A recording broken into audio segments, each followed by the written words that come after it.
Okay, good morning, hello.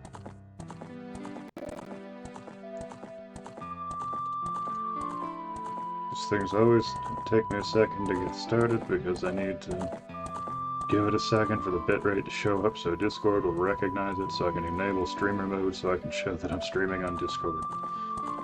It's a huge pain in the ass. I was not okay yesterday. Well, I wasn't feeling okay yesterday. I should rephrase that. Um, it's going... I'm just exhausted. Shout out to whoever can do this consistently,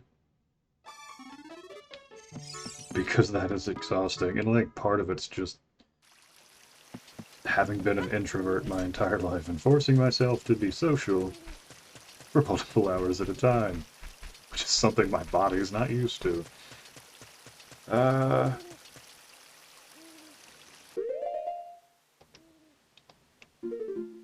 where was I? It's been a few days. I got way into Monster Hunter.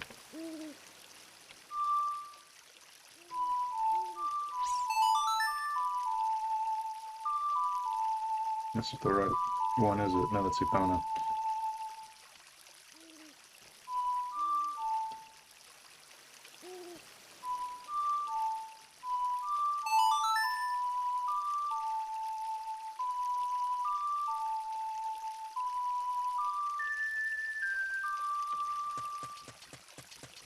No, it was Saria's song that I'm looking for.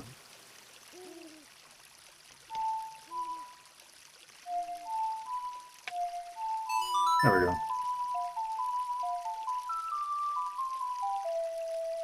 Listen.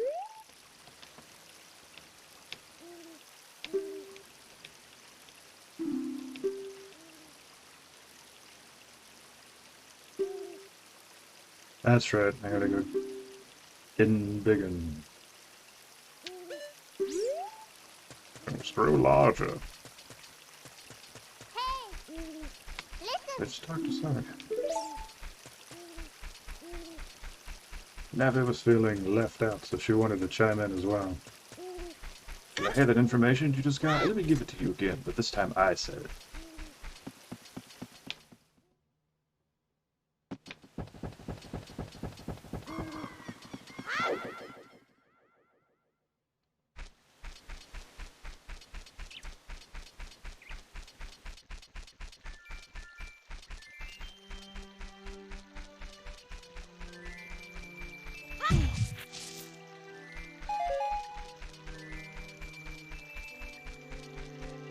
So I'm still kind of going back and forth on what I want this stream to be. It's always revolve around game development and design in some capacity, because that's just who I am, what I'm interested in, and I'm going to study a game, which I do constantly as a designer. I might as well stream it to see if I can get some income from Twitch. But, still learning about how to make things entertaining. So I'm probably going to run a gambit of just... So what I've done so far is just run like a shotgun approach and just play everything just to see what sticks.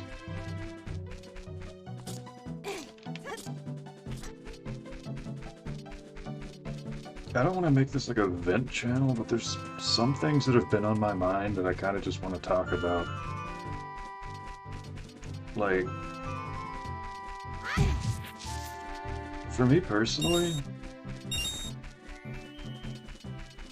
like one of the worst things about developing for a living is seeing the disconnect between what I know and what everybody else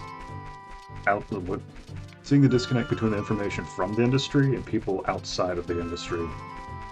Like, I got like really into YouTube around like 2011. I finally got a decent internet connection, and I started watching like a lot of gaming content. And there was a lot of people that I like looked up to and respected, and like thought that they were like voices of the industry. And I graduated in 2014, and in that time I have watched every single one of them fall's the wrong word. This isn't a call-out in any capacity, and I don't mean disrespect. It's just, that's why I'm not going to name names. So maybe one. But, like, there's a lot of things that I've noticed just being a developer that, from a consumer standpoint, makes sense. But, and you see, like, a lot of, like, rallying cries behind it. But, like, from a developer standpoint, just straight up feel like conspiracy theories, if I'm honest. Like, as an extreme example, a long time ago, Total Biscuit, who, I mean, no disrespect to the man, rest in peace, so on and so forth. I can't get this until I have the shoes of the better scale, can I? I distinctly remember there being one. I just straight up can't get this yet. Okay, wonderful. He was very focused on option sliders and being able to turn things on and off. And there was one time he got a graphics card, and it had this fancy mode for it. And I distinctly remember him being very upset that no games were using it. Ever, and he was like, this is unacceptable. Developers need to be using this function. And at the time, as a consumer, because this before I really got into game development, I was like, yeah, why aren't they using this thing? Oh, hello. I'm just rambling. Hey, Spook. I'm just rambling about the industry. About like the differences between like life on my side of the fence has been different from life on like as a consumer. Like, life as a developer has been different from life as a consumer, and that's been on my mind a ton.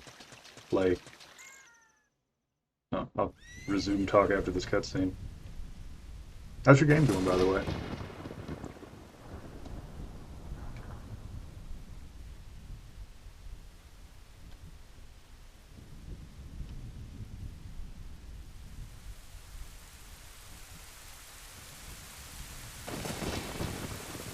You can see the progress channel. Okay.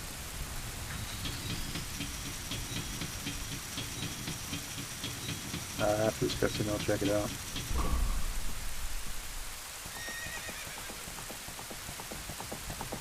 Oh, hey, Scaman. That is how you pronounce that correctly. Didn't know you'd be interested in this kind of a stream. Because I figured you were more geared towards Monster Hunter, which I'm taking a little bit of a break from. But we'll probably get back to, because I love that game. I'm Ganondorf. I'm evil.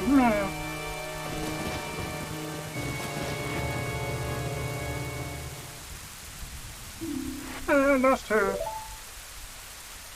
What the hell are you? Do you like my horse? He's kind of cool. You must have seen the white horse gallop past just now. Which way did it go? Answer me. And Link's like, I ain't telling you shit. So, you think you can protect them from me? You've got guts, kid. I got a sword is what I got. You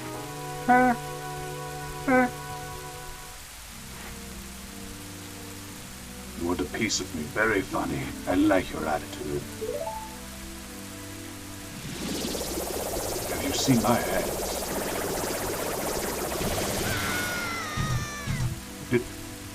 Okay, so they didn't want to add like a... They didn't want a heavy animation on top of like standing on the horse. They did like a fake laser beam thing. That's an interesting resolution. But basically, they changed the textures a bit and added tutorial text. Nice. Pathetic little fool, do you realize what you are dealing with? His ears look so goofy from this shot, wow. I am Ganondorf, and soon I will rule the world. I don't blink, ever.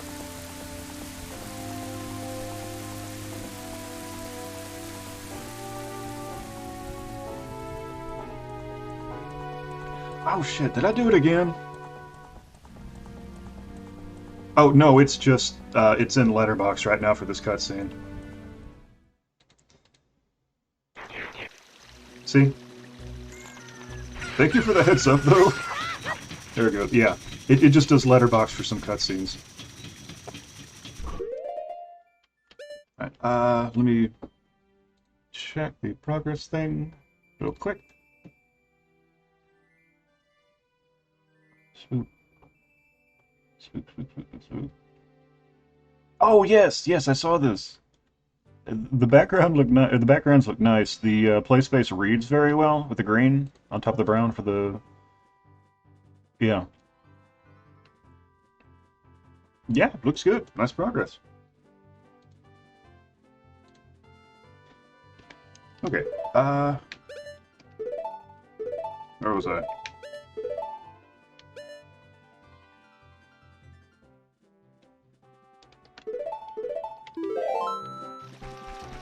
Okay.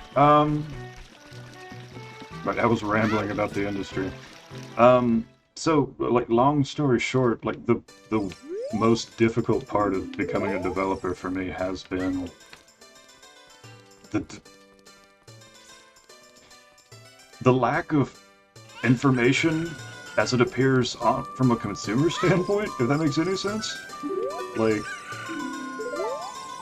okay. Like, I'll just start the thought over. There was a dude back in the day named Total Biscuit, which, no disrespect, I think he was a reasonable dude. And like that's something I want to specify throughout anything I'm about to say is like I don't think anyone is like specifically targeting anything. I think it's just the way that things happen and people making best guesses and estimations with limited information. But like there was this big Total Biscuit back in the day, again full respect, had a bunch of what's the word? Focus on like option like sliders and option menus and stuff, which I understand like now as a way to make things a bit more accessible to lower end computers and stuff. It does kind of reduce, it's a bit reductive in the amount of time it takes to make something like that, because a lot of stuff on our end is not as easy as people seem to think it is. Like canceling a cutscene and skipping a cutscene, for example, not easy. Depends on how everything's set up, but it's a non-trivial thing, and people kind of address it as believe it as such, which again is not like I just wouldn't know. How would they know? But like back in the day, Total Biscuit I distinctly remember he had a shiny new graphics card that he bought, and he was getting frustrated that no games coming out were using the feature that this particular graphics card had. And like back in the day, before I got into development as a consumer, I was like, well, yeah, like why is nobody using this thing? It would make this so much easier, and it would make things so much better. And like now, 8 years after the fact, as somebody who's done gameplay programming, I'm like, they're like, how do we get around there again? Oh, it's over here. Like, as somebody who's done gameplay programming, I'm sitting here like, I'm on my 4th cup of coffee, half the code base is burning, and you want me to add a feature that only works in 1% of graphics cards that'll ever be used in this game? And it's like, again, from a consumer standpoint, the line of thought makes a hell of a lot of sense. You got a really expensive graphics card that did this special thing that no game was really using at the time, and he wanted to get like his money's worth from this game. It just makes perfect sense. From a developer standpoint, it's like there's no reason for me to use this. And considering like so many other things that are on the table, I have no way of getting to this. So you see the friction here. But that's not really a perspective people that aren't in the industry would know. So it gets sidelined and then people get upset and they don't get the full context for it. What's wrong? Oh, that's not it.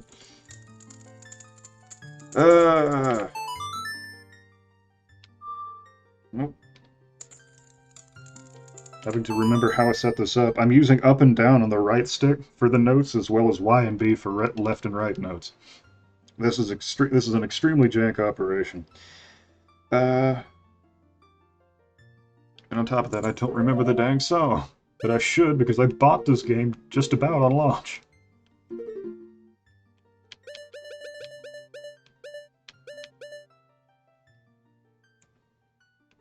Okay. Wait a minute. What's Zelda's Lullaby and then A in Link's face in black and white? Okay. That's wild. I don't remember that being a thing. But anyway, the disconnect between and the lack of context on the consumer side of game development is striking in a lot of cases. And like, I really wish people understood the context for something, a lot of things that goes on in the industry, because they're a lot more reasonable than people make them out to be, and everyone's default reason to anything happening seems to be just greed, and it's like, no. And then, with the limited information, not necessarily influencers, but just people with respectable sized followings acting in that kind of like have a face in the consumer side of games, use that limited information and make judgment calls that are then repeated by people that trust them. And like, we get the short end of the stick. And it's like, oh no. And again, it's not like disrespect to anyone. It's like, there's just so many things that they wouldn't know. They have no context for, and like, it's just, I'm not calling out anyone in particular. It's just, I've seen this so much that like, there aren't any gaming personalities that I trust as news sources anymore, at all, anymore. And again, it's not like disrespect to them, it's just, they don't have the context to know. And some of the stuff that comes out ends up being really hurtful. It makes me sad. I just completely missed where this lady got me. Was it the... Yes, it was. Okay. No, wait, I got the dense fire, I believe. Yeah. I was too busy rambling through this. There we go. I don't know, I've been thinking about that for a full 24 hours and just needed to get that off my chest. I shouldn't even be here, what am I doing?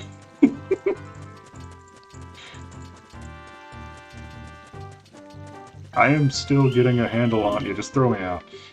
I'm still getting a handle on talking and thinking and doing in the same space, and now the more I do streaming like this, the greater respect I have for people that can do this and can keep a coherent thought, because I am way too ADD for most of this. Good lord.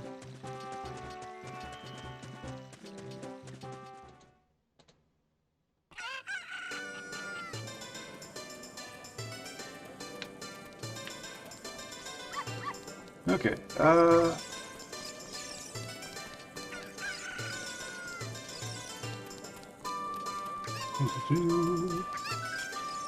that's where I need to be.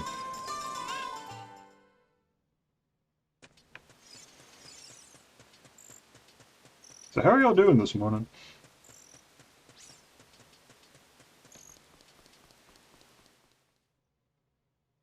I know a Scottish streamer, and he's always, somehow always talking. It's actually amazing. Yeah.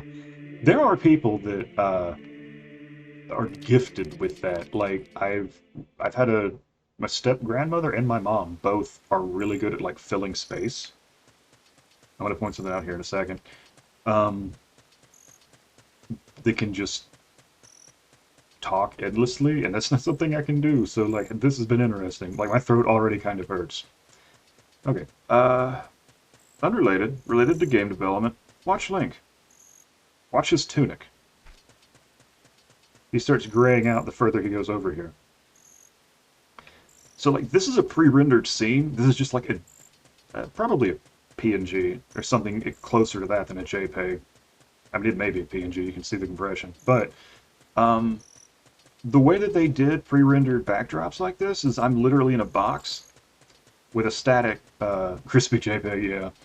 I'm actually in a box with a, JPEG in the background, or an image in the background, and so, like, to help the illusion of depth, there is a thing you do in art. The further away a land, like if you're looking at the horizon, typically what you do to give the illusion of depth is you have the more saturated stuff up front, and the further towards the horizon you desaturate it. You don't go full gray typically, but like you desaturate it to give this illusion of depth. And like I never noticed this as a kid, and this probably looks a lot better and is a lot harder to see on console. But like if you look at him and then watch him move, he grays out all of it. Like back here, I'm desaturated considerably. I think that's a really nice touch.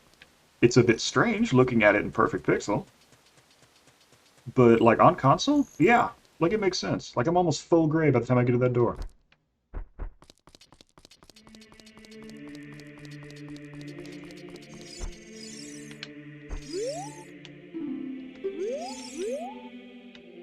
Yeah, 3 hours and then the script's in here. No, no, no, no, no, no. Played it wrong again. I just played this song. There we go.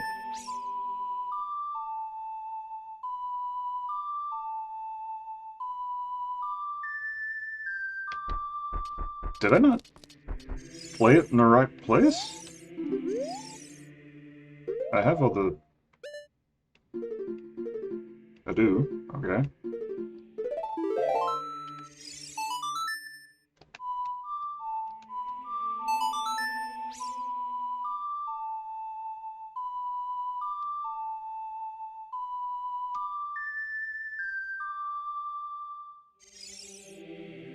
I am clearly an idiot and doing something wrong. Hold on. 3 hollows and an inscription here. Song of Time. I do not have the Song of Time. I just left the damn Ocarina of Time. Oh my god, this is a shit show. I'm 20 minutes in and have done nothing correct.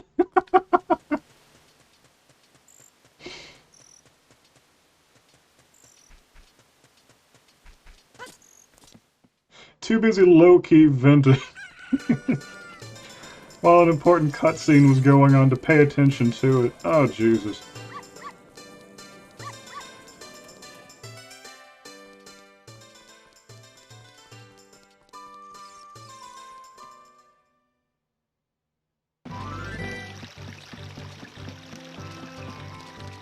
Okay, as I recall, it was like over here, I think.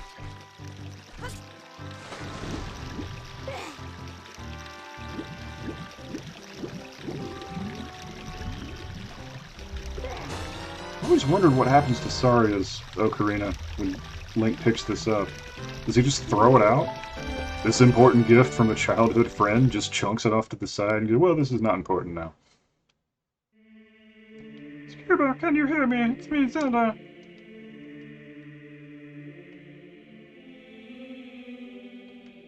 When you hold the ocarina in your hand, I'm just giving this voice to everyone.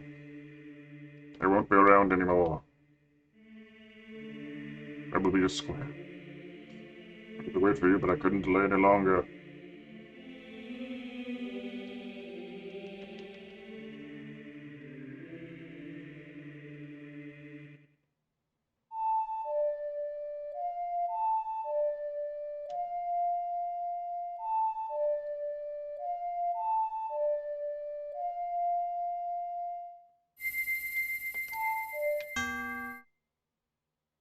Oh, right. For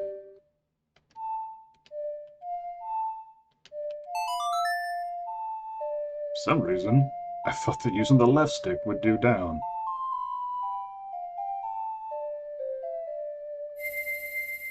Fool that I am. We learned the Song of Time.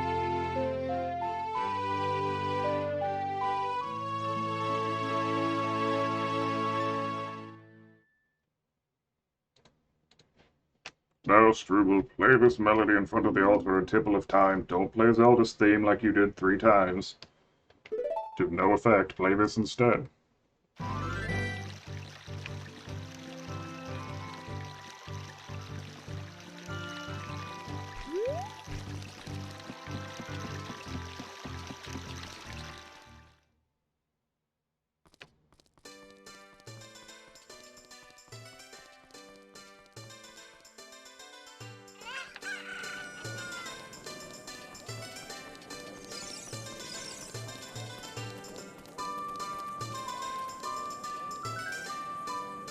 Again, I almost went the wrong direction.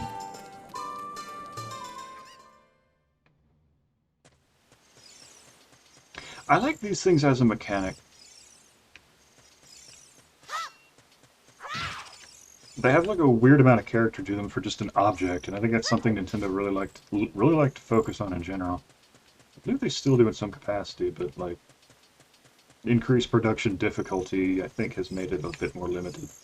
Because like this thing's like 8 polygons and a texture slapped on it. Like this is a lot easier to make than some of the mechanics. Than Let me rephrase that. Objects in this scene, up to and including the pre-rendered backdrop, were a lot easier to make then than they are now with current visual fidelity. Everything has been harder. Everything needs more people.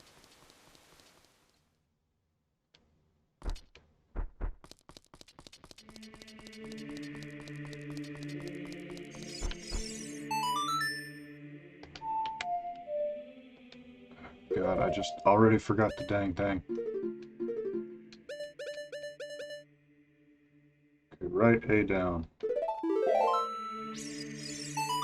Right A down, right A down.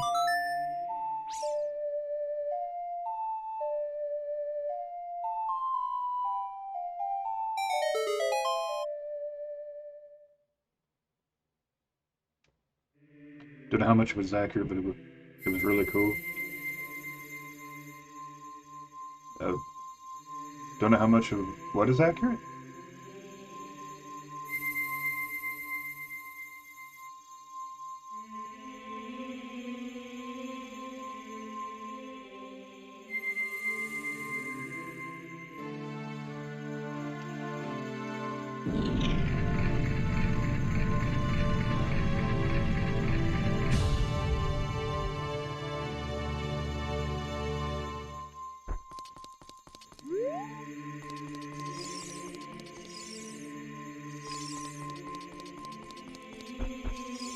I just thought that this little blue thing looked like something you'd find in a box of tricks.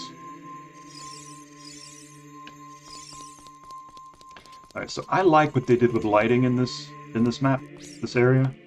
The Ocarina of Time and Masterclass and Subtext video. Oh, I haven't seen that. Maybe I'll look into it.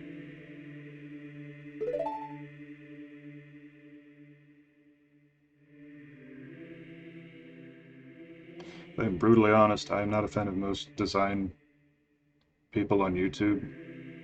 Uh, Not through personal fault, but or not that I think that they're. I always back myself into this corner. There's no disrespect intended, but there's a level of things that usually pop out in design videos on YouTube that kind of make evident that the person making them has never really made a game. So they like approach it from like a personal and or academic standpoint, which isn't bad. I mean, YouTubers are entertainers. If they made the video entertaining, that's kind of the point. But like, I tend to get really frustrated with them. I'll put it like that. I like what they did with the light shafts in here. Oh, but yeah, I'll look into that video and I'll see. I'll check it out, and I appreciate it. You bringing it up. Um, let's see. Okay, this right here I like. This is a very simple effect, done very well. It's like this game predates lighting in engines. Like even the stuff up there, that's just like a texture. So they faked it by just having a polygon shape of the window come down. Story analysis video. Okay, that might be a little different. Story and narrative in games, I cannot comment on one way or the other because it's not my department. So that might be why. Because like most of the analysis videos I've seen were strictly from design because I'm the designer.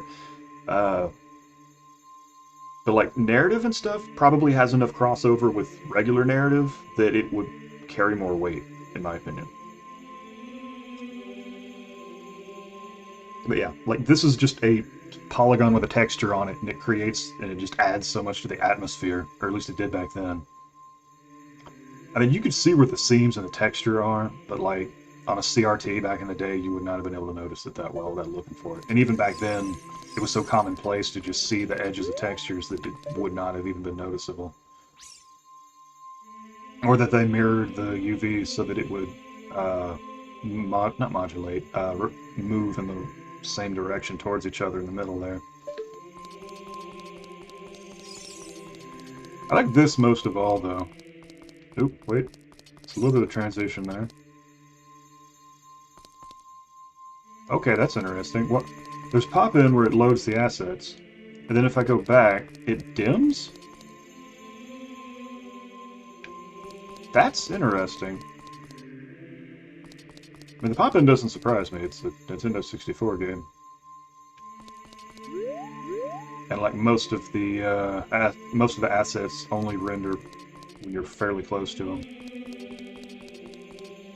Yeah, like you can actually see that back wall go from flat to recessed when you get close enough. That's interesting. And the movement on the texture of that beam of light also doesn't start until you're close enough. Everything we're looking at is an optimization stuff that isn't really designed or intended to be used at the level of scrutiny I'm giving it. Okay, yeah, like there's just the room is just a box until I open it. You can see where the walls are, then they change when I go in there and they open up. That's a little. Oh, and it goes the opposite direction too. Of course, it goes the opposite direction. Like the beams of light are gone, the pillars are gone. The stained glass window over the door is darker.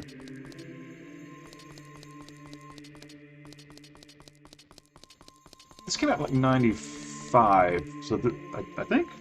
I go.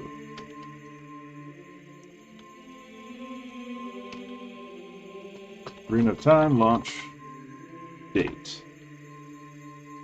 98. Okay. So they had about 3... Okay, this came out 98. They had about 3 years before the GameCube came out, I believe. Let me check that. Yeah, 2001. Okay. So, let's see. During the lifespan of a console, both then and now, there is a, how do I phrase this? There's a curve. When an engine comes out, it is at its most, the games coming from it are its most raw, just because they're not used to it. It's because the developers are not used to using them. This would have been around the halfway through the console, life of the console, so they would have known, anybody making games for this, especially first party, which this was, would know the life of it, or would know the strengths and the abilities of the console before they could use it, or to use it better, I should say. So like for this to be an optimization point, down like in 98, halfway through the console, they were working with some pretty strong limitations. Like that's like that wall right there on the right, the box. We're not really intended to see it like this. Like that's not even that texture is stretched out. So like this, the only way this would have made it in the game like this is if they were working with limitations enough that they would not have been able to change this while still getting this as an effect. I feel like the light beams that they put in here would, like, it's either the light beams or the Master Sword that caused this. And also there's a lot of detail in this room in general. So maybe it was that.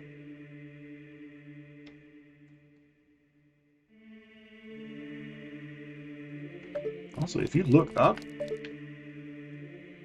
I feel like we're seeing the back end of polygons we're not supposed to be seeing. Like in the arches there.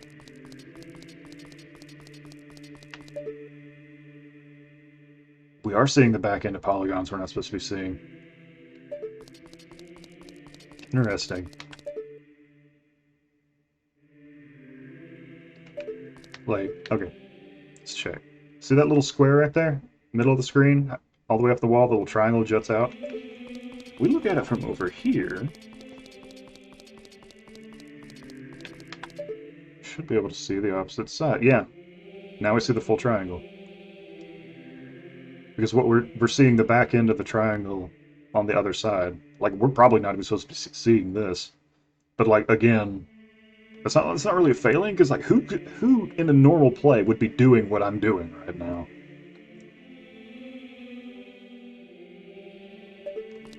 I don't know. They must have had some weird limitations in this room. It may have been from the poly count, it may have been from what they were doing with all the objects in it, like this beam of light and the sword itself. There may have been some jank with the cutscene that this sword is meant to do. The light beam despawns when I go in it. Oh yes, of course it would, otherwise it would just tint everything yellow when the camera's inside of it. The white on here where the light beam is hitting, that may be a projection. That may also be causing that. Or increasing the limitations, I should say.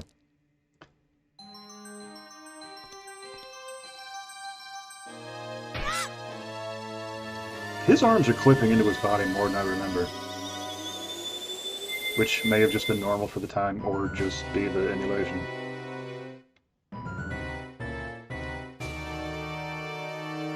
Excellent work. As I thought, you held the keys to the door of time. Okay, this cutscene may also be a factor. If he's probably rendered in and just sitting there off screen doing this animation. And then the camera just cuts to him. Or maybe a different camera entirely. You would be surprised how much game development is just duct tape and a dream under the hood. Screw them. Wake up, Scrooge. The chosen one.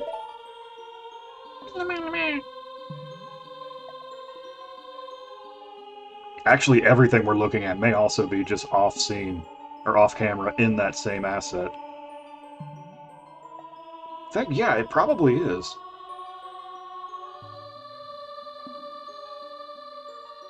Cartridges didn't have the problems with loading times that discs did, but at the same time, there were still limitations to how much you could have in memory, so I can definitely theorize that they just had a bunch of stuff loaded there, so the limitations of the walls and such during that transition into the sword room there may have had a hand.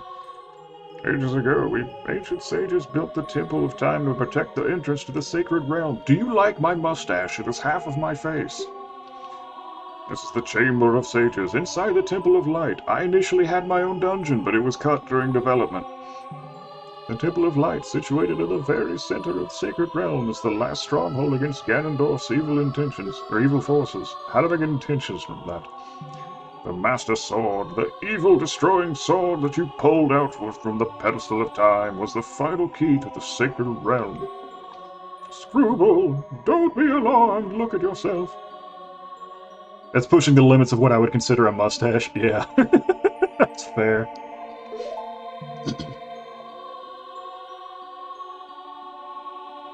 This moment right here wouldn't really have any place in a game like this, but would be an amazing space to explore from a narrative standpoint. A 7-year-old in a 16-year-old's body. Like, this guy probably wouldn't be able to move correctly, just from the muscle memory and his own brain working against him. But, again, not a writer. And I think somebody had to have explored that at some point, but... The Master Sword is a sacred blade which evil ones may never touch. I want you to go touch them repeatedly with it, until they explode. Only one worthy of the title of Hero of Time can pull it from the pedestal of time. However, you were too young to be the Hero of Time. Imagine the first 5-10 minutes of adult league gameplay just be random tripping. I feel like... Okay, here's the thing about that. Yes. I feel like in a modern AAA game that had a higher narrative focus, like... I don't know, like God of War kind of, like current God of War kind of stuff. I feel like they would have done that. I mean, they did it in the last Metal Gear Solid, where you're like stumbling around in a hospital. So like that would be on the table, and I think that would add a lot to tone. But for like back in the day, in a game that's primarily action and exploration, and the narrative is kind of there, I don't think it would have fit as well. You're too young to be the hero of time, so we locked you in a closet for 7 years. And now that you are old enough, the time has come for you to awaken as the hero of time. We fed you a lot of pizza. Well, do you understand your destiny? No. But remember, there you opened the door of time in the name of peace. Ganondorf, the Gerudo King of Thieves, used it to enter the sacred realm. He obtained the Triforce from the Temple of Light, and with its power he became the King of Evil. Link's pretty neutral about this, it seems. Yeah, he's just kind of like, well, that's also something that could be explored. It's like Link just shows up, and everyone gives is like, here's his sword. Like, go inside this giant tree and kill this spider thing. Well, you killed it. It still killed the tree, and now everyone blames you for it. But okay, so go do this other stuff. It's like Link's a glorified like errand dude. He's just following so many instructions, and there's like no reflection of that. I mean, it's a player insert. He's blank because the character is you, but it's still funny in context. Shrug, guess I'll grow up. Yeah. My power now has only little influence, even this sacred realm. Who are you? Why are you guarding the sacred realm? I don't think was that ever mentioned? There's still hope. The power of the sages remains, and the power of all the sages is awakened. The sages' seals will contain all the evil power in the Void of Realm. I, Rauru, what used to be a city in Zelda 2, am now a sage. The power to fight together with the sages makes you the hero of time. The hero of time chosen by the Master Sword. Keep my spirit with you, and find the power of the Endless Sages and add their might to your own.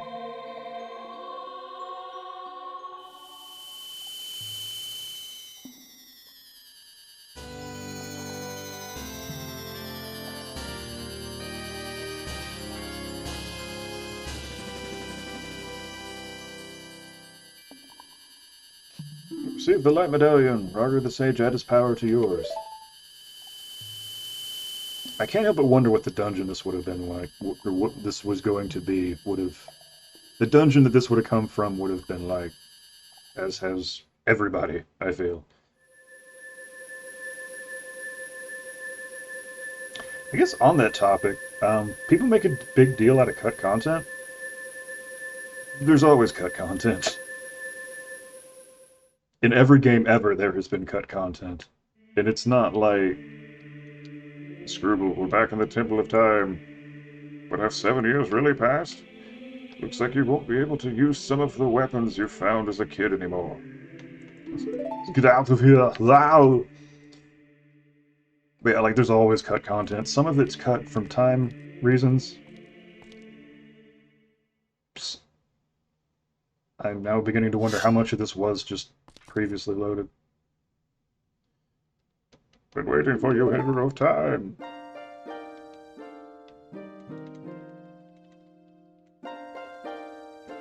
Would you like some more exposition?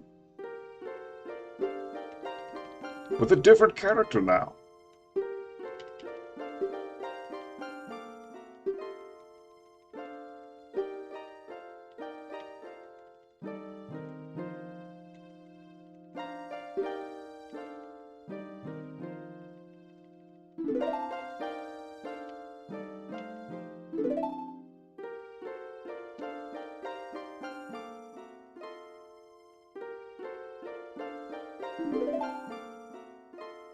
I'll let this cutscene resolve before I continue the rambling.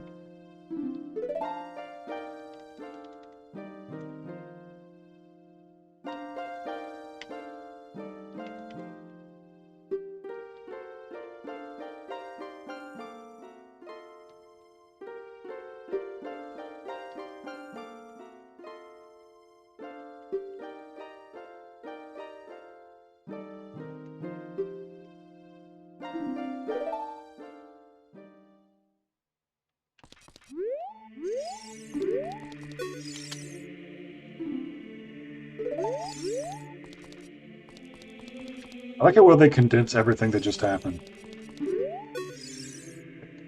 Go to Kakariko.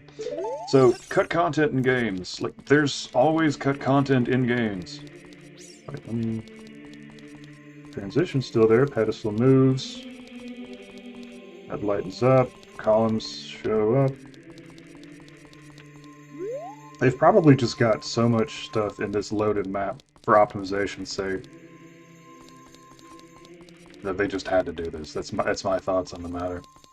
But yeah, like there's always going to be cut content in games, and like most of the two reasons why it gets cut is because they either didn't have time for it, or it wasn't good enough to have in the game. And like that's it. And that's why like a lot of it's very rare to hear stuff come out about games while it's in development, because like the developers will be like, hey, we're testing out this jetpack, and everybody like, cool, there's a jetpack, and they're like, well, no, we're testing it out. And then by the time people get excited about it, they're like, wow, there's going to be a jetpack, there's going to be a jetpack, and then like, you have to have a jetpack at that point. Because the alternative is to not have a jetpack. I think I can get a sculpture here. Is to not have a jetpack, everyone get pissed at you, or just like shoehorn in a jetpack that everyone's going to be disappointed in because they may not have been able to make it fun.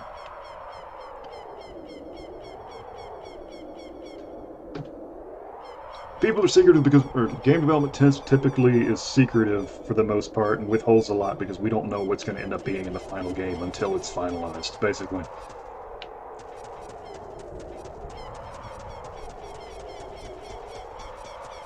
I think I can get a sculpture over here, but I don't remember if I have to load any or pull anything first. Button. Also, hello, new viewer. There he is.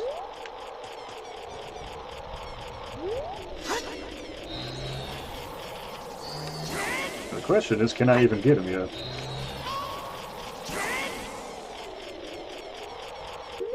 So I don't think I can. Oh wait, maybe if I just set him on fire.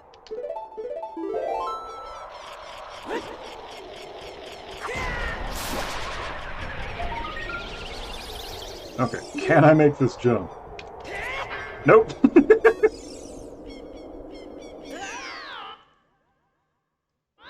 Maybe if I backflip.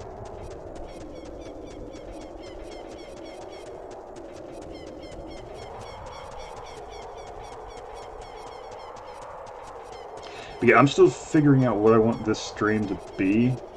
A second.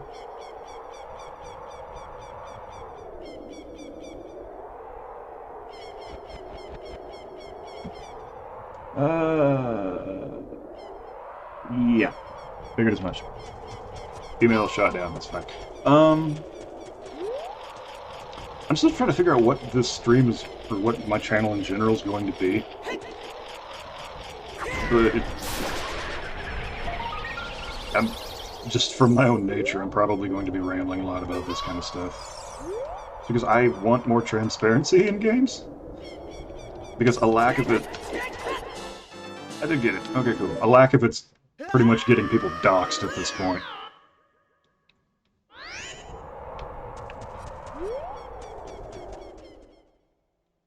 Did I even have that? Hold on. I have a number of applications that I'm waiting to hear back from, and that was getting shot down from one, and I want to make sure that I was... So, da-da-da-da-da...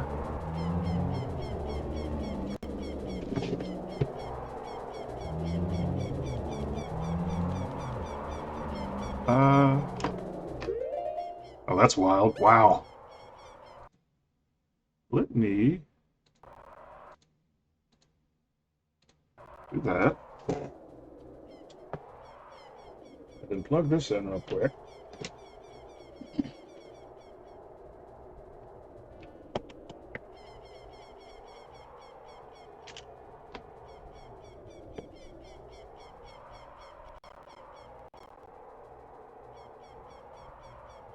There we go. Alright, so just for my own records, make sure that that is recorded or which one that was. 160904.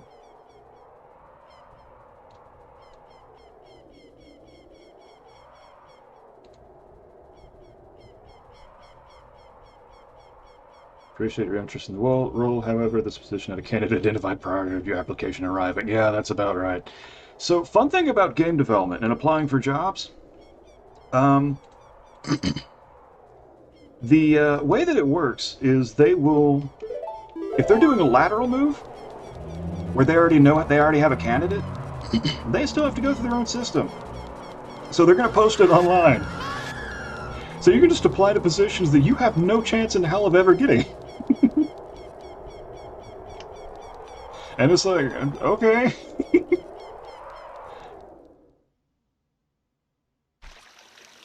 Wait. I never went through any of the back alleys. Isn't there something I could do as an adult?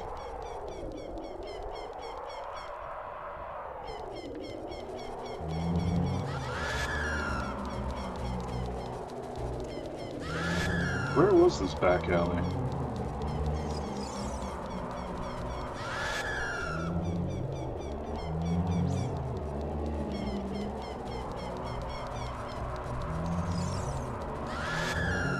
Oh, maybe I can't even get to them from here. Maybe I can only get to them as a kid.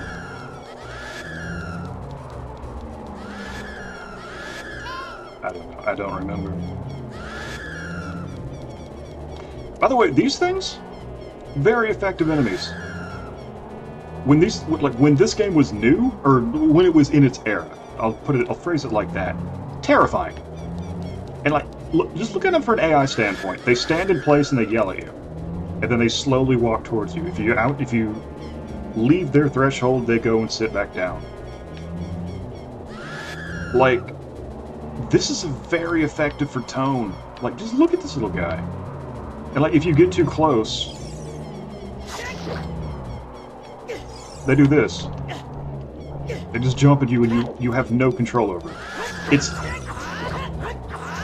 locking the player's controls is always a mixed bag. Because it's not fun for the player to lose their agency in the game. But when done correctly, it can add quite a bit to the experience.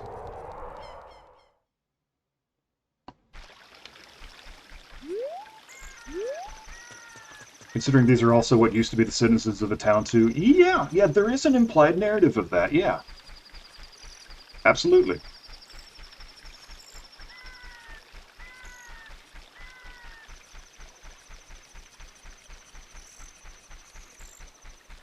I should save it. I have done just enough programming and 3D modeling and software in general that I am anxious if I do not save repeatedly. I have lost too much work. But yeah, I go see Saria. No, I go to Kakariko. Okay.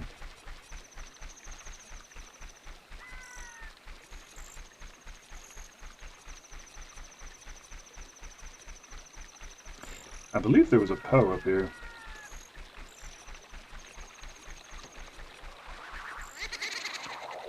I don't have arrows yet, so I can't really do much with them. Getting stunned, slept, paralyzed in Monster Hunter doesn't really feel bad at all, just extremely unfortunate when you cart from it. Yeah. There are definitely games that do it right. And in those things, when the Monster Hunter is built around precision, attack placement, and will punish you if you do it incorrectly. So that also feeds into that. But at the same time, it because that precedent is there, it also works from that as well. In a game where you are, let's see, in a game with very precise controls and hyper movement and stuff, if you losing control of the character would be difficult. Because you could mask these stun paralysis, energy drink, stop sleep, build up, mash stun by matter what. Yeah, it was a punishment for poor play as opposed to just something you couldn't control, and something you can work around not happening, which I think was used rather effectively.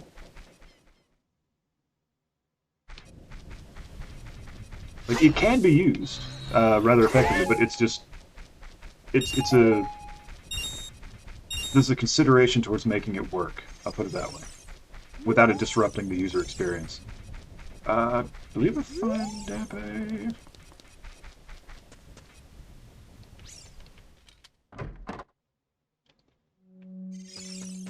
I need the grappling hook. Ah, man, poor play and absurd monster is very thin line and late game monster for Honor Frontier. That's fair. Fix this, please enter my grave. Stretching, shrinking keepsake. I'm not gonna comment on that. Joke too easy. And also, despite the amount that I cuss, I'd like to keep this at least remotely family friendly. Let's see. Where is his grave? Is it this one?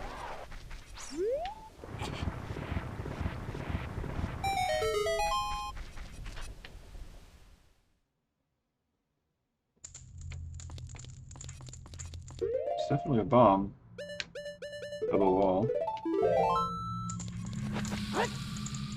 How's Frontier treating you, by the way?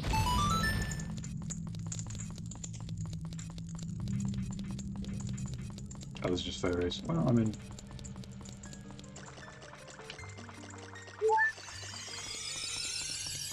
Zenith Kazu has a gigantic thunder AoE that can put your hunter through a seizure, and a human hunter needs to save you from it. Frontier's brutal but fun. Yeah, mostly. Difficulty in games is always going to be a back and forth, I feel. Like, there's a lot of people that want Dark Souls to be more accessible because it's kind of a cultural thing at this point, and I understand that. That's the same thing. I mean, there's not really a good answer for it. Mine specifically is like, chess is one of the hardest and most complicated games ever to be made, and you can make it more accessible. Like, you can change every pawn in that game to a queen, and it will become a lot easier and a lot less complex. But you don't really have chess at that point. You got something new. You got something new and something that can be played, or that can be played and enjoyed and iterated upon and whatever. But you're not really playing chess at that point. And that's basically my thoughts on Dark Souls. Like, if somebody wanted to make... I kind of consider Monster Hunter to be a somewhat more accessible version of Dark Souls. Dark Souls style combat and such. I like to consider challenge and difficulty to be two different things. Yeah, I can see that.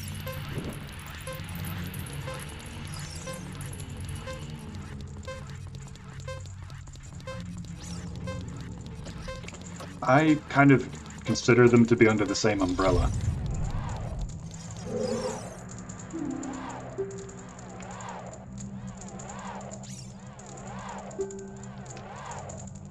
Maybe different aspects, but the same line of thinking.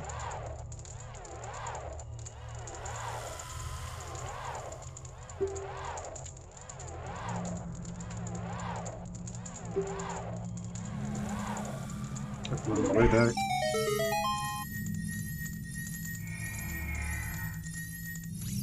Doesn't this feed into the similar but contribute different towards the same thing? How so? Like, I'm curious of your thoughts on this.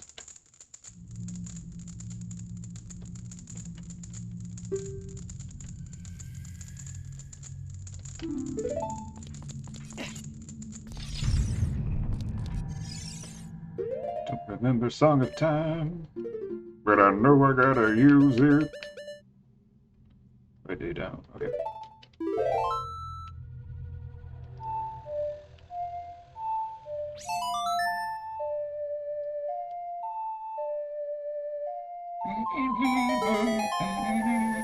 Move the block.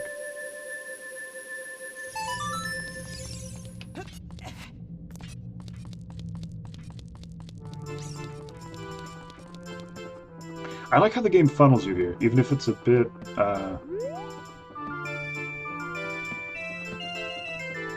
random, perhaps? I did not think I was gonna make that jump. The song still slaps, too.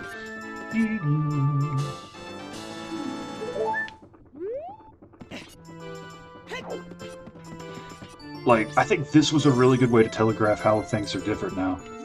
And, like, the going back and forth through time. Never forget what happened that day 7 years ago. The Ocarina Kid's fault. Next time he comes up around here, I'm gonna mess him up. Yeah, like, this is a really good way to telegraph this kind of thing. Like, if there were just very simplistic enemy 3 attacks but doing a absurdly gargantuan amount of damage, that would be a kind of high difficulty, low challenge enemy. That's a fair distinction, yeah. Yeah, so you're talking about more like a, challenge is more based on complexity for you, in other words. That's a fair assessment. Reminds me of that time 7 years ago. Been a mean kid, came here and played a strange song and messed up this windmill.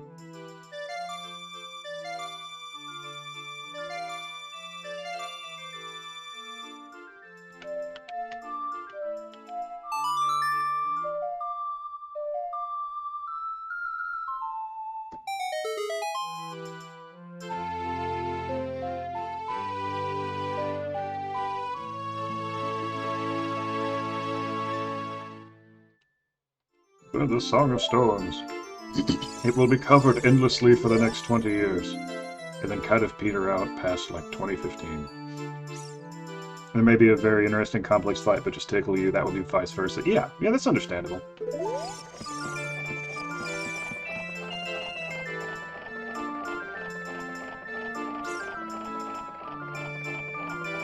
Them feet shuffling. Tiny feet shuffling to the right.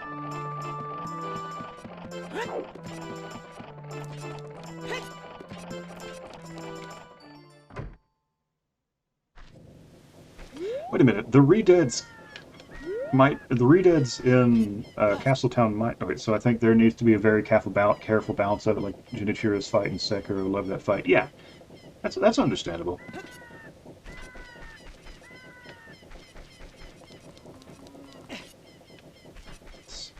Oh, that's right. I have the quick shot, so I can go up here now. I need to play Sekiro. I'm not really a fan of, like, Soulsborne stuff, exclusively because I am terrible at it. Like, not even as a reflection of the games, it's just not something that tends to click with me.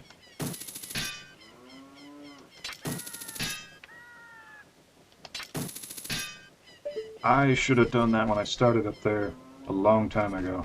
Oh no. I only wanted Sekiro because parrying is my favorite thing when it comes to melee combat. Understandable. I cannot parry to save my life. I think I can... That's why I use Longsword in Monster Hunter. Nice. I have been a hammer main since World.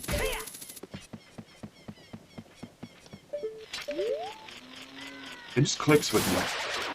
I think that's... I play a little bit of everything, but hammer just clicks with me. It's got a high mobility, it hits like a truck, and you can just get out of the way if you need to.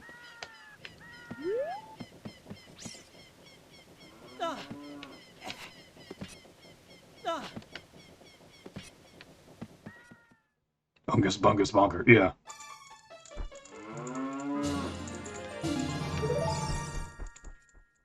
But yeah, like, aren't there Redeads in Castletown, like some of the villagers? Like, if they're all of the villagers, then... Let me start that sentence over. The characters from Castletown are pretty much in here. Like, they all went to Kakariko. So I think, like, the narrative implication is that the Redead are the, like, the leftover citizens that we wouldn't have ever seen.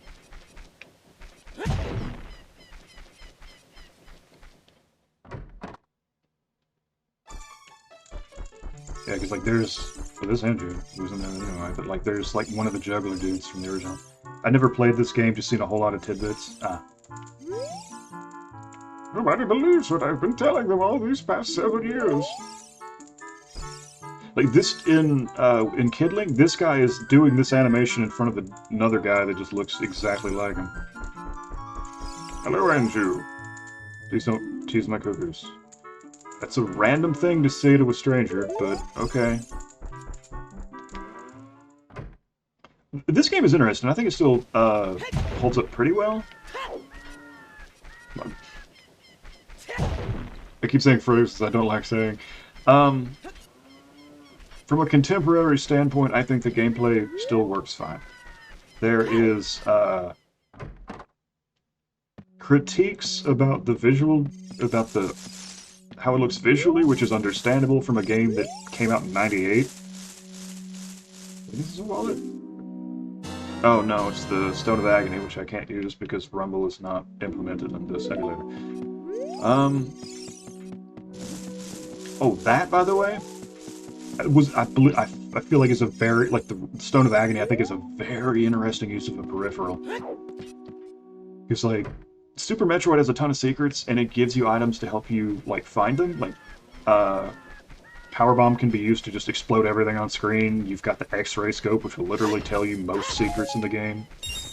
And like for this, where there's like a wide open area and it has like stuff you can destroy to get to it that don't read on their own, I think that's a really good way to get around that, or to help alleviate secret finding. I'll put it that way. I also, in another tab, have an interactive 3D map of every secret in the game, which I have a mad amount of respect for. Wait 1 second.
I'll be right back. I'm gonna get some coffee.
Okay, back. I have coffee. Oh, hey, Frey. I see you in the chat. Coffee doesn't do anything for me whatsoever. Caffeine in general doesn't do anything. But I like the taste, and I love the smell, so I get it on occasion. My body is weird. Like, there's not really anything that I can tell that it's actually doing anything. Like, I know if I drink too much caffeine, I will get headaches. but I don't feel more alert and I don't crash from it. It just doesn't do anything. Like Advil, I've never felt do anything for me either, which is not in any capacity a statement against modern medicine, but that I think my body is just weird. Alright, I think I can go get Epona too. Maybe?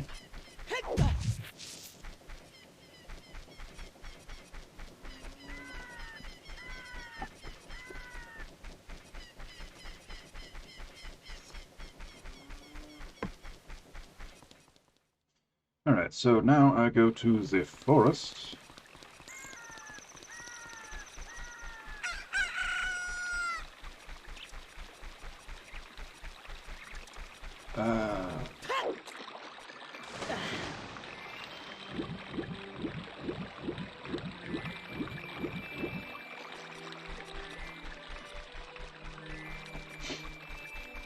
But yeah, I think this game's fine from a modern standpoint. I've never played the 3DS version, but I believe it modernized it a bit. The concept of a game holding up is... Wait, did that just... There is one line of pixels through the horizon. You can see it through his hat where it's clipping. Okay.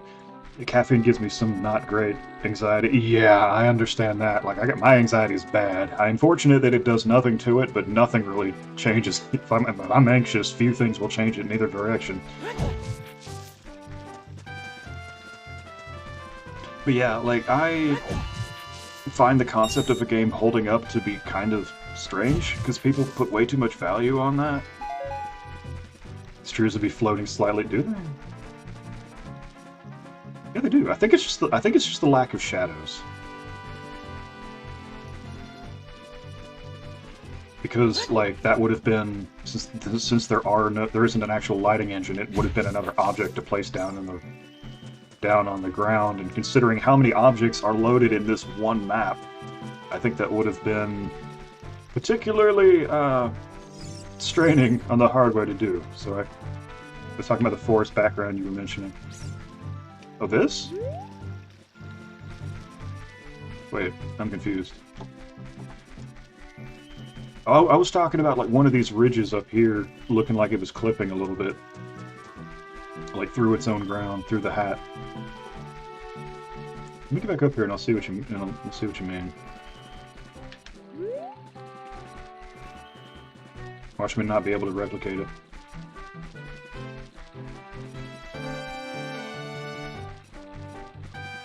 And I can't replicate it. I do like what they did with the, like, there's not a lighting engine, but they did a lot with the sprites on his feet. Like, look at how they shift and move with the sun, and then fade in and out. I think that's really nice. I believe there's, like, a color tint involved, too. Not just with this, but not just as a post-processing, not just as something comparable to a post-processing effect on the, I'm tripping myself up. It was almost as jarring as Monster Hunter's day cycle. Yeah.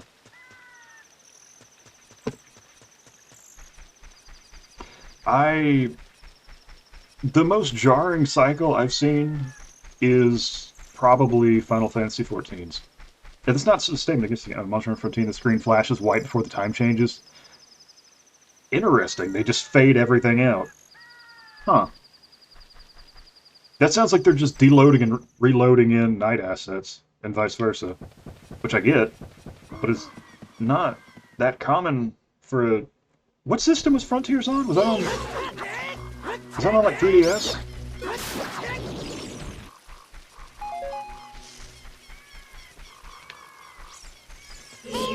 Now I'm getting some 10-year-old deja vu.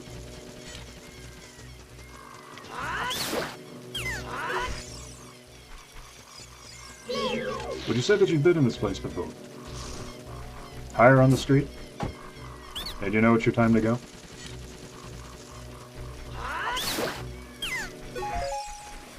Wii U, Microsoft, Windows, Xbox 360, PlayStation Vita, PlayStation 3. interesting that they would deload and reload, if I'm understanding this correctly, for a game of that era to reload and deload and reload assets for it. I mean, the Vita the Vita sounds like it would be something they would do for that, simply because it's a handheld with lower requirements, or lower hardware and stuff.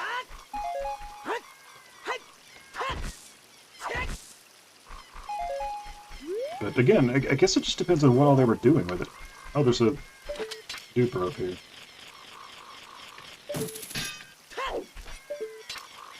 I just vaguely remember dreaming about Mesoporta Square from Frontier, specifically looking towards a bunch of trees.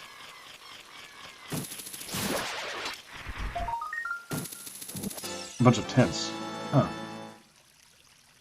Deja vu is such a weird feeling. Like, I've never had a dream that, like, I woke up from and then continued right after, but I have had dreams and landscapes in dreams that have continued months and years after the initial dream. Which has always been weird as hell to me. This is the road. Well, I'm already heading this way. I might as well get some stuff that's down there that I couldn't get as a kid. I think of it as my dreams foreseeing the future. Like, okay, on that note, and I will, which is an absolute trip when it happens years later, yeah, like, I absolutely understand how that feels. Like, growing up, I swear I had dreams of just random shit that would come true, like, a decade later. And I don't mean like I don't mean this in like an actual prophetic sense. I mean in the sense that, like, my brain is weird, jumping to some weird conclusions, because I don't believe it was real, I just knew how it felt. Like, I absolutely have a vision in a dream where I was playing something in that dream that looked like Warcraft 3, and then in like 2003 I was playing a custom map online, and like the images on screen matched up to view what that memory felt like, and it fucked me up for like 3 days. I was like, holy shit. But can I not get in there? I thought I had to go in there as an adult.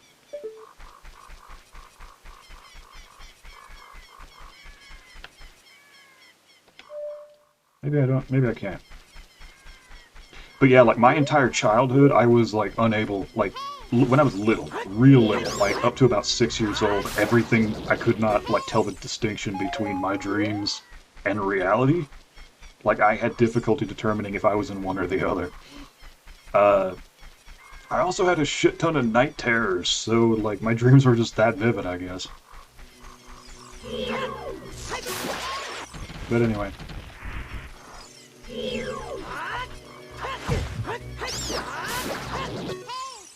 I never found Navi that annoying as a kid. A Link marches up the Great Dookie Tree with a purpose. He's like, yeah, let me in. Stop being closed. Dude. Link leaves. Allow me to play you the song of my people. You are welcome.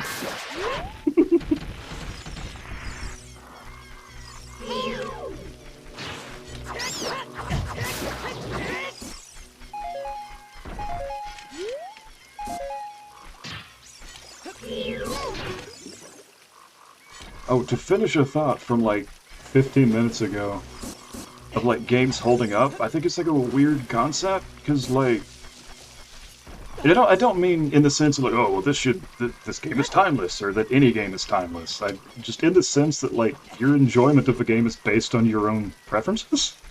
Like, there are people right now that are playing Atari games, and that's completely fine, but like,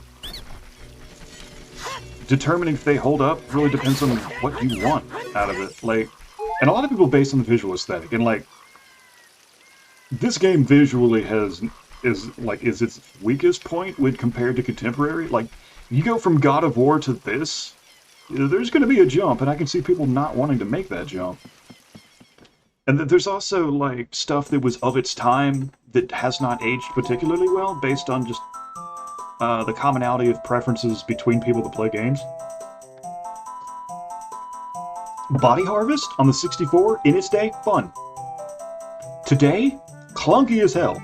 Castlevania 64, a game that I personally still love. and will openly admit the game aged like milk. Like, I still think there's some fun stuff in there, but it's buried under stuff that contemporary people would just tear apart. Like, the intro level to that game was not... Games in this era still predate game design as a concept, so there's a lot of stuff that they just did and hoped for the best. And some of it worked out, some of it still... and the stuff that does work out, that people still play today, is usually the stuff that is in line with what game design turned out to be. Like, this, for example. There's a lot of people that feel like this is just slow and clunky and stuff, but it's also built around being slow and clunky. Now, let me get a better example. The original Castlevania. Odd place for a beehive, yeah. The original Castlevania, people consider brutal. Which is a fair assessment. I don't find it that hard. And I think the distinction is just whether or not... Because the game has a specific flow to it. Like, it's slow in its plotting, and there's like the careful... And it has the same thing that Monster Hunter Dark Souls is. You have a careful timing window in which you have to place your attacks or you get punished for it. Original Legend of Zelda had the same thing. But, like, you can't... Because the snappy controls... Because it does not have as snappy of controls as contemporary games, it usually comes across as more difficult, because people just don't have that muscle memory. So I think the game gets... sidelined? A little bit? That's not the right word, but you see what I mean. Let's see, down, right, left, okay.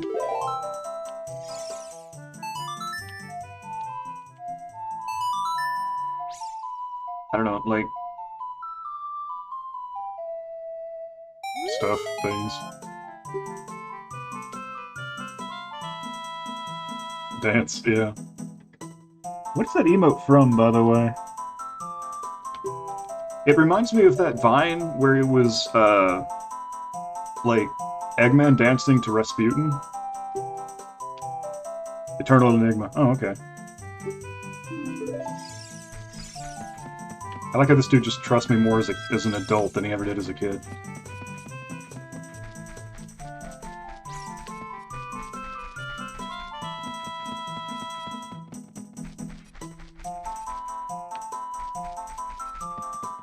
Go left and then up.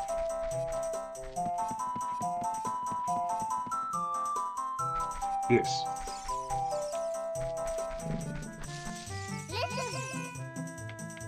Turn will be going through some narrow passages, remind you of the Z button thing.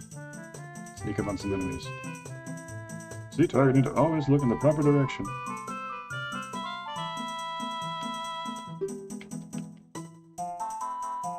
There is a heavy focus on this kind of thing that I wonder if it's still prevalent in the 3DS version.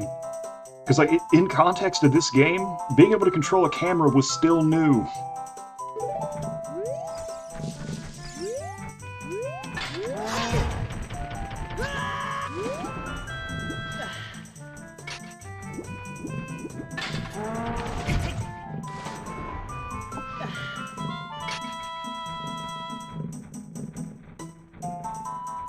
His head is not attached to his body.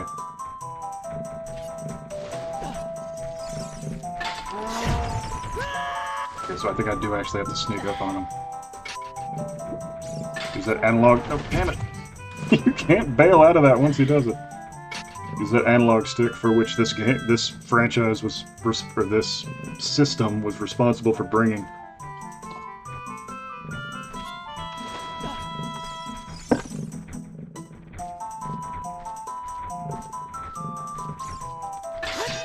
Oh, come on! Bruh.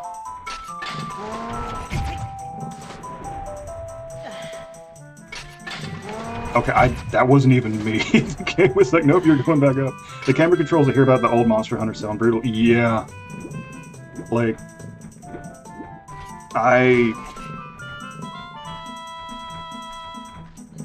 Monster Hunter 1 actually used the analog stick to attack. Really?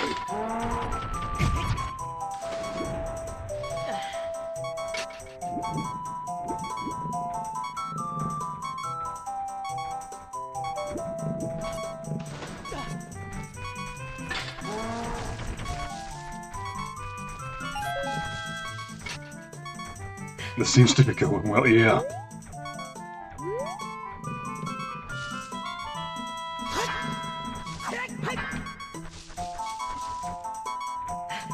Get gamed. I swear I have never... Like, this is the weird thing I'm noticing about streams. I've never had this problem, and suddenly it's a huge ordeal.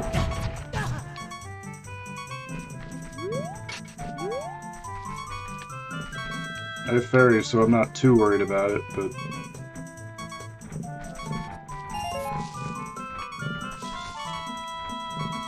Oh, can I just... Oh!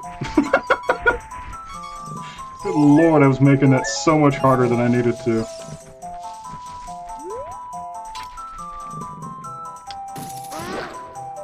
Would you look at that? I just had to use the thing I just got to defeat a problem in a Zelda game. Considering how many of these I've played, you would think that I would just jump to that.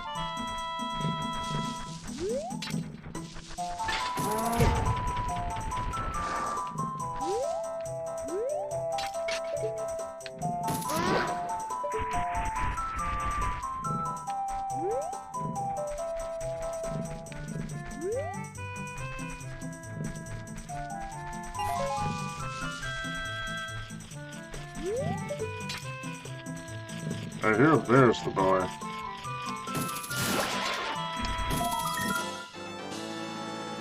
I killed a bug.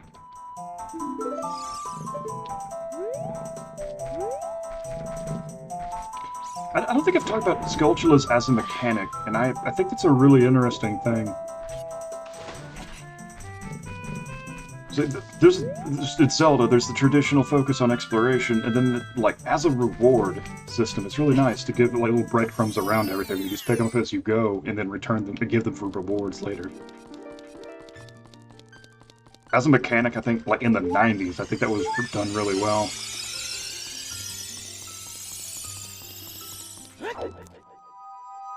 And I think it falls into the same reason why they split up heart pieces too, because like in the original Zelda game, and the second as well, although that's slightly different. In the original Zelda, you just got a full heart if you picked up a heart piece instead of 4. But they split it up to give more rewards.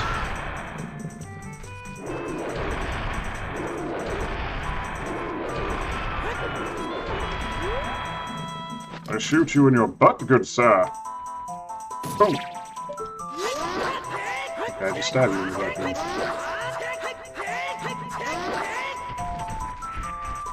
A bit visually inconsistent with the other moblins in which you could just defeat with a grappling hook, but it goes against its own visual design a little bit, but, I mean, it's not egregious. And it makes sense because it's bigger. It's fine.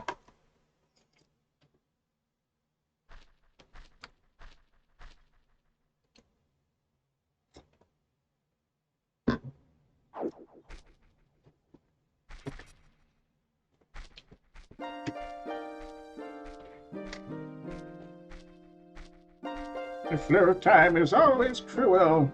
Speed seems different for each person, but no one can change it. The thing that doesn't change with time is a memory of younger days.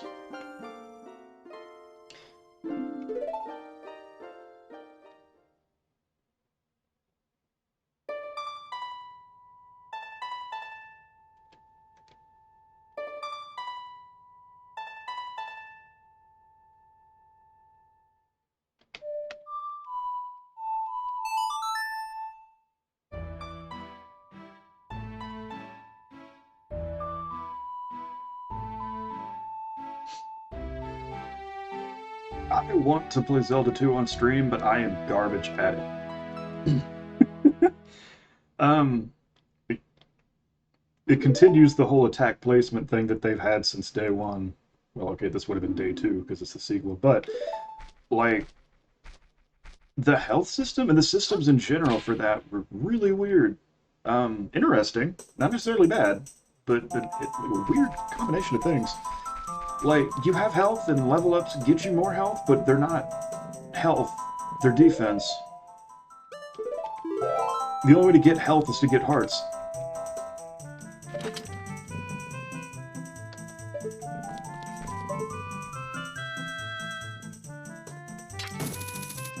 Oops, no.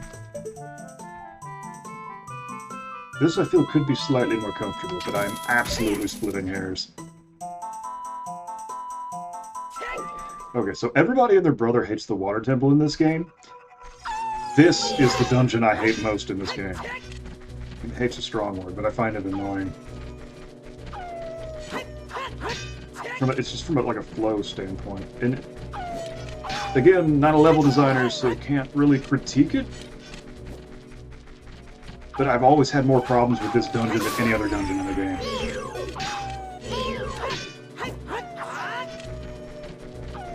And I think, honestly, part of it may just be the music. Like, I have a really weird connection with music. Like, it just hits different. Like, tone hits different for me than I think it should. It hits harder, specifically.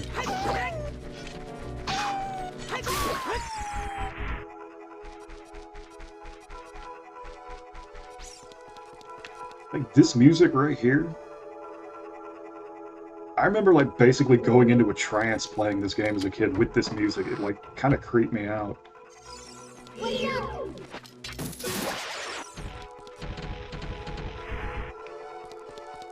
I remember growing up, there were, like, certain genres of music I couldn't listen to because they would freak me out.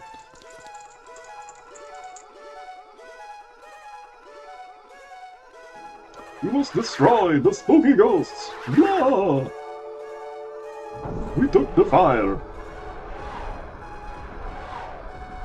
No elevator for you!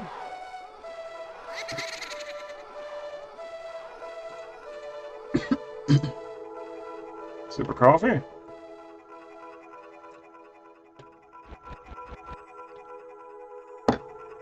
Let me check something real quick.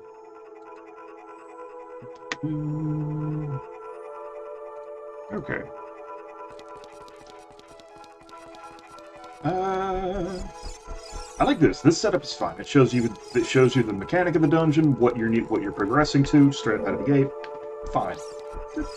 Nice, even. I like it. I don't mind that at all. So like, go over here and you can just like talk to Navin. It's like it'll reinforce that fire the torches have gone. Seems like the ghost took them away. A little reinforcement. This game was the age group for this game was pretty young, so it makes sense that they would reinforce that. I hear a skeleton.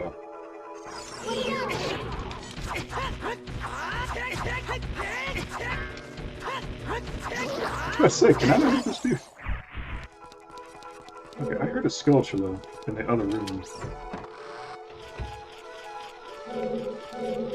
Right there, okay.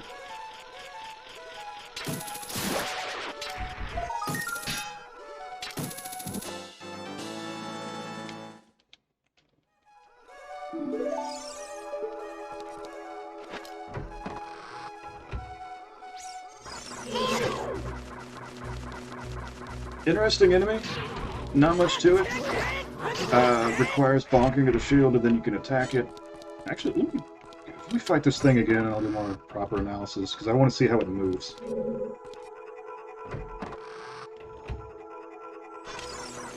I'll just run straight at you, and then takes its own direction, wanders around, bounces around the room. Wall geometry is basically you have to engage this and get hit by it if you don't address it on its own terms. It'll run at you and then run away. It's a random direction, wanders.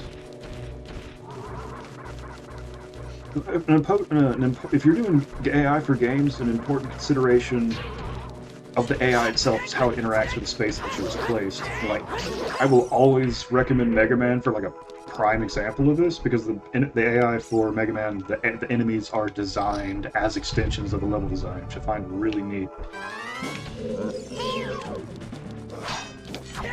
Ooh. This guy circles around. still attention-based. It only has one of them go at you at a time. But it does the lizard post thing where they alternate between attacking and the other one just dodges. Even back then, they understood how to use 3D space. Very nice.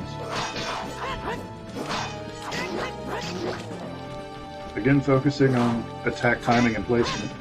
I think one of the problems a number of people have with this game is the pacing, because on a surface level, you are just waiting to attack on a lot of enemies, and some people just want more aggressive play.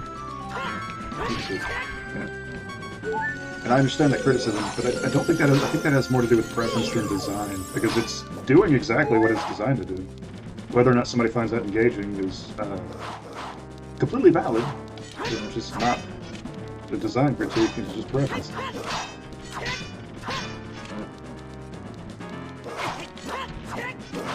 Like, usually when you're designing AI, not in all games, but in most of them, the first thing you do is slow it down. Like, if you're not trying to get a hyper-aggressive game like, oh, what the hell is it called?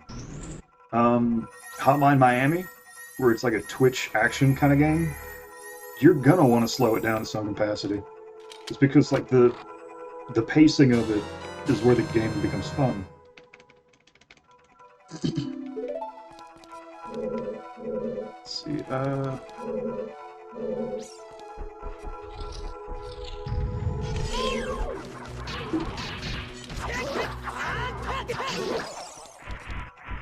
the game still kind of reward/relies on spamming the attack button, but it's fine. It feels fun to do, and it feels okay to do, and you get progression, and I mean, it feels fine, and I think it's the only really important thing. Okay, can't go that way. Do that way. I don't think I can go to the left. I think I can go up here. I don't think this is a way to go. I think this is a way I can go.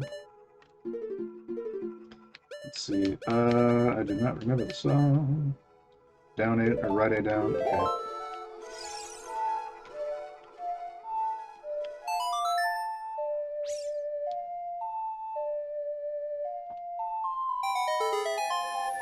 Something that they do in this game that is never, and also in Majora's Mask, that is never, doesn't really have a use, just has it there in case you want to play with it, is vibrato, and you can adjust the pitch.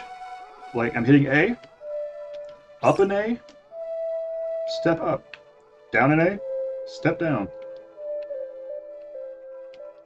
I don't think that's a full step, I think it's a half step. That's a half step, okay. And then vibrato.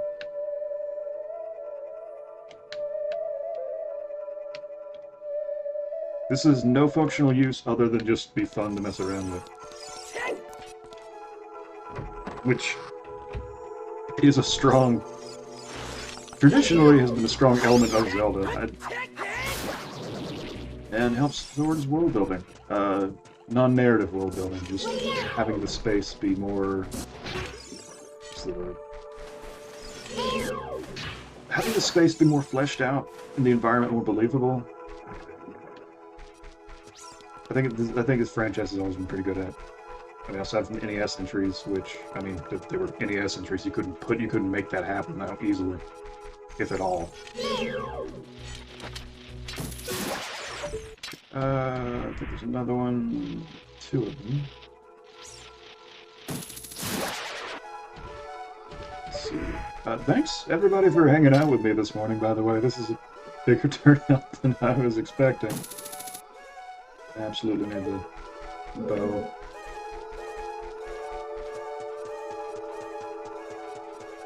Can I even go down there yet? Is it full of water? It's full of water. Okay.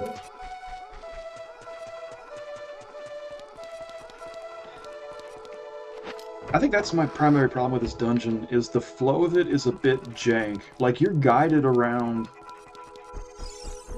You're guided through the dungeon in basically all of them, except for this one. It's not really a critique, it's just different enough that it bugs me. Because this one you kind of have to figure out where you're supposed to go. And again, it's not egregious, it's just counter to the expectations that's set up for everything else. But if you know where to go, you're fine. And it's completely redundant. Or not even a factor in the overall gameplay.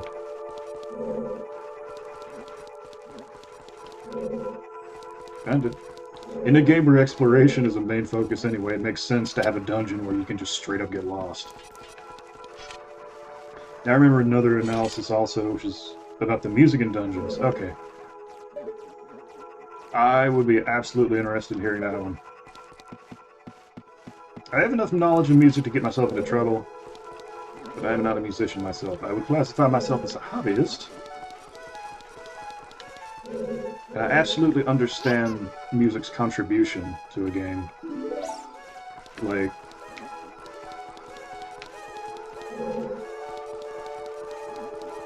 I think one of the easiest mistakes a developer starting out can make is to focus on their aspect completely and think that theirs is the key. Which, again, is a really easy mistake to fall into, especially for design. But, like, let's see, how do I phrase this? Like, design is what the game is, programming is how the game works. But, like, sound and music carry the tone and probably affect the game feel more than anything else.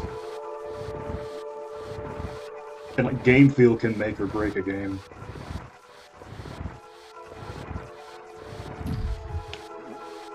I went the wrong direction with this, didn't I? No, I didn't. Oh no, I go around and push it back. The art and writing are something I'm very fond of. Writing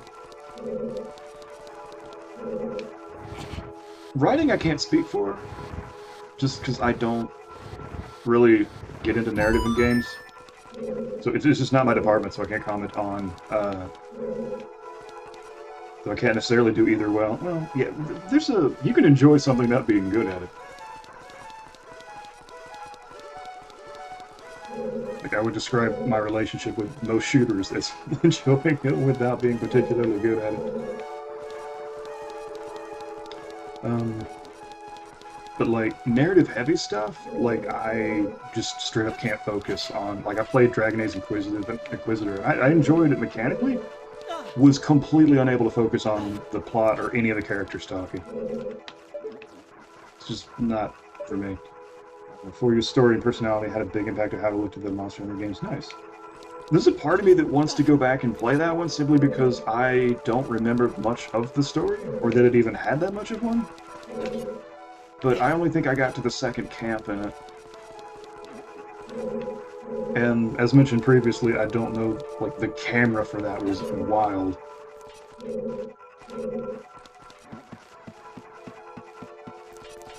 I remember hearing stories of people that really got into it, developing, and I quote, the claw from how they had to position their hands playing this game.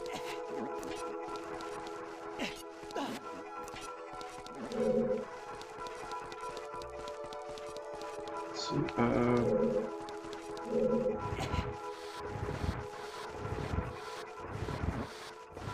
I do like the personality that Monster Hunter typically has.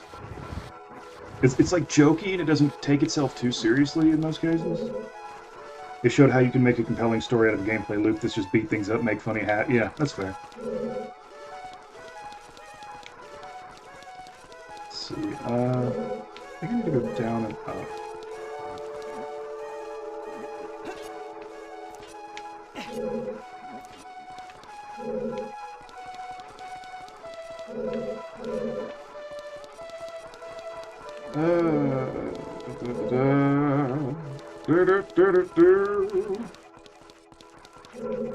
Oh, right, the ladder.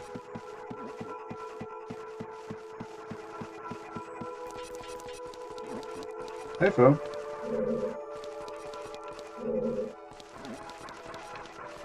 I'm playing Zelda. Talking about Monster Hunter. Good morning.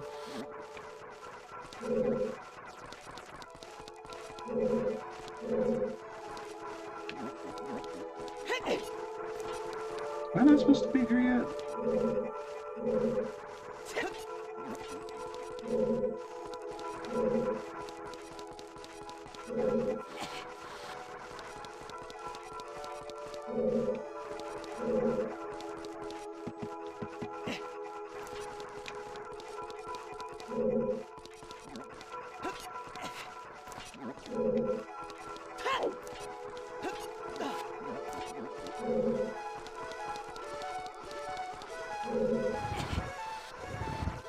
Oh, no, okay, I go up here and go around. Okay.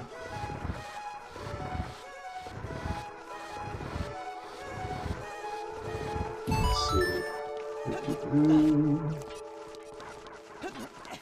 This music is still too trippy. Yeah, like, I mentioned that a minute ago. Like 10 minutes ago, I guess. Like, I have, like, weird reactions to music. Like, it just hits harder, and I distinctly remember, like, basically playing this game as a kid and like almost falling asleep into a trance listening to this shit. Like it got uncomfortable. It like made my brain itch, I guess, is a way to describe it.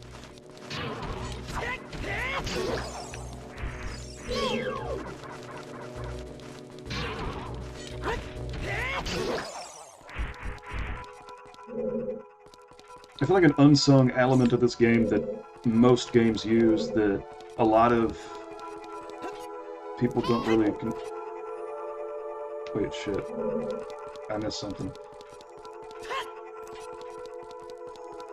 I feel like an unsung hero of this game and a lot of other games that people don't really consider is the battle music. When something's attacking you, you have a visual or an audio affordance that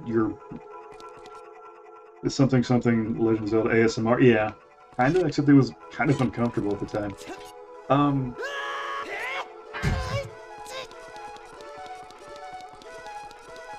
Something that I think this game does really well is like the music changes when you're targeted or near an enemy. And like that's something that most games do. It's really great to have the audio cue when something's aggro. Yes, exactly. Because like, if they added this to Minecraft, and I don't know why Minecraft doesn't have it, it would prevent a lot of jump scares.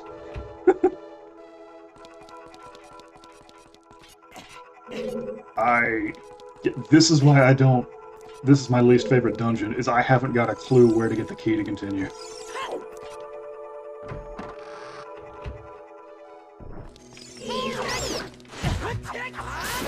It's like, I always get lost in this dungeon. Because the 3D space, it can be easy to not notice a keys or something. Yeah, exactly.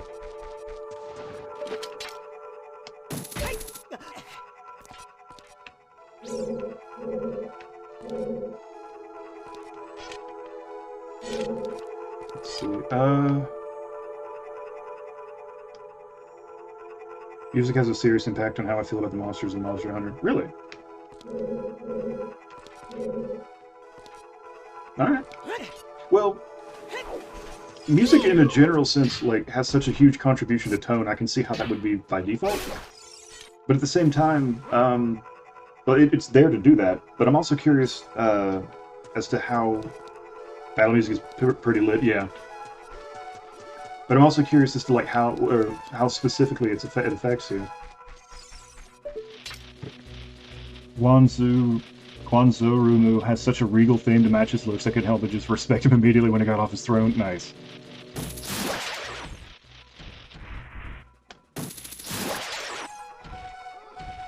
Yeah, I am supposed to go up here. It would help if I grabbed a hold. Yeah, like, there's a lot you can convey in just sound design and music that, like, people will just immediately pick up on. Instead of relying exclusively... I'm gonna get hit. I'm about to get hit. Instead of relying exclusively on text. First time I thought of me absolutely flattened me, so there's that too, yeah. I wonder if I can sneak by this dude. So everybody says yes.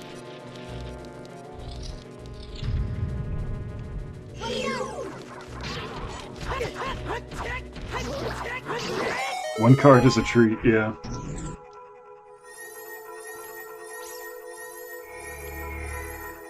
This is probably going to be a map of the compass. Probably the compass if I'm doing this in the wrong order.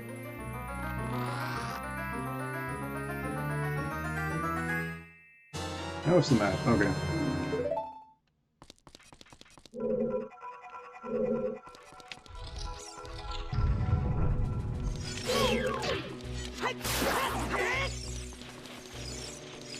It's okay, there's a key further along. Oh, is there? Okay.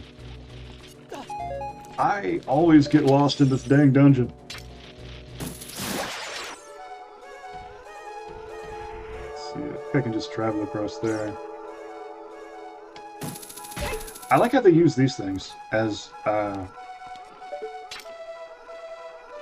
this is a giant visual affordance that you can hookshot to it. I mean, there's a little, like, exploration of mechanics required to understand that, but, like, once you see it, you know, like, paths where you're supposed to go is immediately better marked. I think it was a very nice design decision. I believe there's a key down in there. The Sculptula.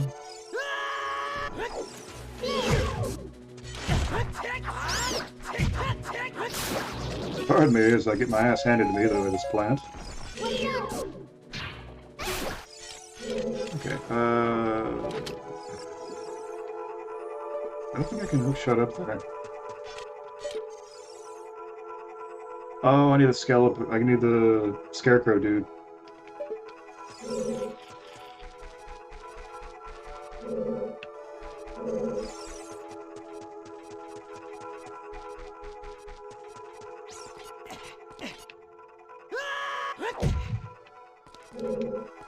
Is it?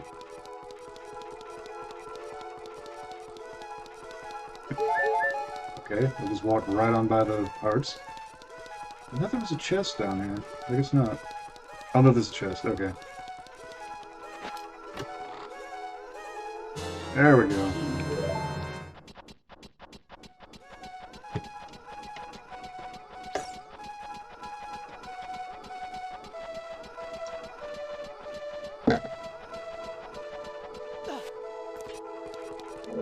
Let's see.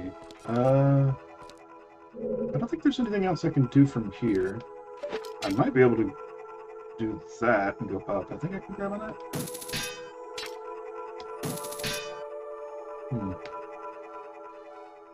Probably just have to go back to the direction I was going. Let's see.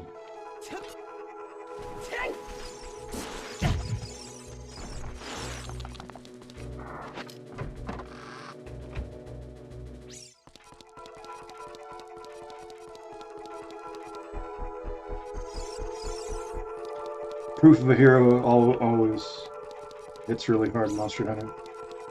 Is that a recurring theme? Is that the sting they play when you complete a hunt? Is that the name of that? It's a final push for victory kind of thing. Okay. I've played a reasonable amount of Monster Hunter in a... I'm leaving the level. Okay, I'm leaving. Pardon me, gentlemen. I played a reasonable amount of Monster Hunter at this point, and I couldn't tell you most of the music in it. It's like there's typically two types of music in games, and I am horrible at picking up on the second one. There's active music and there's passive. Like, the Halo theme, active music. It's supposed to be like an auditory thing you can pay attention to and hear, and like understand and like notice when it's happening. Passive music exists for tone and is usually not noticed, but always felt. Because they want the locus of attention to be whatever you're doing and not what the sound is doing. This game kind of has a mixture of both. It comes from... It's from the 64 era, which... And like, just about all music in the SNES was active music. Speaking of Halo, you finished your playthrough? Yeah, I finished it on stream. I had a buddy of mine that worked on it show up and say hi. She was a producer. Huge, yeah. It was actually the first time I heard from her in like 2 years. It was like, oh. It was like this nice, like,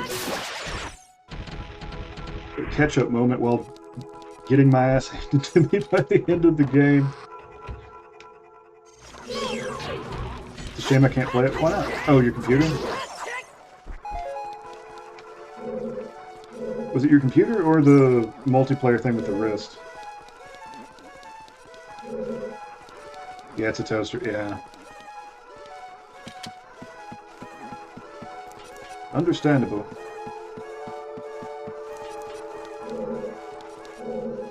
Yeah, the computer I'm running right now, I replaced a laptop from like 2001. And it was like, oh my god, I can play current video games again. And it was like such a fucking jump. And I was like, oh. You're still getting the new one soon, right?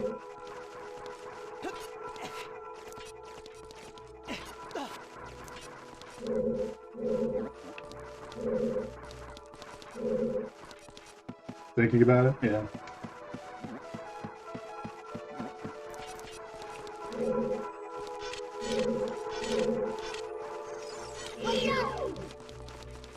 I have a hard time getting myself nice things. Yeah, that's an absolute fucking mood. Like, I probably should have got my, like, this computer, like, 5 or 6 years ago, but I couldn't, like, justify the expense, even while the old one was falling apart. I just feel guilt if I buy myself anything. So I understand completely. Even though for me it's a literal work expense I can write off for taxes, but I have difficulty getting myself things.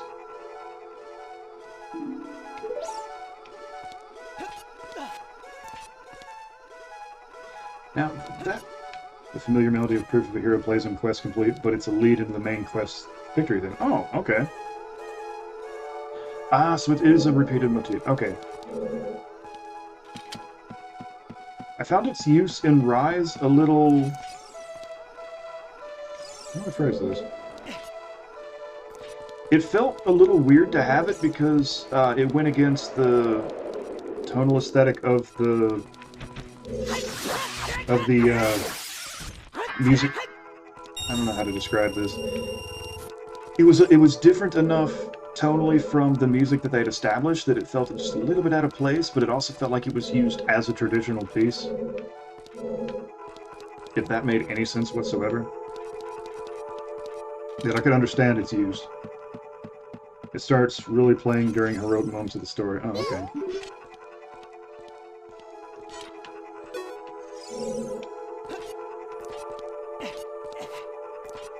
I'm missing another key.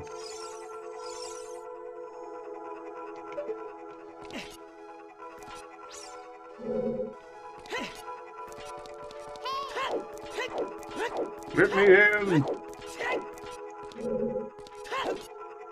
What was that? Was that the...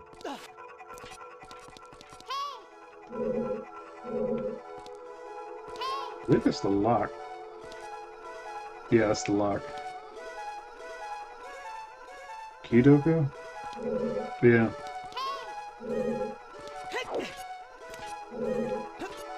Doko means where, right? Rise and Base World didn't feel like they used it in the right spot to me. That's understandable. But Kore is where, I think. No, Kore's there. It's been years since I messed with Japanese. No, Kore is this. Sora is that. Doko would be where? Okay.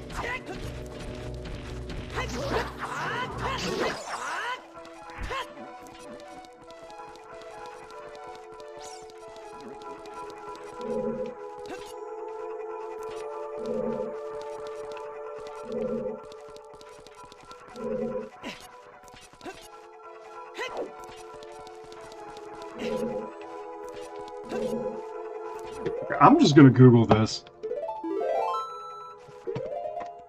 because I don't want to spend too much time just running around.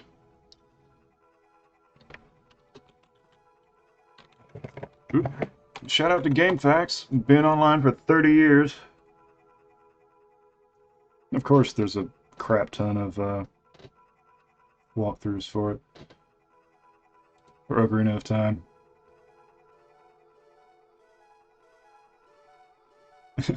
February 9th, 2000. I will no longer accept emails regarding Zelda 64. This fact will not be updated again. Environmental storytelling.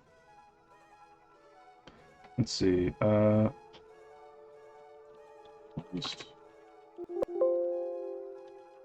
Medallion. Field, Lost Woods, Forest Temple.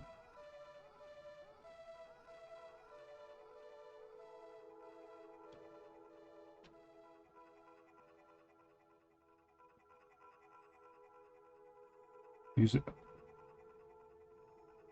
Wait. That goes to the next room. Fight two Stalfos, take skill, and they're tough. Wrong use of there.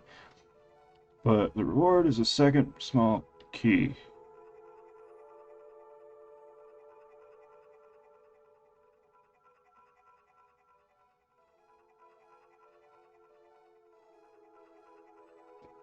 Did I just walk past a key?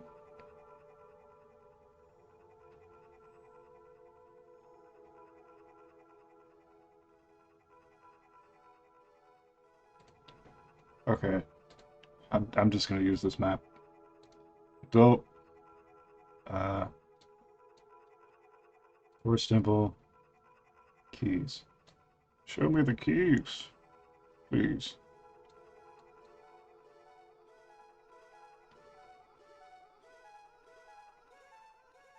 There's a fucking key in the beginning of the map.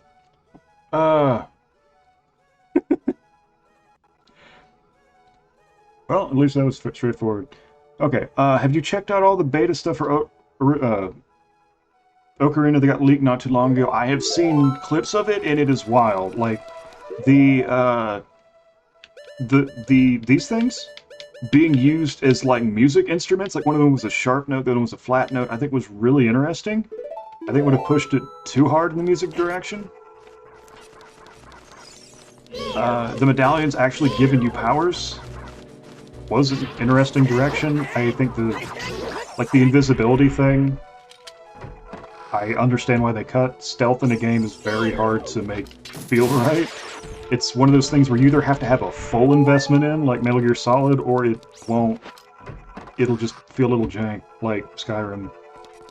Part of the Nameless Hunter is a melody playing that reminds you of your home base, though it's only using the credits, a classic in dungeon crawling. Nice. Let's see.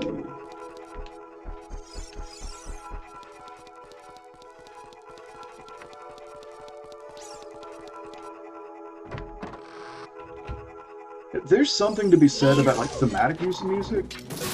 Yeah, I can get you the files if you wanted to check out the beta dungeons. Or whatever. Maybe. I'll get back to you on that. It would be interesting to play around with it.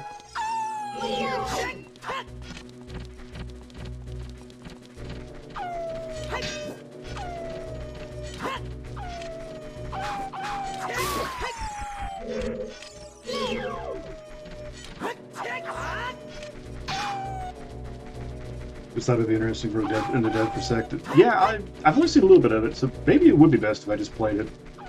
I just played it on stream. Yeah, go ahead and DM me a link to it, like which elements they kept and others they got rid of.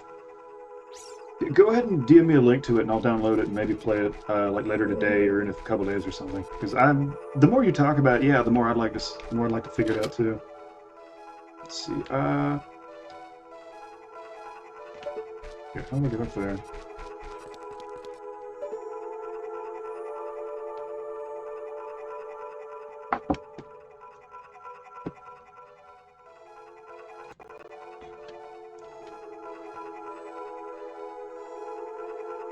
How do I get up there? Good lord.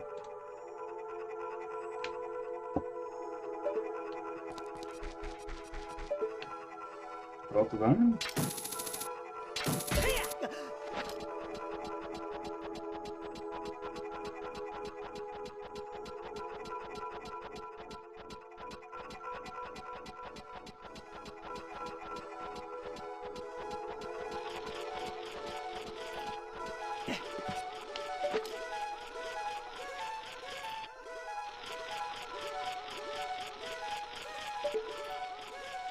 Wrong button.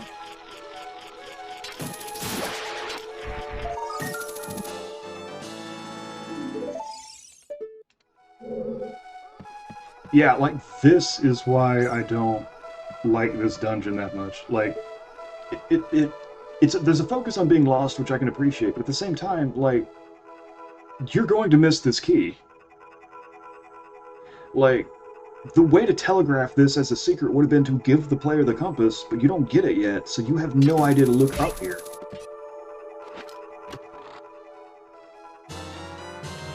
This incredibly useful thing, like, you can't get yet, and have to know it's there. Which again isn't a design critique in it's an era that didn't have it yet. Or was still formulating it, but it's just something I really don't like about this dungeon.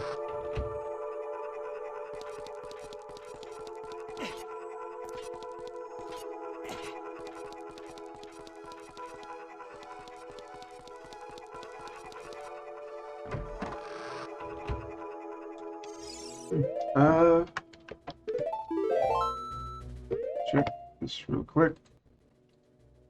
Actually, I'm gonna go ahead and do...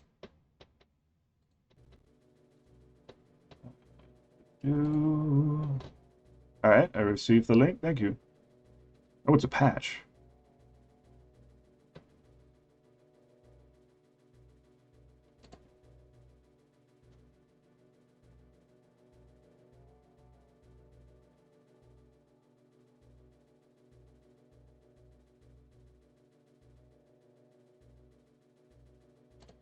Let's see, yeah, you need debug, let me get that too. Okay, yeah. While you're doing that, I'm going to be right back.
I've returned! Check something real quick.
Okay.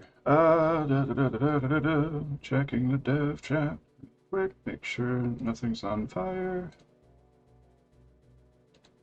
Everything looks good.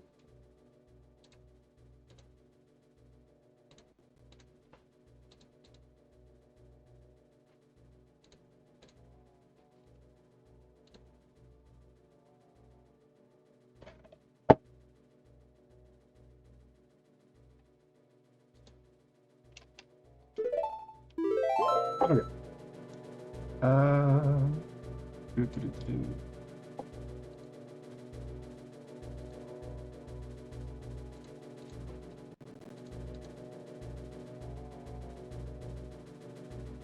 And get my setup back.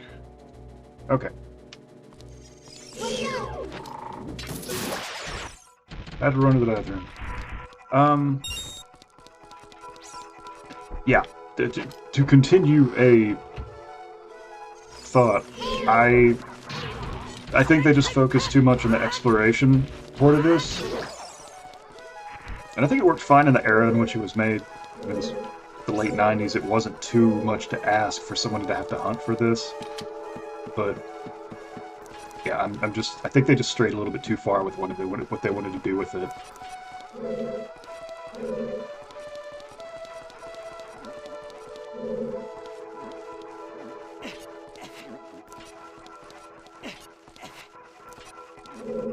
You know, part of me wonders if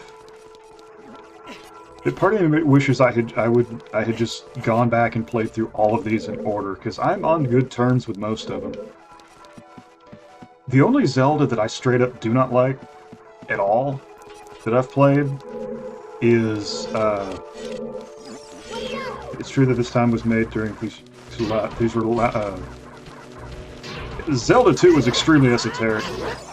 It's true that the time this was made, things were allowed to be a lot more esoteric. Yeah, it was the era in which like people were still like game design didn't exist in those terms and was still a function of industrial design. And yeah, like when you only had one game, it wasn't that hard to expect someone to figure stuff like this out, because you would be playing this. Zelda 2, I think, is fine. With a guide. On its own, not so much.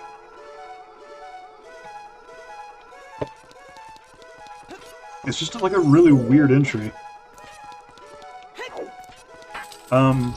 Also, it's really difficult. The general moment-to-moment combat is more difficult in that game. Because, like, the first game, there's the placement of shots focus that I keep rambling about. But in that one, it's a lot more important and mandatory.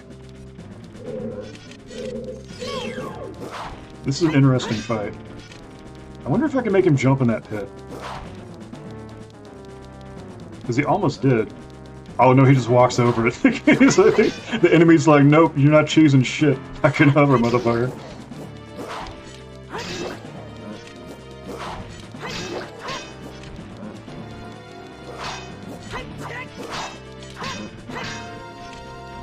But yeah, I don't know if people would want to see me play Zelda 1.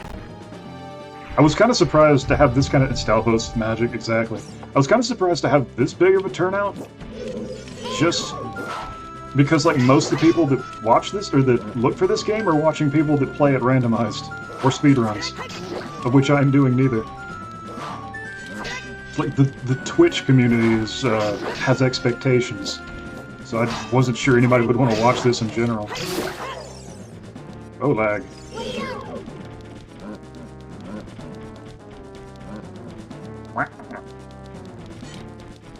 There's someone on my list doing that right now, yeah.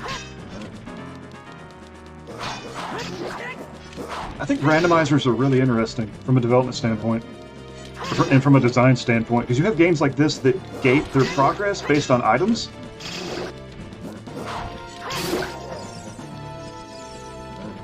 Okay, I'm just gonna blow you up, if this is on time.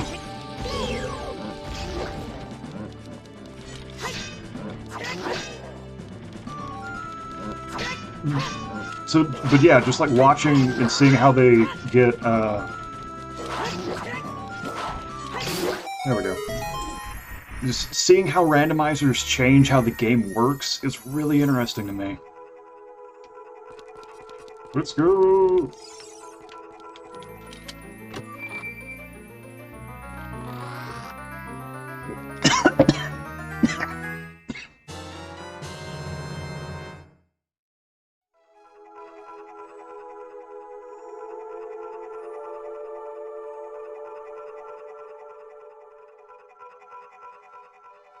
I've made a discovery.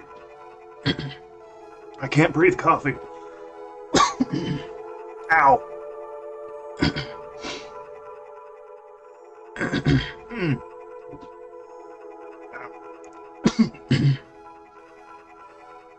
I never do that. And it's like the third time I've done it on stream.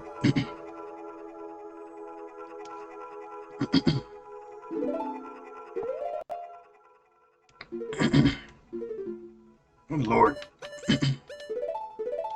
Okay.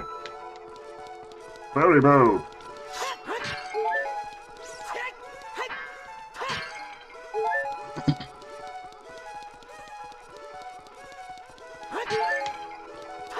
Also, a little hard to find debug ROM. A lot of the host files are modified so it wouldn't work for patch. That's fine.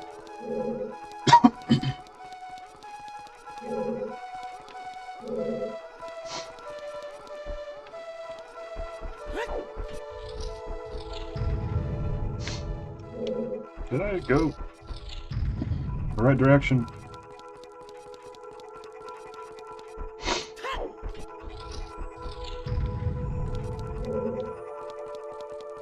I think these both go the same direction.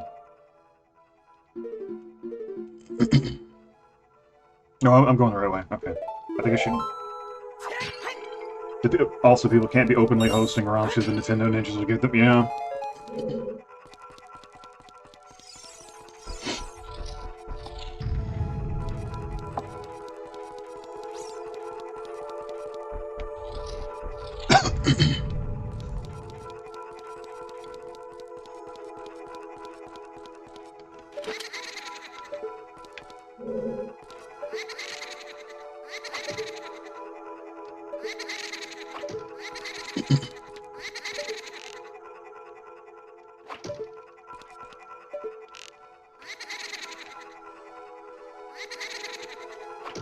Do I just...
This enemy being designed around punishing you for Z-targeting it, like Impose in general, I thought was a really interesting subversion of the mechanics they already present.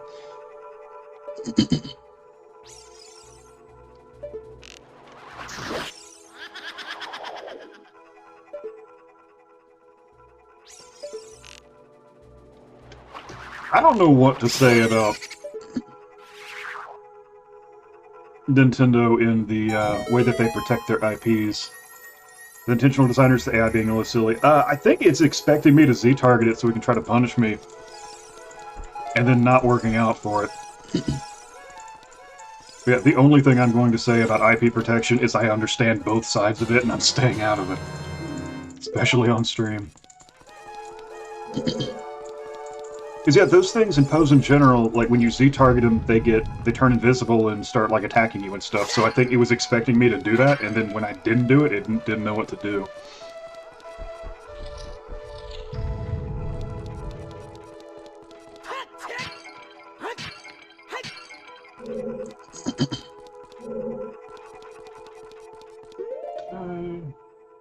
Okay, now.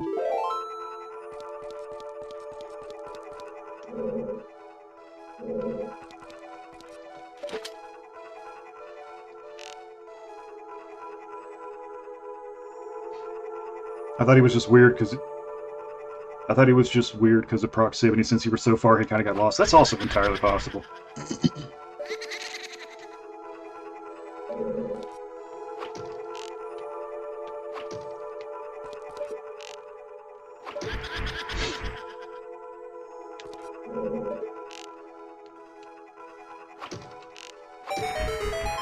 Let's see if I can do it with this guy too.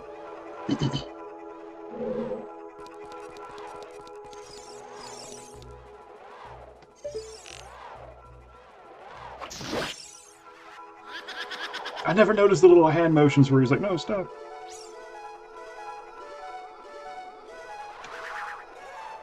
I think I'm just out of his aggro range.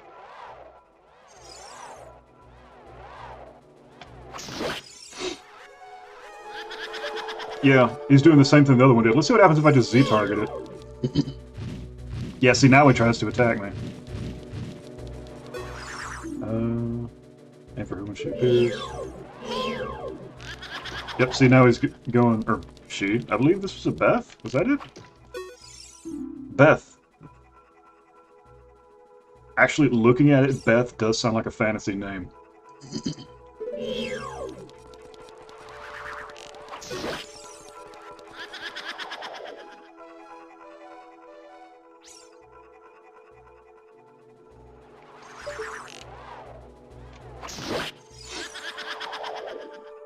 Because if you replace that B with literally any other letter, you'd be in fantasy naming territory.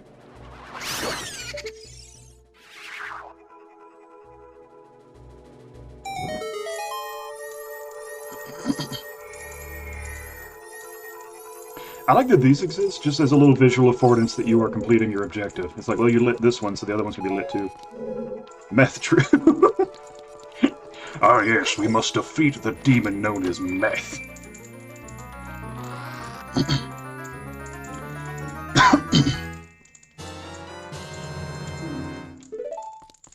You get the compass now, well after most of your, like, the key things. Does this actually tell you? This torch is lit, that means... Yes, it does give you a hint. Nice. Wait, this is...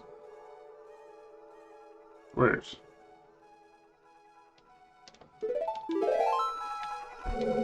This way first. That's it, I went up and beat him and then came at her and came down. What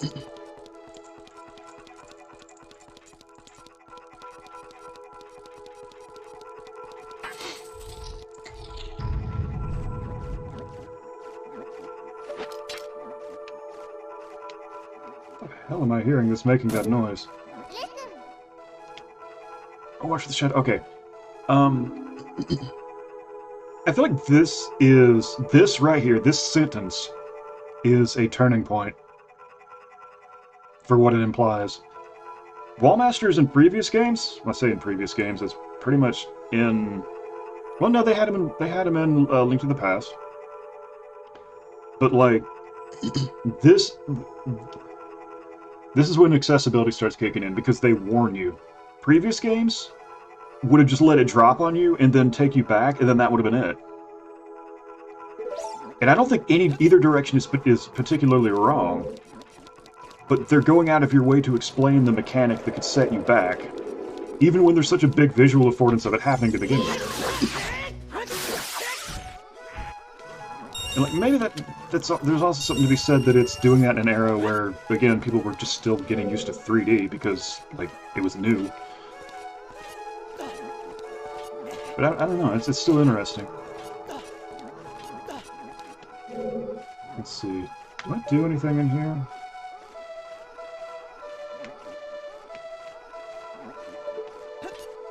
Oh, no, I can't do anything because I haven't flipped the... Okay, yeah, so I'll go back and flip it and then come back. I believe.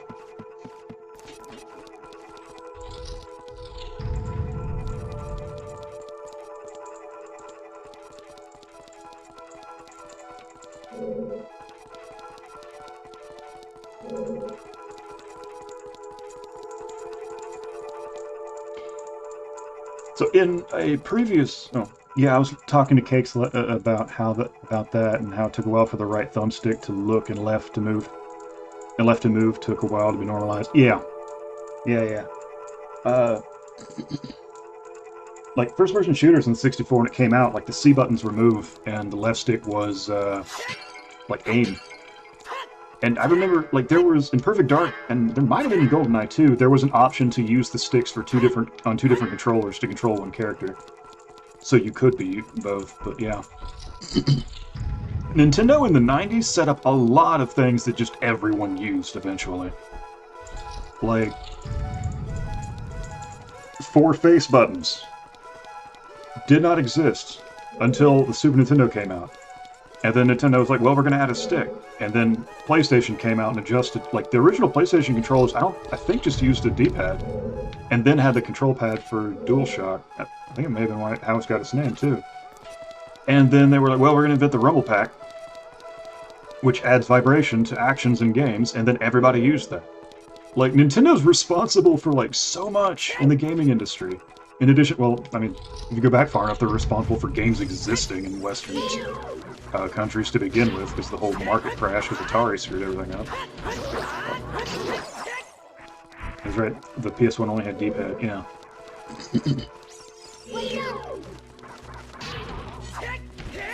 I'd also argue that Nintendo's, like Shigeru Miyamoto in particular, are probably how we got contemporary game design.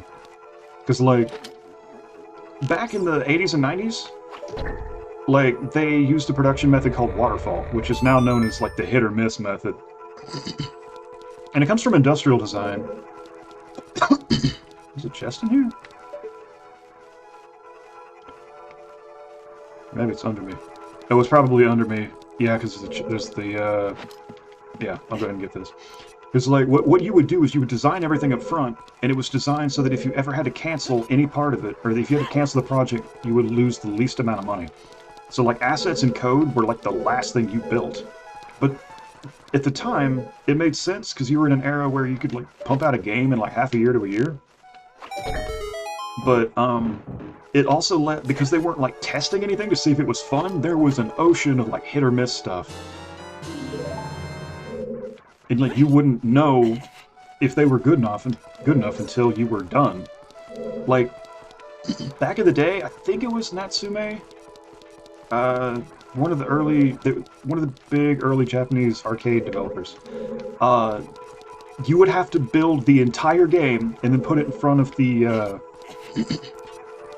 from the guy who ran it, and he would decide then and there if it was good enough to sell. And like, this was in an era where you could do that because the game production took so little time to make, but, like, that's still fucking wild.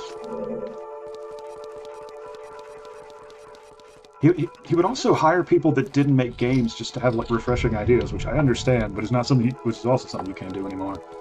But, I absolutely just started rambling and forgot where I was going with any of this. Let's see.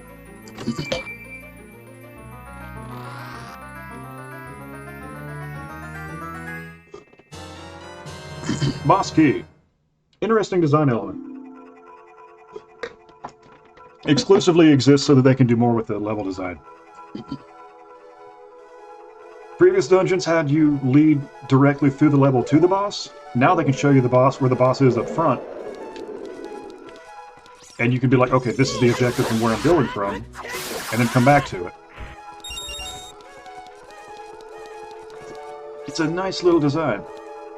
I forget if I fall down here yet or not. I don't think so. Let me get this other stuff first. What is under me?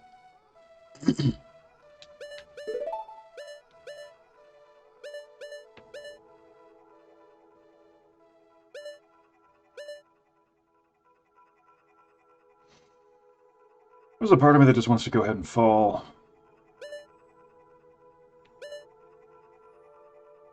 Go. I'm not gonna though.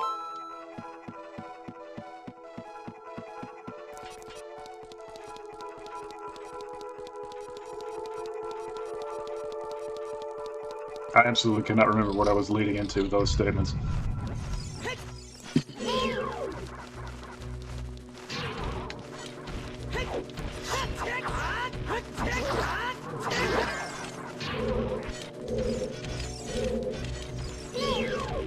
Then I think this is when people started testing stuff during development and moved to agile methodology, although they didn't call it that.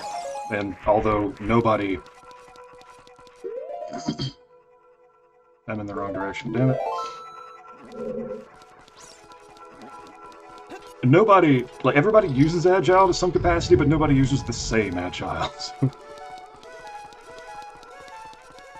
Which is basically a form of, like, you build something, you test it, does it work? Yes. If it's not, no, you cut it thin.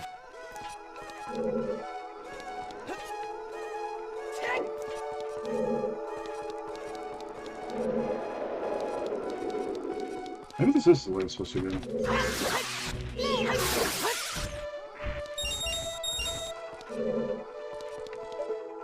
I don't think I can get to that door.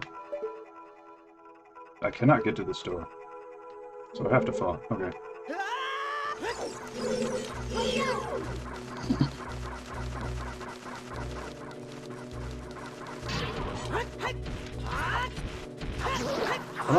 A lot of game history in general is kind of interesting with context. That it's kind of hard to know outside of it. Like,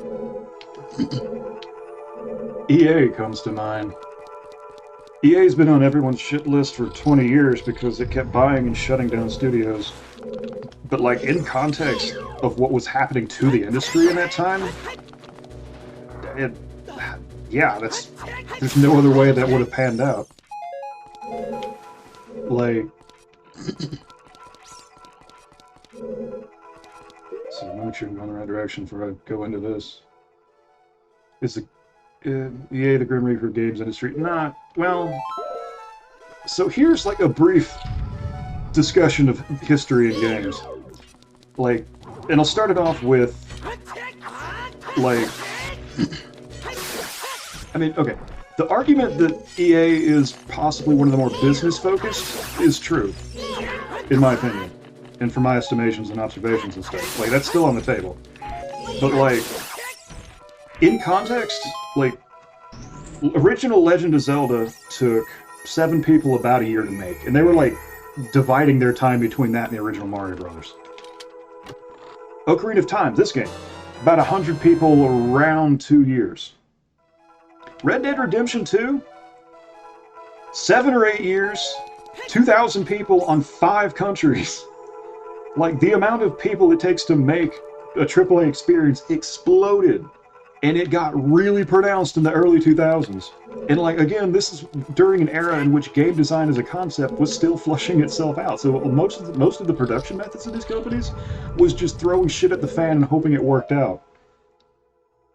So, like, what ended up happening is, like, game production exploded. It required so many more people, and it cost so much more money that, like, studios were dropping like flies. And EA was just picking them up and giving them basically a second chance to do anything at all. And most of them, it didn't work out for. And when they were unable to keep up with the development costs and able to sell enough of their games, they got shut down. And like, there is the potential that EA may have had their estimations on the return of revenue of their purchases too high. That's still on the table, and that's fine. But like, in context, EA's the reason a lot of people still had jobs.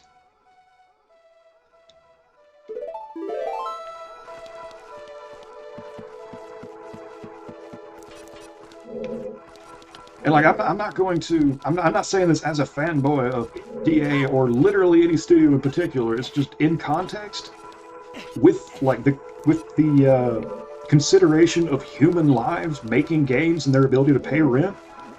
It's like, yeah, maybe they're not that bad for this one thing. They have hiccups. I mean, Battlefront, sure. I mean, they're not above critique, is what I want to say. But like, I genuinely don't see them as the hellhole that they are often made out to be.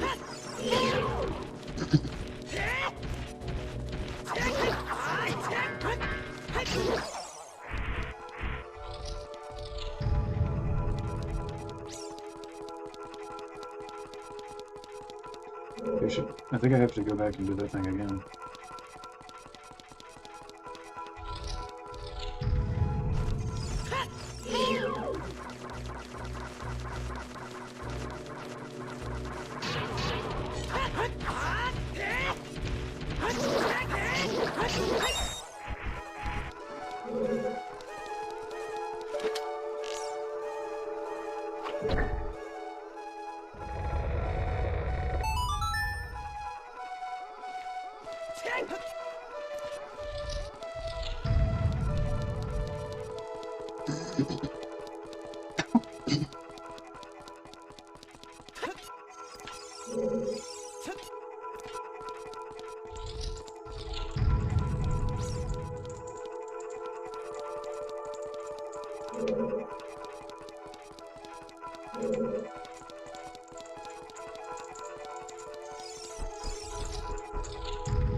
If I'm brutally honest, I think a lot of things about my industry get sensationalized and presented without context, and it genuinely upsets me sometimes.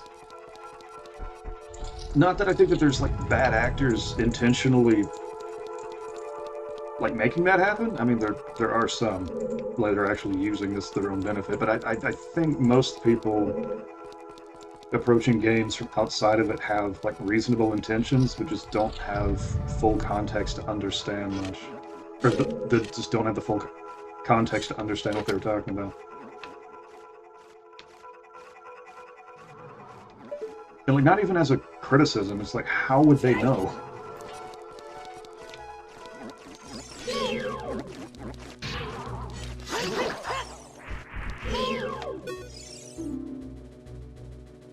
Like everything I just said about EA, it's like you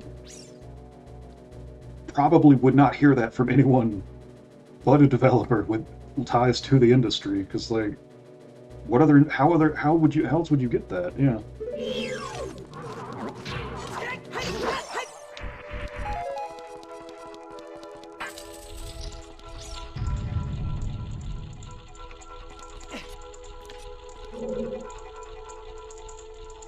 A nice little puzzle room. I feel like this puzzle reads very well, because that is clearly ice. And then you've got like this, and you've been using your bow on everything.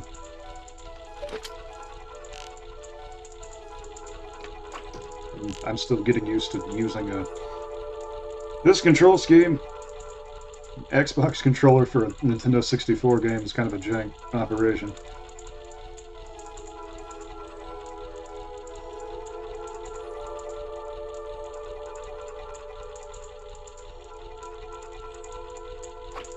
Come on. Damn it. I suck.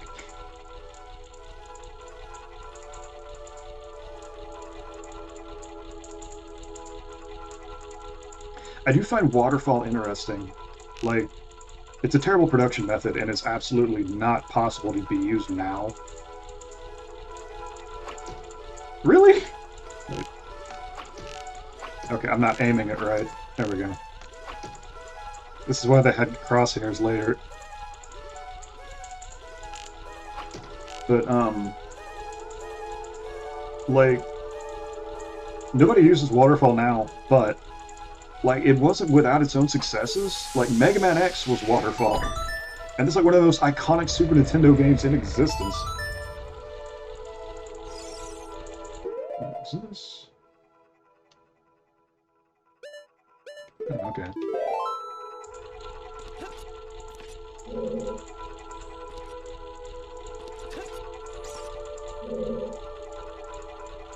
On a related note, I am not touching anything about Activision on stream right now. Not if I want to maintain a career in this industry.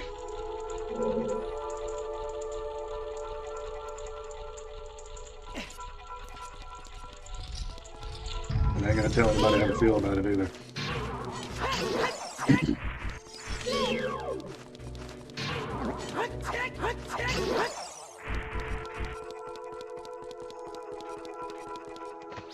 Let me check something real quick. There is a game jam running that I'm a moderator for, so I want to keep making sure that everybody's doing okay. Everybody's having fun.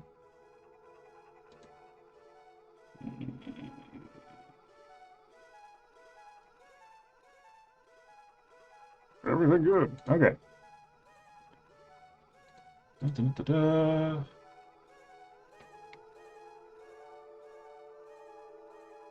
I find it interesting how many people like are lurking right now. I don't know how many are bots, and I have no problem with lurkers whatsoever. It's just kind of nice. It's a nice thought that like somebody's like off working on something and have like it just has me of all people in the background of whatever they're doing. It's really flattering.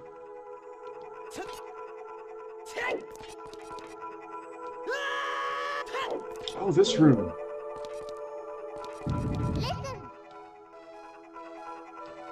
Ceiling is falling down. It's a little bit redundant to point that out when like the visual affordance above does that, and I don't think if you're not running directly ahead, you're not going to get hit by that anything anyway. But I mean, mid-90s people were still getting used to 3D. It's not unreasonable.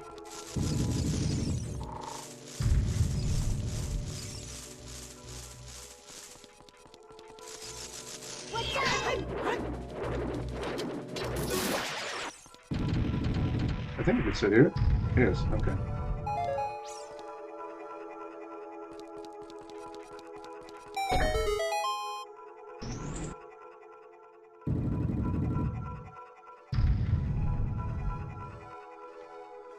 I really wish I was more of a level designer to like be able to point out. Oh, they turned off the first-person view for this. Interesting. They don't want me seeing something.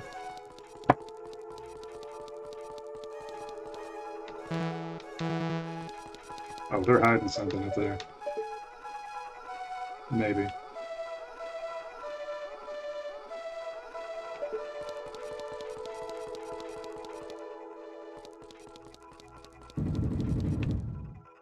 I guess while I'm just rambling about random game development trivia, the reason why couch co-op was phased out was because the ability to have multiple cameras in a screen, like at once, rendering the same scene, is extremely difficult. People were like, well, we can focus on the visual and make them prettier, which they did, or we can reduce it so that the game can handle two cameras at once without lagging. I chose the former. I remember this room.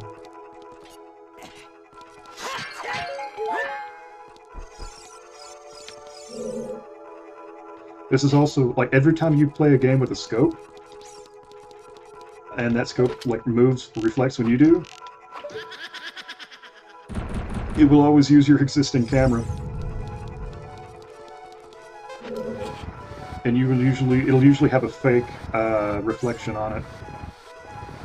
For I'll show this off next time I play a shooter. But like you can actually see that it, like anything in the scope is a reflection is faked and not part of the viewport, or not part. It's not looking through it. It's faked to make it look like the environment around it.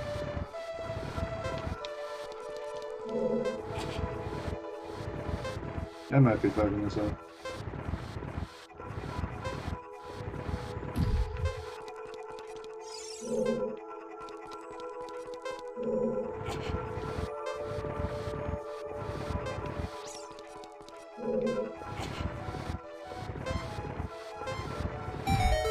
I do, right? Okay.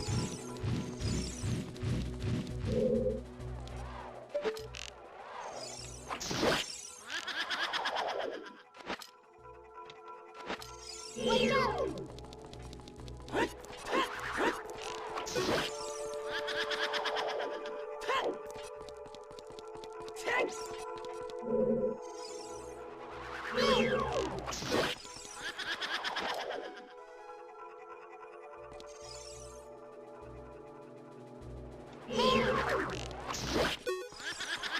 I do feel like the time to kill in this enemy is a little bit high, but it's not necessarily egregious.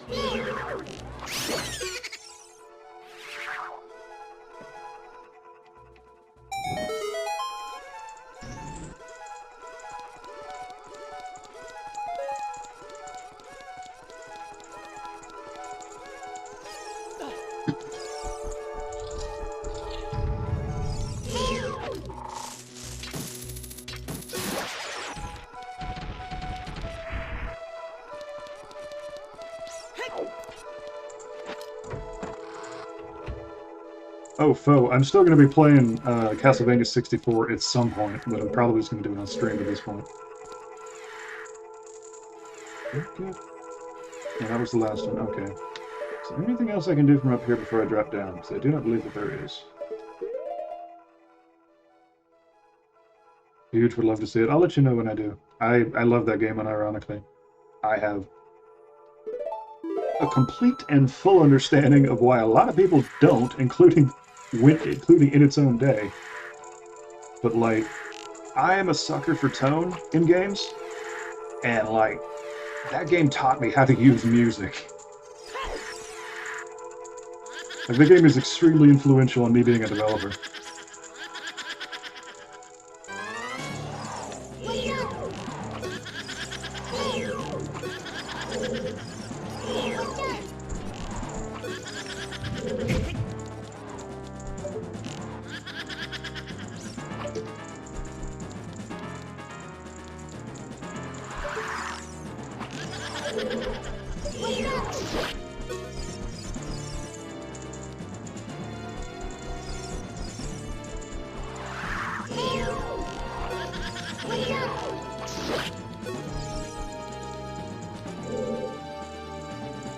I might play the sequel to it, which I don't remember the name of off the top of my head, too, because I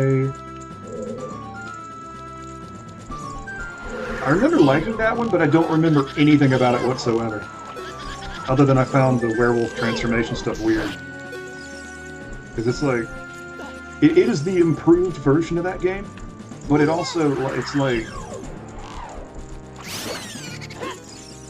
if you just have an ability you can use whenever to get super powerful, but you can't turn it off, so you just burn through all hearts. And it's like, okay.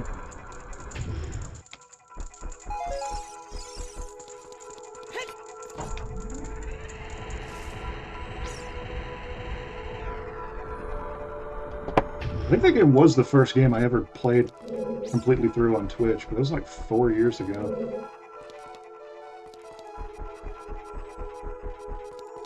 I continue to respect this game and this franchise on how they use existing elements to create like random or interesting things like this.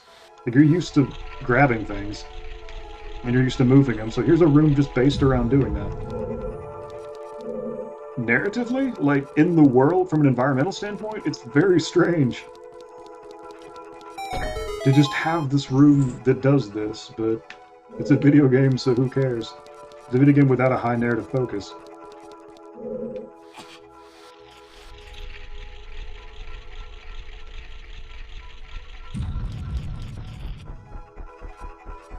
Let's see,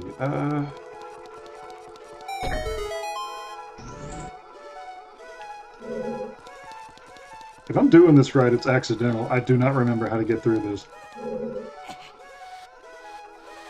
Oh, I can't go... yeah.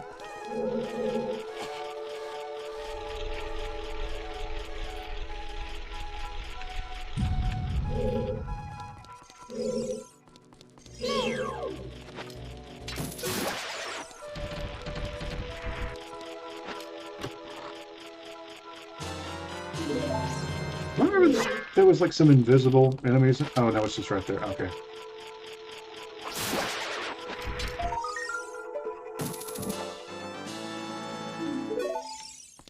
Yeah, I was gonna play it for Halloween and then just got tied up with other stuff.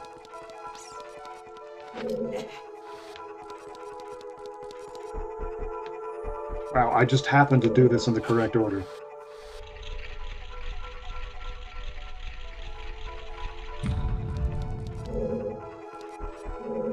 I did not do this in the correct order, shit. Oh wait, no, there's a... okay.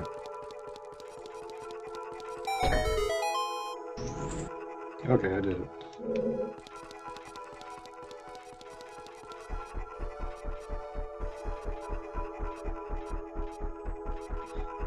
So the benefit of having a boss key is having the boss room presented early in the level as an objective and as a goal, and for just variation's sake.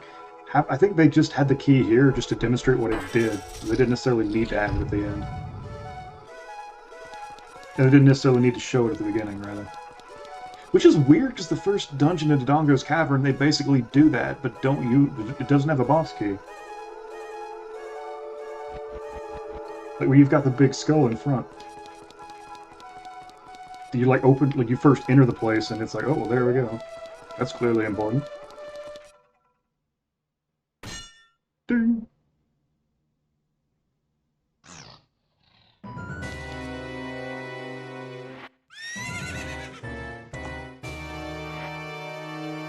Hello, Douglas!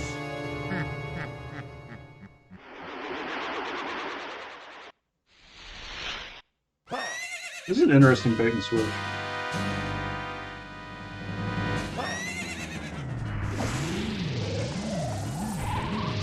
This boss fight in general is interesting. Let's see.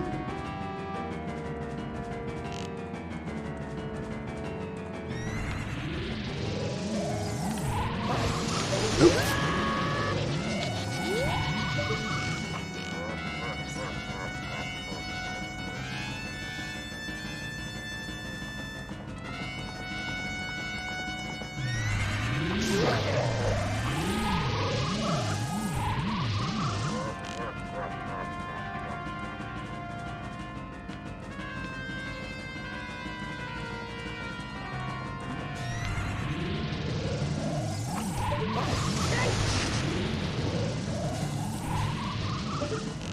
It's a little slower, but this was a spectacle fight back in the day.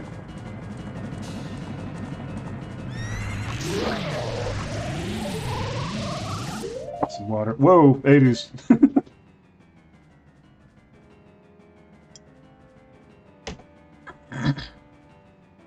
This particular effect I don't think works particularly well in emulation, because what it's trying to do is capture data from the renderer so that it can pause everything behind it, and just doesn't know how to react.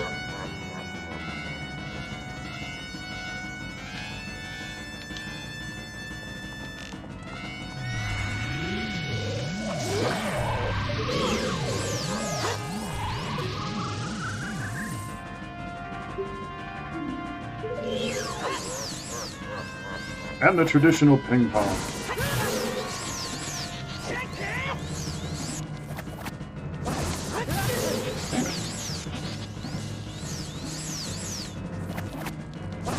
That I no longer have the muscle memory for, apparently.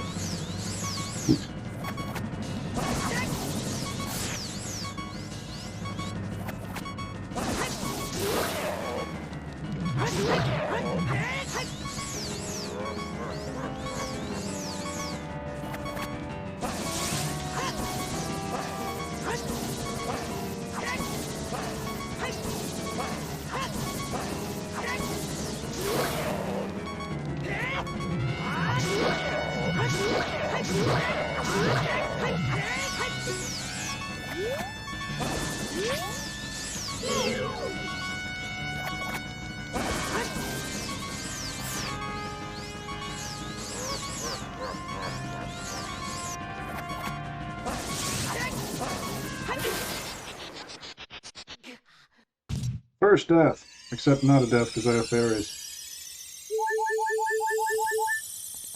First full loss of life.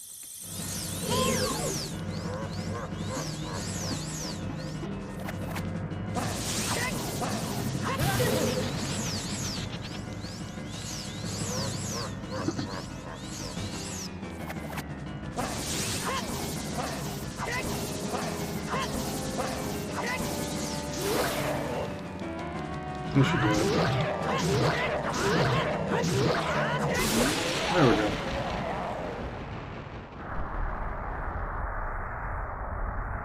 I always love the disintegration effects in this.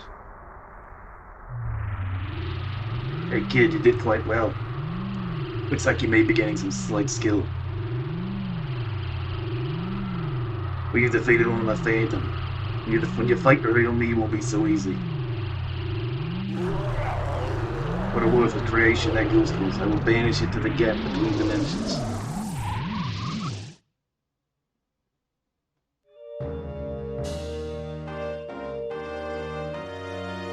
A nice little fleshing out of Ganon as a character, considering the fact he kind of just exists. You don't really see him doing anything, he kind of just waits for you at the end of the game. You see him chase the princess once. And then you hear everybody and their brother hype up how bad he is, but...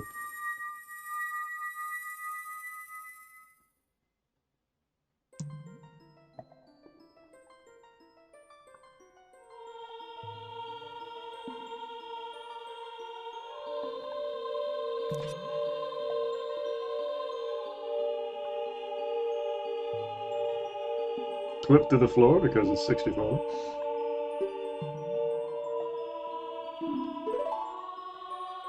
I'm sorry, what the fuck did you do with that ocarina I gave you? You just threw it away? How could you?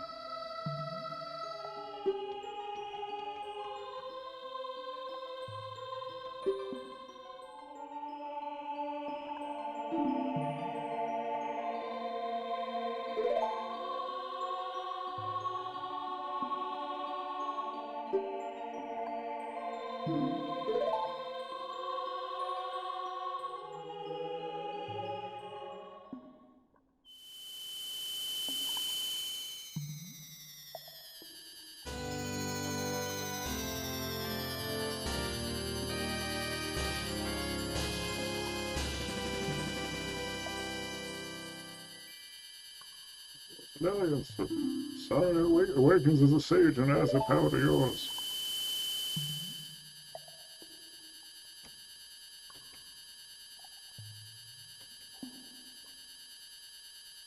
I've legit brought this up an hour ago and I don't think I ever finished the thought. Because that's where I am as a person, I guess. The only Zelda game I actually don't like at all is Twilight Princess. Nothing in that game clicks for me, but everything else, it hits right, I think. I've only played a little bit of, what was it? The one that came before it, the other GameCube game. What the hell was the name of that game? Wind Waker. I've only played a little bit of that, and that one I respect, but didn't quite click with me. But the only one I just do not like is Twilight.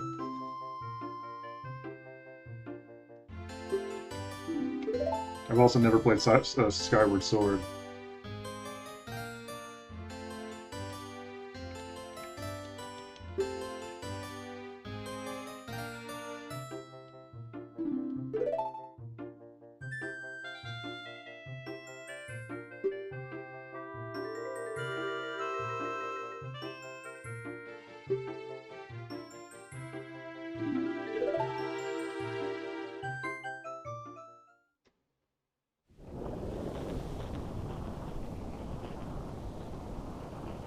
Time ago, before the king of Hyrule unified this country, there was a fierce war in our world.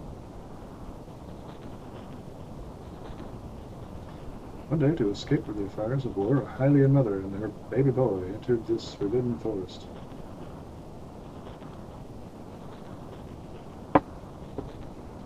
Mother was gravely injured. Her only choice was to entrust the child to the Deku Tree, guardian spirit of the forest.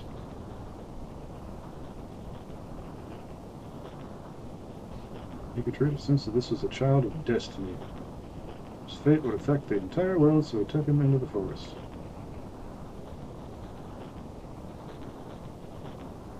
The mother passed away, the baby was raised as a kokiri. Now, finally, the day of destiny has come.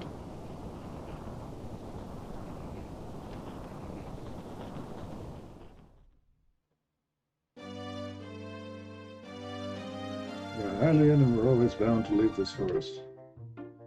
Now you have learned your own destiny, so you know what you must do. Now, Struble, break the curses on all the temples and return peace to Hyrule. Hello there. I'm a different tree sprout. Grow and flourish. Thanks a lot.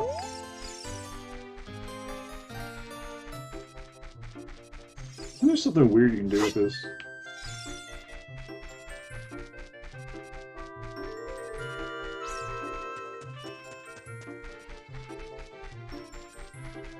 Save this.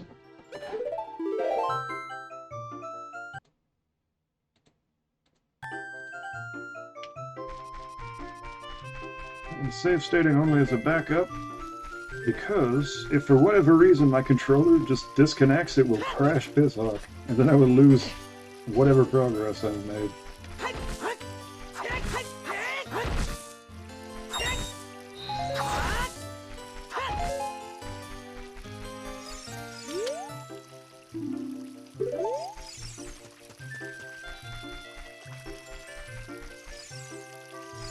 I should spend this $200 on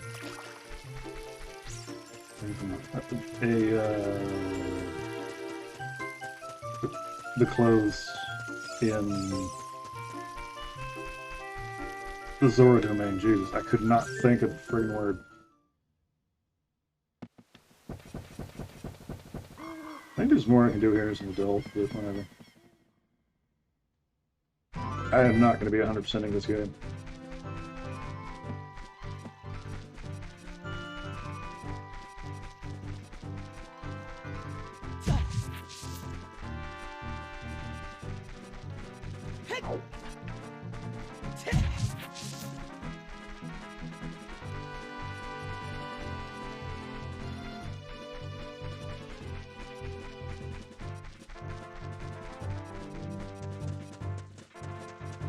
I think I can go get an opponent now, so I'm gonna go do that.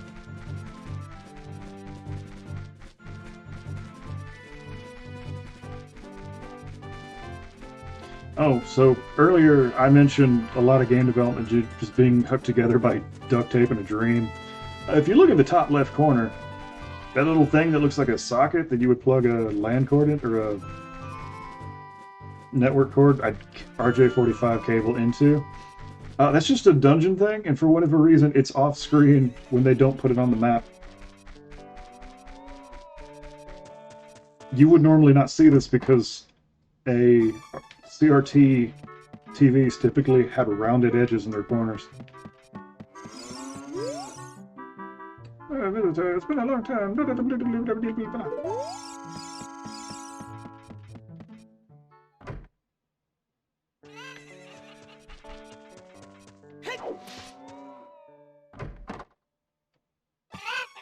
I didn't get the other bottle. Crap.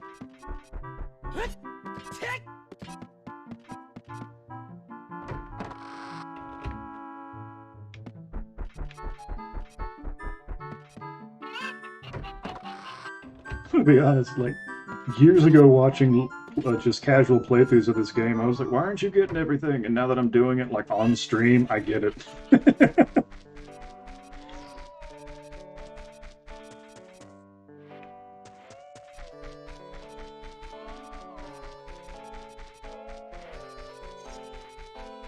Let's see,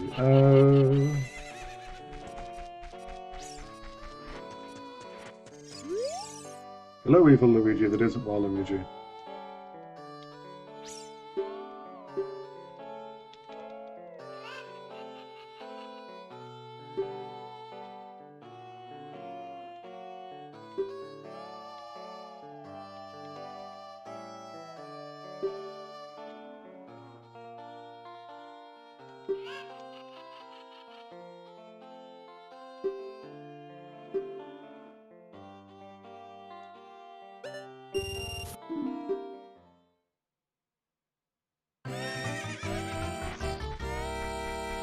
Not Mario, yeah.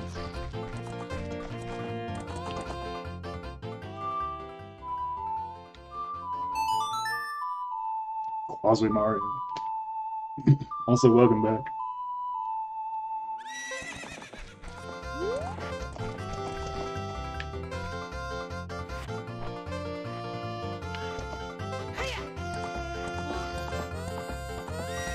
I believe I just talked to this guy.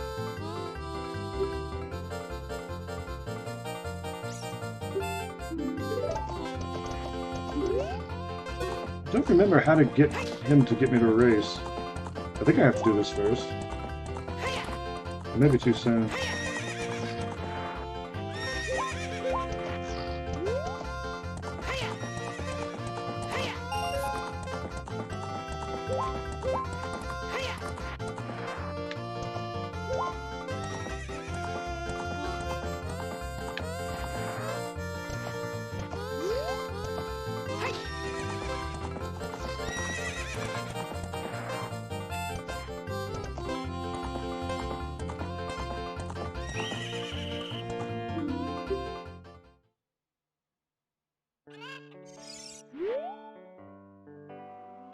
I don't think I can do this yet.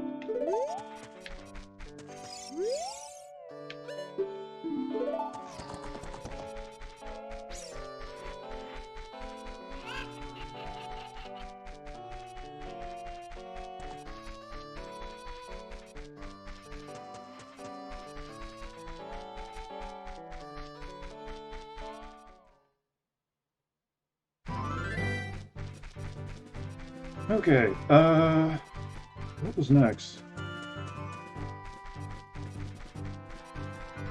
I don't think it was the Gorons.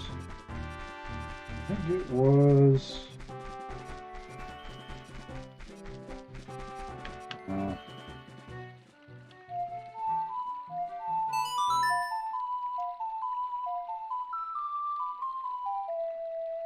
Listen. It is Screwball! Listen to that again.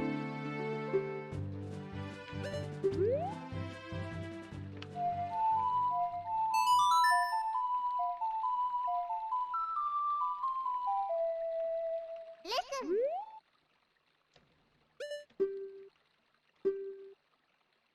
Okay, it is Death Mountain.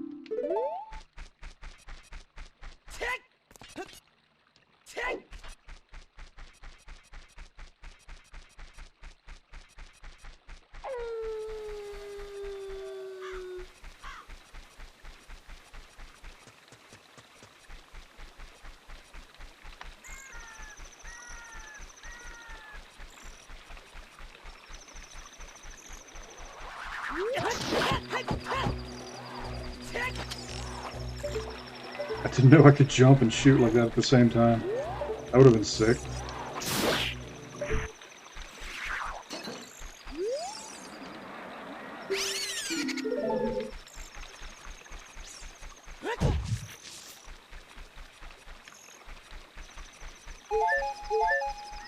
Effective use of billboarding. They could not do round shapes, so they just used sprites. They just always face the camera.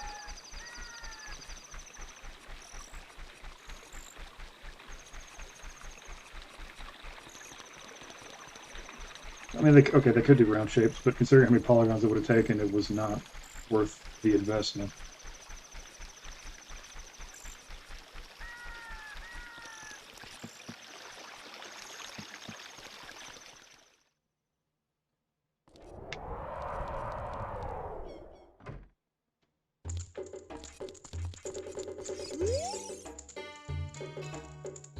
Oh, you are quite an energetic young man. You're brave and handsome, too.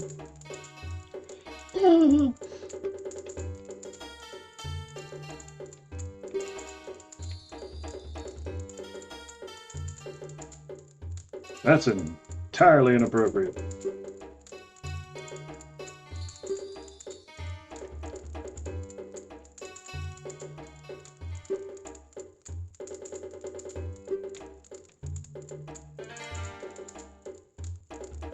Hello!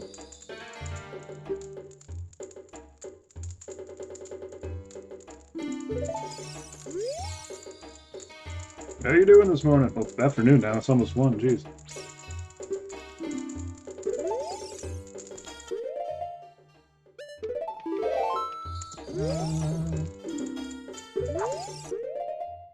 Wait. Bigger do game dev? Nice. Yeah! Yeah, I'm pretty much just like analyzing this as I play it because I haven't. Like half of design, half of keeping up design chops is like playing existing stuff and just poking around in the design space. And I figured if I'm going to do that for fun, I might as well do it on stream.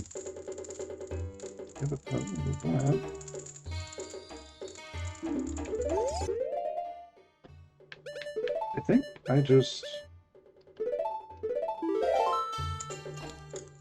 hand it to him? There we go, okay. Protopo today. That's a normal though? I thought it was a... Oh, whatever.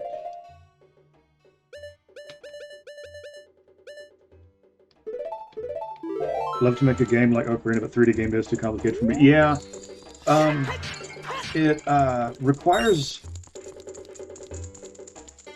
If you do not have game dev experience, I would absolutely recommend 2D first because the math is better. Yeah, I'm better at 2D. Yeah, the math is different. It's how do I phrase this? You have to be good at trigonometry from a programming standpoint, and you have to have like the animation's a lot different. And I feel like you can get away with more from I should not have jumped in there. I feel like you can get away with more in 2D than you can with 3D. It's not even just code. How so? Like the design space of 3D games, or the asset creation is usually a big holdup too.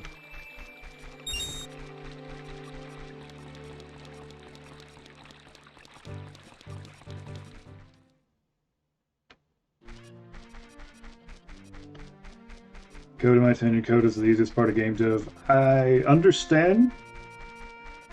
I know I know some artists that would disagree with that, but yes, I understand.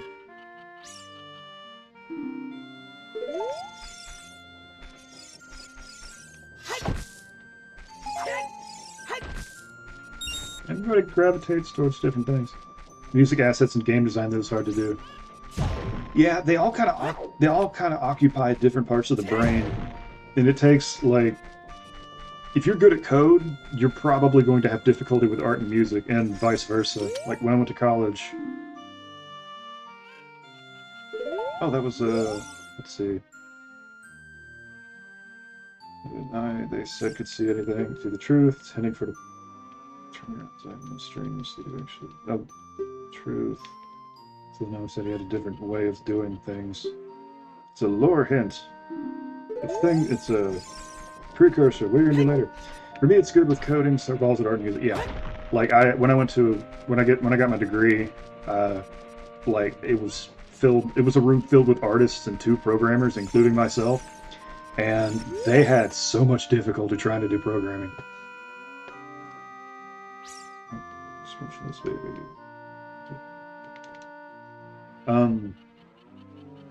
A lot of art and music is based on how things feel, which is hard to wrap your head around if you're used to programming, which is more logic based.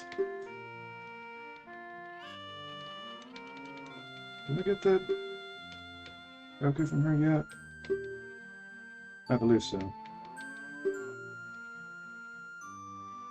Just bring it back to me after a while, and I'll check out its move. Okay. Yeah, I can give you a rundown on music. That's why if I had money, I would try to get people to help me, or just friends that are bored and talented in those fields. Yeah, I recommend doing game jams, honestly, to meet other developers. Like, even like industry folk like me end up doing game jams on occasion just to, and you end up like meeting each other on there and then like hanging out and then like building games together. like I just through happenstance managed to do a game jam with someone who like later ended up working on the current Halo, and it's like, okay, that's cool. I can give you a quick rundown of music, because like if you want, it's like music specifically has been eternally difficult for me to wrap my head around until I understand the most basic components of it. And like, if you just look at it on Wikipedia, it is a minefield. We're going to get been working on since May 2020. Nice. What kind of game are you making?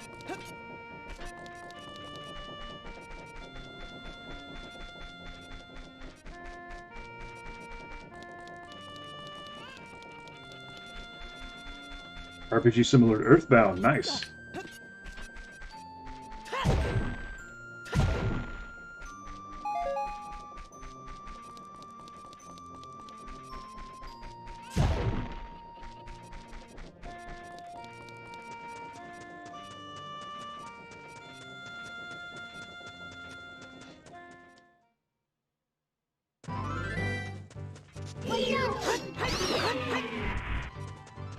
Yeah, most of my stuff's been like action oriented. I did work on a base RPG a number of years ago. But that studio got a little too big for its the scope of that game got a little too big for what they were wanting to pay for. Ended up going to the wayside. The downside of working in indie is they drop like flies usually before they can get the game out. In most cases.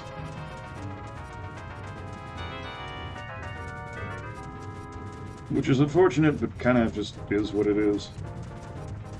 If you're trying to make a living off it, and you're having to pay multiple people. They need to be able to pay for it too, or be able to pay rent too.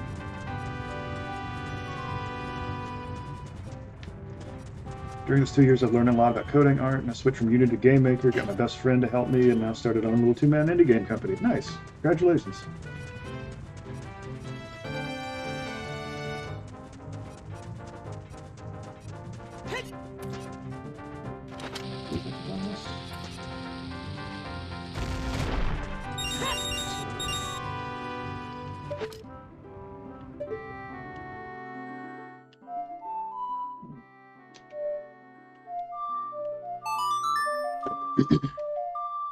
Yeah, if you're doing 2D, Game Maker is probably an easier way to go. I mean, I like Unity. I've used it for a long time, but like, Game Maker is just kind of easier. Oh, I've wasted $200. Oh no. Oh well. Yeah, it's just a lot easier to put together in Game Maker. You fool! Yeah.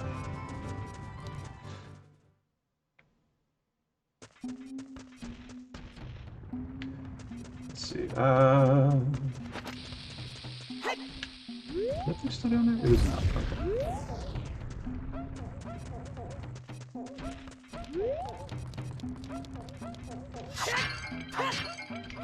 I've been primarily Unity dev. I've been branching off into Unreal for the past couple years. Unity's UI system, in my opinion, sucks. Yeah. It's a lot better than it used to be. Like, it's significantly better than it used to be. In, like, 2014, yeesh. Canvas was so much easier to work with than that. Yeah, the Scrabbly, but I don't see the Scrabbly.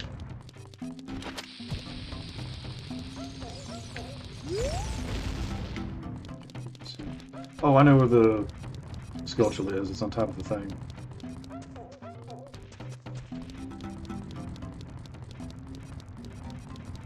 But yeah, like I feel like half of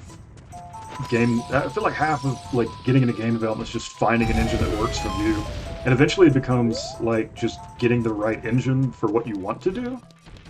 But like just getting a foothold in general is so important. Trying to make decent looking menus is hard in Unity. Yeah, it's fair.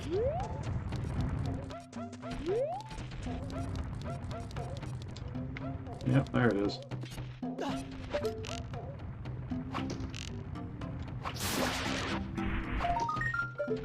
Let's see.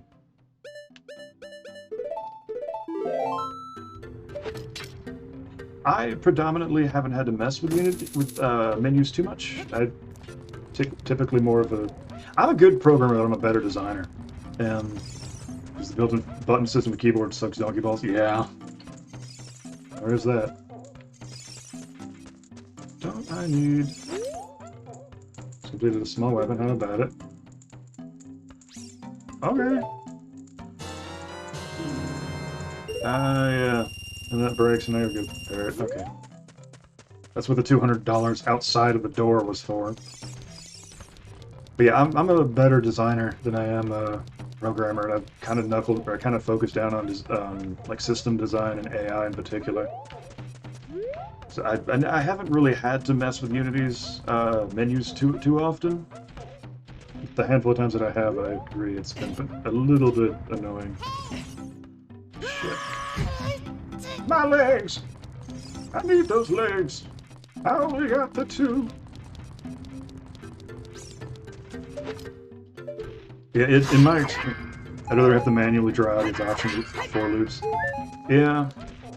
I think the legacy UI system might actually be in there where you can do that, but like, they went with Canvas because Unity's started doubling down on mobile development, and since the big hurdle in mobile... What the hell was that? So, like, right next to my computer is my window, and I think I just saw a hawk fly down from the roof into my front yard. But, yeah, like, Canvas was basically designed... It's a bit of a pain, but it was designed to handle, like, mobile development, where you don't know what screen resolution people are going to be playing your game on. Because, like, screen size in mobile's all over the place. I think that was the sacrifice they had to make. Damn it!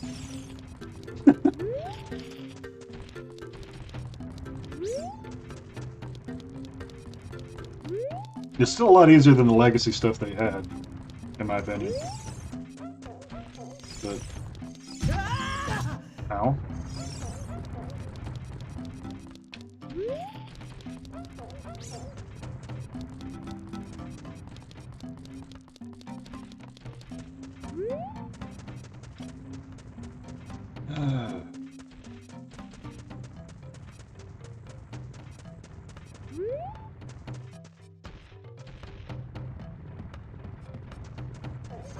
There we go. I think I'm just going to cheese this a bit.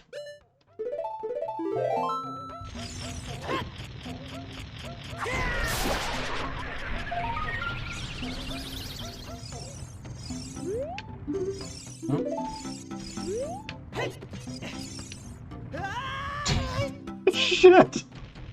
I'm gonna do a pro gamer move. Fails to do pro gamer move. Fails terribly at doing pro gamer move.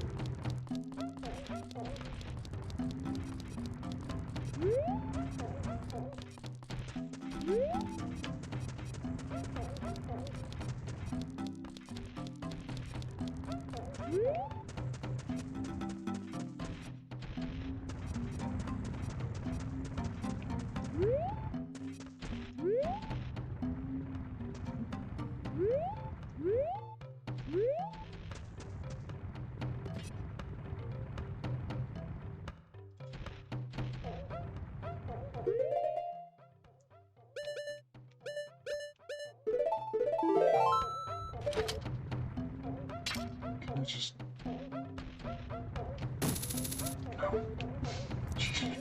I'm getting a little embarrassed. I just want the bigger wallet.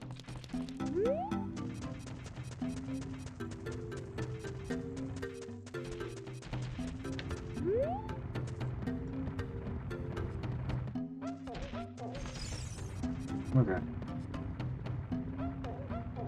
This, this.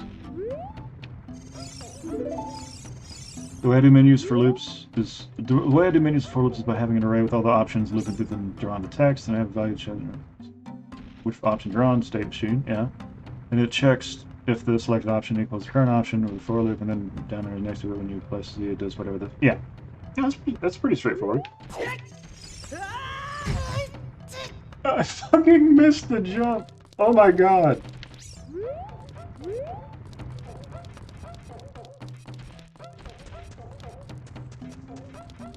Yeah, that makes a lot of sense.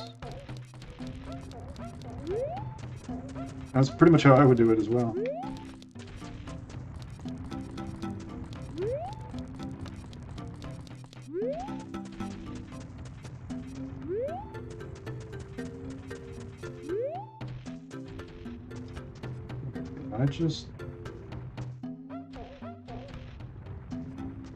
You just stand at this junction. There, Jesus.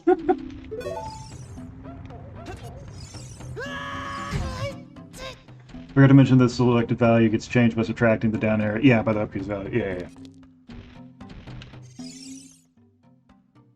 Let's see.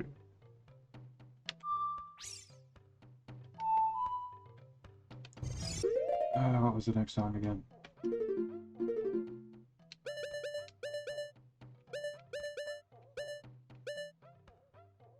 Stop right. Okay.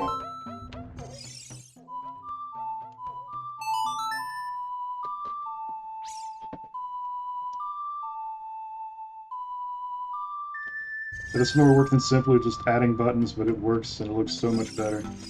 Yeah. So much.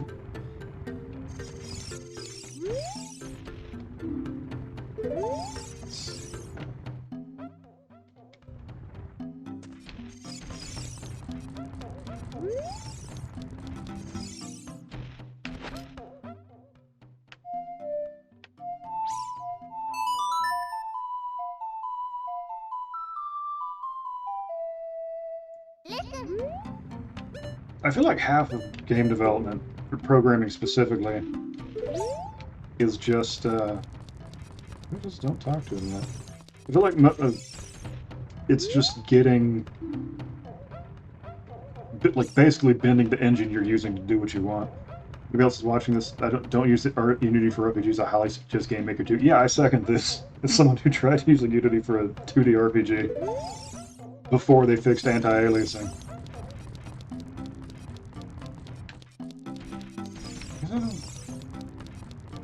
I guess I'll just go up the mountain.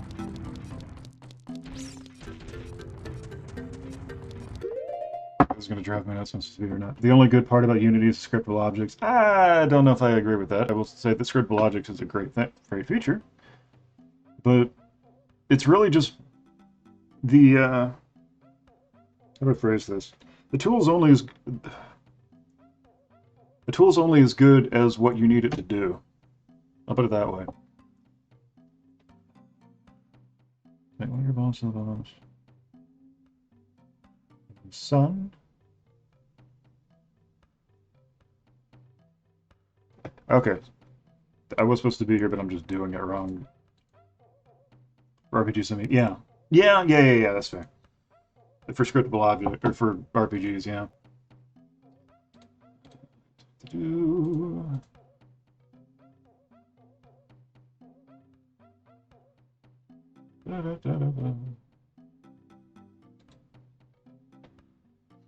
Atoms are actually pretty similar to code, yeah. There's a lot of crossover between what you can do in most engines. You know, there's only so much deviation from programming between engines, I mean. From my experience.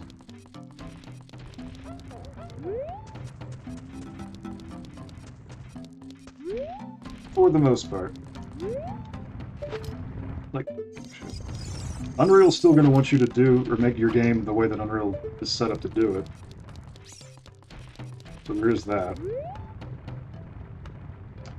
I can't just shoot these, right? Guess I can. Okay.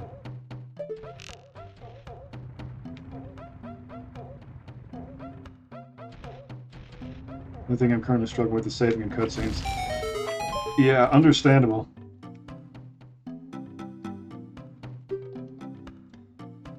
Saving in cutscenes seem extremely easy to do on paper, and like once you get into implementation, start getting difficult. Especially if you want starting to like skip those cutscenes can be a pain in the ass depending on how they're set up. I have absolutely no idea how to implement saving in Game Maker though. Cutscenes, what I've done for them in the past is I make sure that I have a way to disentangle player input and just like temporarily turn it off and then just railroad it through a series of states.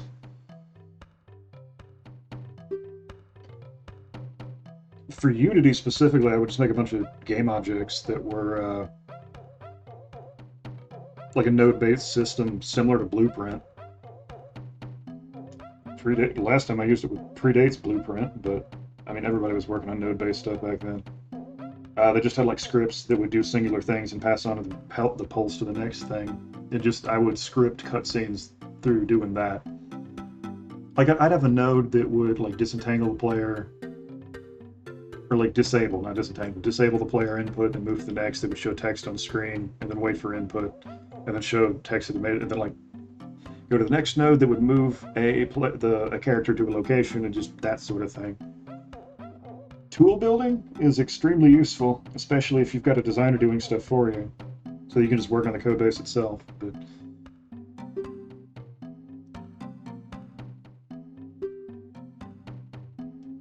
remember with Unity, I had to make script logic with at least 100 fucking tools and sheets that unlock doors would determine whether to be open. Yeah.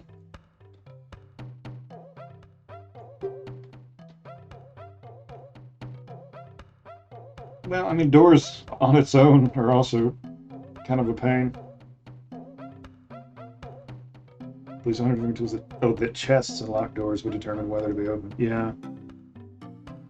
It sounds like your workflow may have been, or not workflow.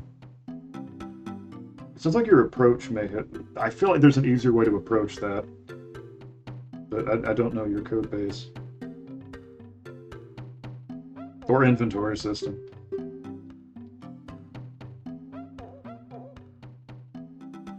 But really, like, so long as the code base works and doesn't cause you too much of a problem and doesn't lag and like feels good to the player when you put the game in their hands, it kind of doesn't matter what it looks like under the hood.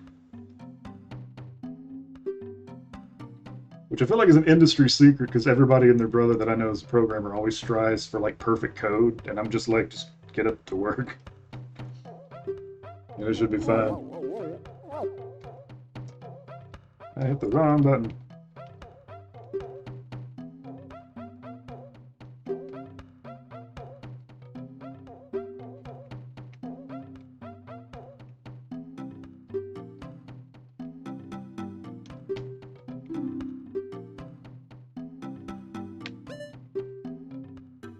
I had the sketchiest code when I used Unity. If I'm honest, some of mine wasn't exactly the best either. But it worked, and it ran, and it got the job done.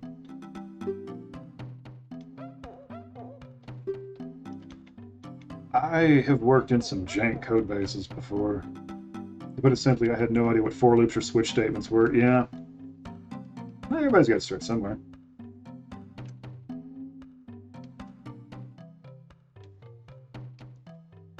I've worked in some jank code bases too. Like in college, like I was there was the guy that was doing like the core gameplay stuff, and then I was doing auxiliary stuff and AI, and it was almost the Yandere Simulator bad. Yeesh. Like all of my AI was called through inside of a for loop to get other AI or to get other actions to work correctly. So I couldn't just do something. It all had to be called during a specific moment of a completely unrelated for loop. It was wild.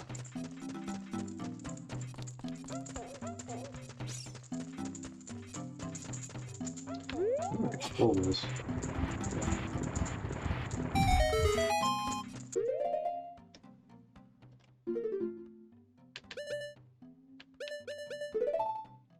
Red link, activate.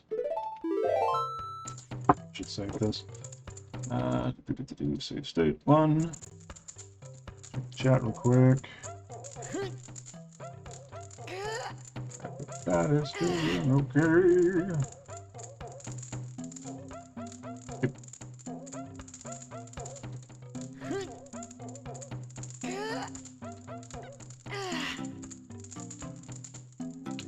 But yeah, like I don't know of any code base that I've ever worked on or heard of being worked on in the scheme of things that wasn't completely a mess the longer it got worked on.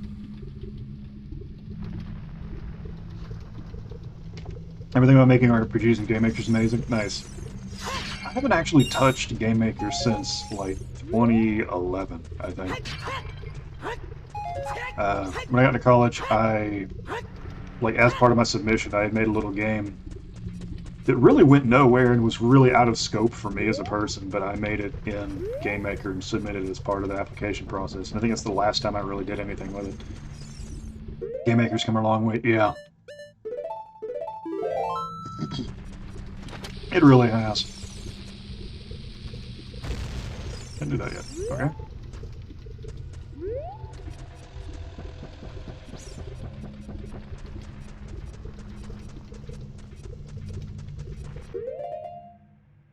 I remember it when it was pretty much just like a little bit of scripting and mostly the building block things that they used. And while functional, it was extremely limited.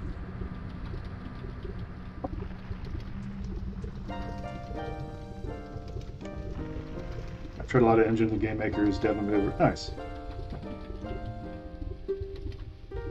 If you can get good at one of them, you can get good at most of them.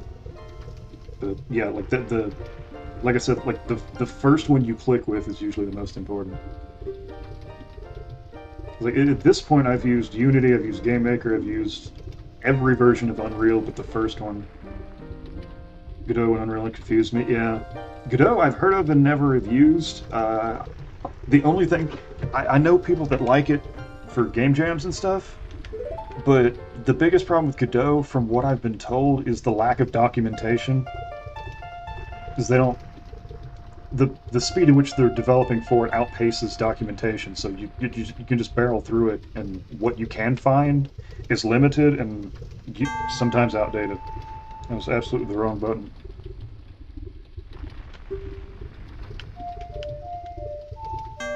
Wrong button.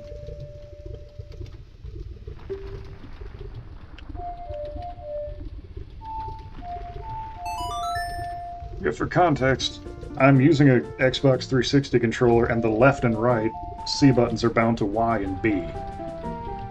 So every time I hit that prompt, I have to remember I'm only using the joystick with the right stick for half of that. But yeah, like, Unreal specifically is built to make action games with characters and everything. Like, where Unity's like a level, like an open slate where you have to develop everything up front, Unreal's basically depending on you building the game that you want it, like in the direction, using the stuff in the direction it's already taking. If you're wanting to build a shooter, there's a lot of stuff you could use for it straight out of the gate. If you're wanting to build something like a racing game, it'll work pretty well for that. If you're wanting to do anything it's not immediately set up to do, you're going to be pulling hair to get it to work. I've seen a lot of people say, don't make your 2D game in Game Maker, use Godot. Huh. I don't have enough information about Godot to comment one way or the other.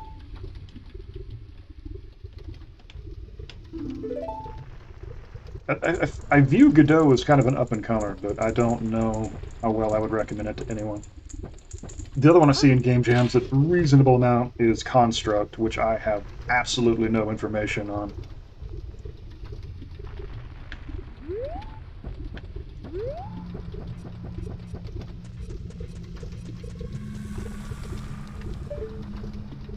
Piece over there.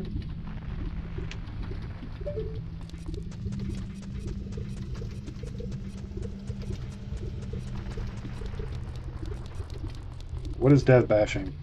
Oh boy. Yeah. I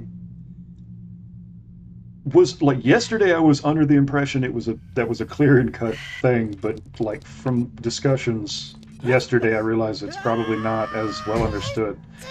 I would define dev bashing as pretty much just reducing developers is just saying it's in broad statements that kind of reduce them as people.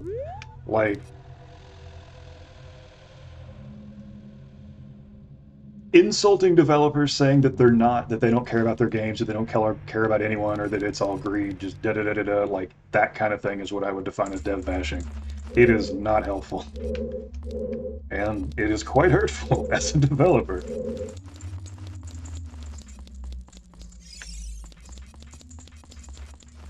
I haven't actually hit anyone do it yet, but my favorite dungeon. Literally or sarcastically?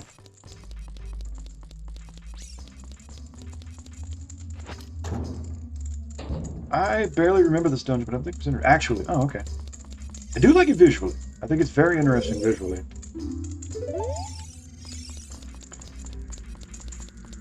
I don't know that I have a favorite dungeon in this game. I have difficulty declaring favorites in anything, if I'm honest. I don't even know if I have a favorite Zelda. I've played, like, all of them.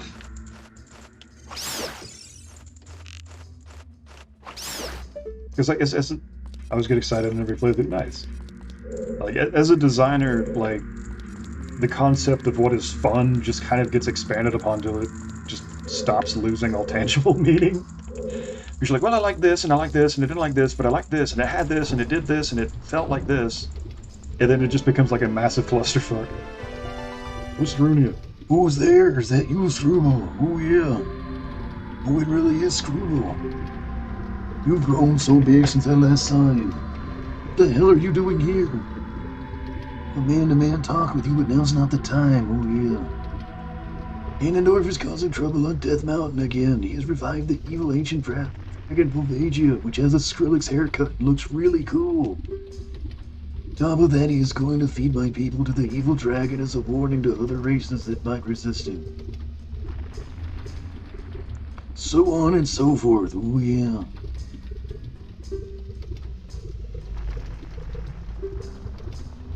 I know because I don't have the legendary hammer. I have no choice. Volvagia and Zelda 2 is pain, but I really like what they did in this one. I'm trying to deal with the dragon, please save my people. Prisoner cells are in the opposite direction. Counting on you, Screwball.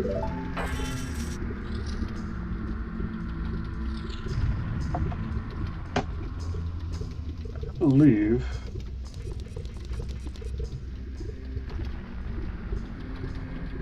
I believe what I'm looking at right now could be described as a post-processing effect, but I believe it's just screwing with the FOV just slightly. Like the screen wiggle that is giving off for the impression of heat. Working on a game review, retrospecting, and writing scripts is hard. Yeah. I'm gonna be honest, I haven't written or like seen or paid attention to a game review in a very long time. I genuinely find most conversations about game design too academic or like personal to be that useful for development.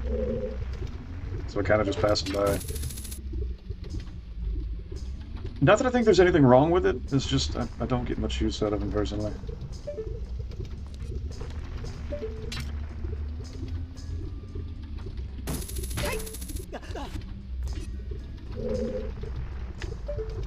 Oh, I need to go the other way first. Can I go the other way first? Yes, and I should have gone the other way first. Game reviews and retrospectives are my favorite type of YouTube content. It used to be for me too, until... I was about to say, am I going to get damaged in this or not? It used to be for me too, until I realized that most of the people doing them, well, fantastic, like, entertainers, don't really have that much experience, don't have enough, like, experience in development to fully understand the context of what they talk about, which is not like a shot against them. It's just I've just watched so many people I respect that were like gaming personalities just slowly reveal that they don't understand what they don't get the full context. And it's not, I mean, it's because I brought this up like a couple hours ago, but like they're entertainers and they're not involved in game development, so there's just a lot of stuff they would miss because they had no way of knowing. Angry Video Game Nerd, Icarus, Scott the Woz, King K are all amazing. AVGN I like as entertainment. Cat Icarus, I don't really have a problem with. Scott the Woz, I don't really know, and King K I've never heard of. But let me rephrase this. I see their value as entertainers. I don't know that I would take them at face value in terms of like. I don't know that I would take them as face values as completely understanding the medium. Hey, a new person. Yeah. Well, Foe's been lurking in here for a little while. Who is King K? Because I used to watch Kid Icarus back in the day. Caddy, whatever you want to call him. I've been here for a few hours. Okay. Oh, yeah. Yeah, I didn't know if you would tabbed out or what, but I mean, I've been doing this for almost 4 hours, so I kind of anticipate people dropping in and out.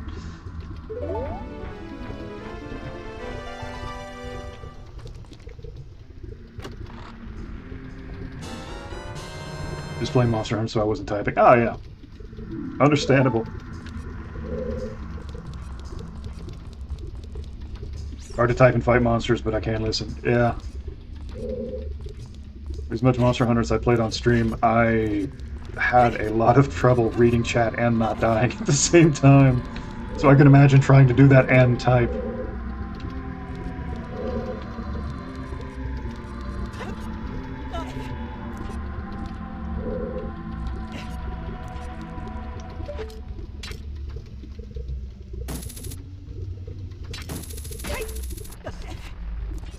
But yeah, like gaming personalities that kind of just... Some of them just go to dev bashing as a joke, and I just really don't appreciate that anymore. But AVGN, I mean, was kind of the precursor to it, but like even back in the day, he was not serious about it. He was playing like such a character that like it was hard to take it, like anything he was saying as like legit criticism. So I like never really had a problem with him in particular. Caddy, I enjoyed his content, and he didn't dev bash, which was always a plus. But I kind of just fell out of.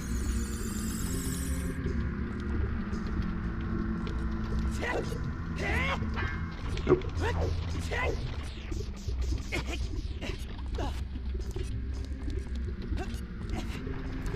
Yeah, like there's not really any gaming personalities I watch anymore. I just got like disenfranchised with everything. Which again, not really their fault. It's just I don't even be here. Oh, there's something I can point out. Boss door.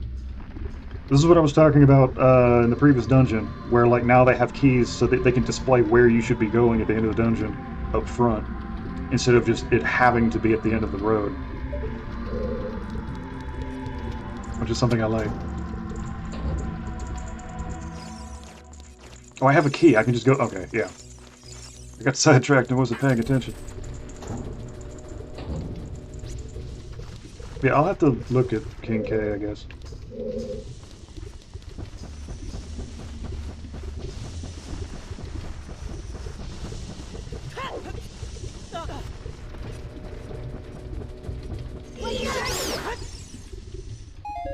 But yeah, like any gaming content at this point, I see where they were like, well, they should have done this, or they could have done this, and why didn't they do this? It's just, I just close the window, because it gets really reductive. Anything that's like, well, I like this because it had this, I mean, that I find more interesting.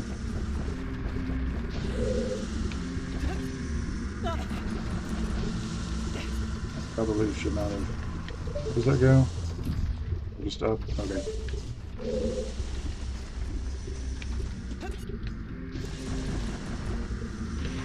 And I've been thinking about this conversation a lot because, like,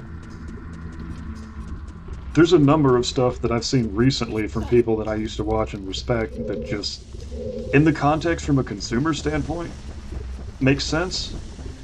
But as a developer, just straight up sound like a conspiracy theory. It's like, what in the hell?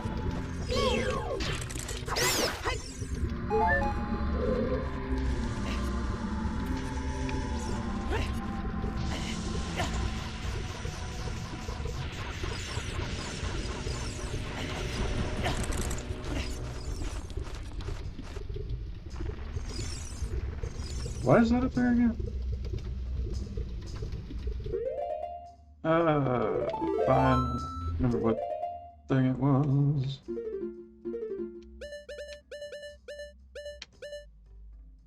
Red Ado.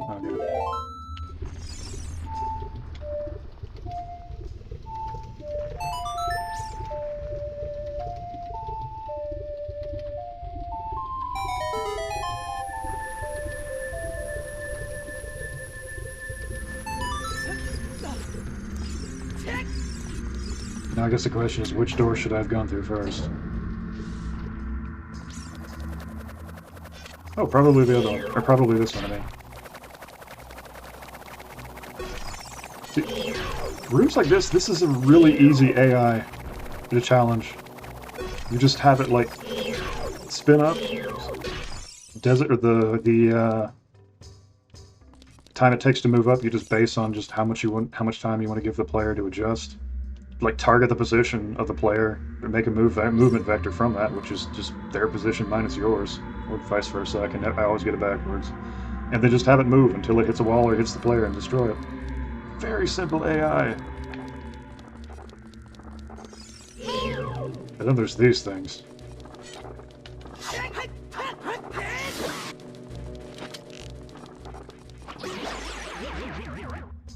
I still don't know why those things are called likes.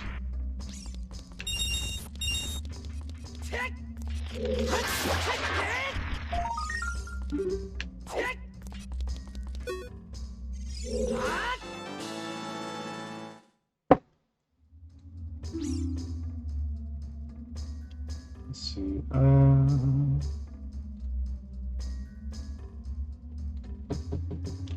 Gold Scotia. I don't know why, but for whatever reason, my stepbrother used to call them spatulas. Like, I got a gold spatula. It's like, cool. Why are you calling it that?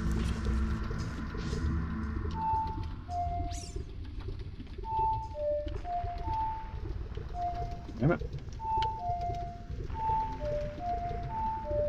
There we go.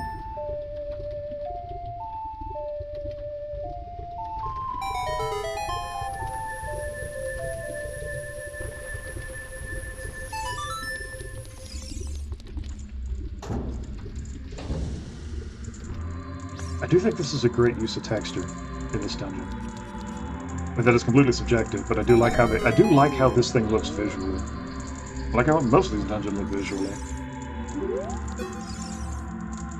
Releasing me. Am I free to go? There's a secret for saving me. A wall that you can destroy with the Goron's special craft will sound different than a regular wall. That's right, this had bombable walls.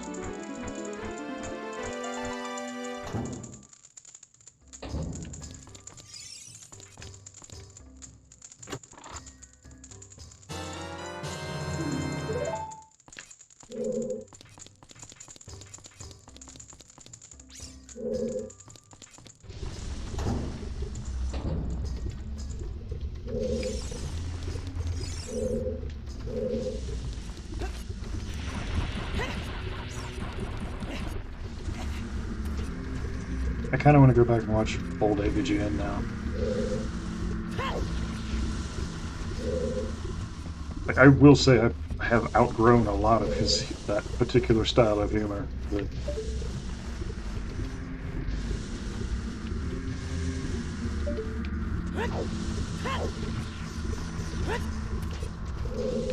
it's interesting that you can just walk on lava and scoot through it, and the timer starts after you've been on it long enough, instead of just immediately being damaged by it. It's particularly forgiving. Okay, I remember this room.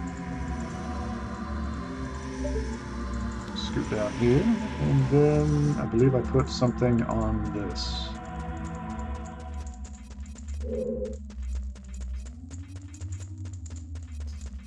I go up with this and on top of it, right? There it is, okay.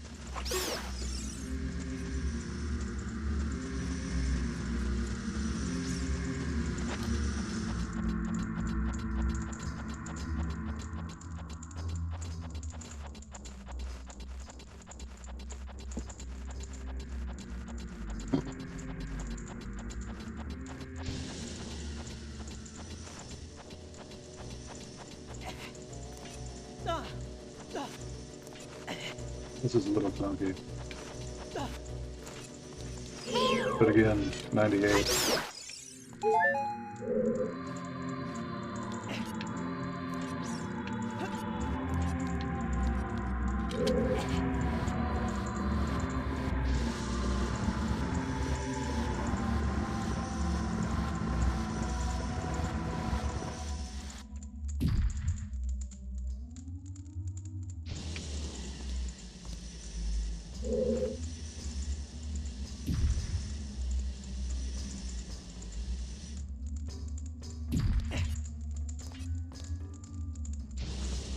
There we go.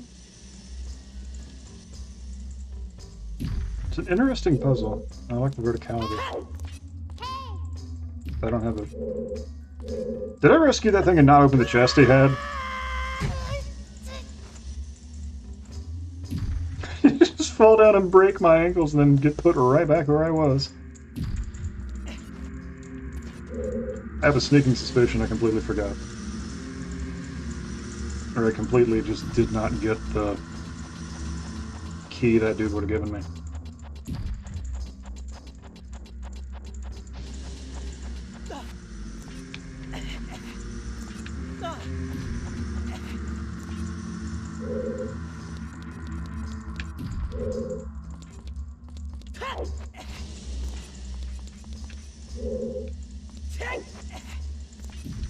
The hell?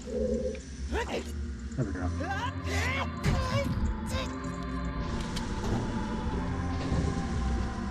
Let's see. Oh,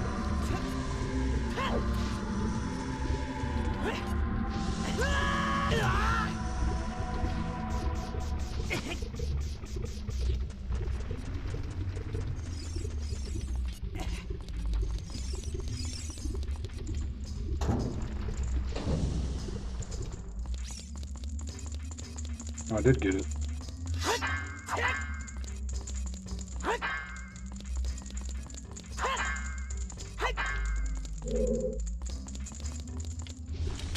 I'm missing a key.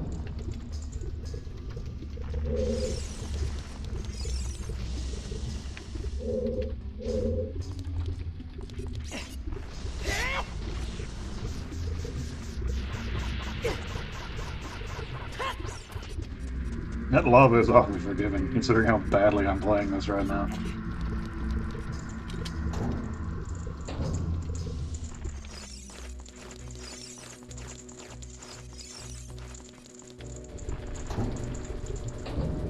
Go back here, no. I mean, he gave me a hint.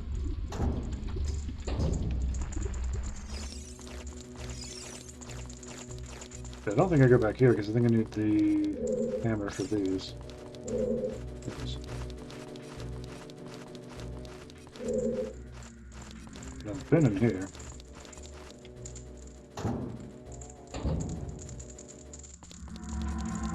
That's excellent.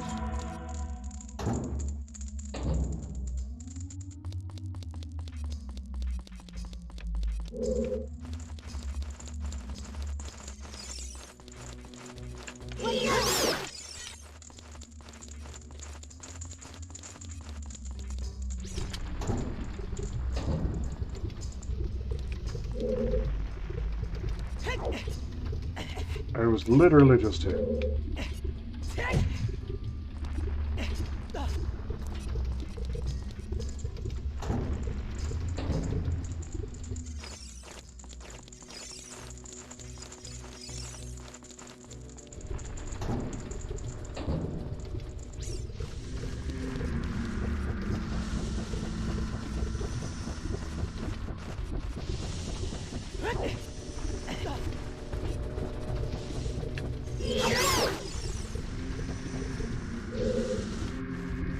I didn't go over there. I'm an idiot. Okay.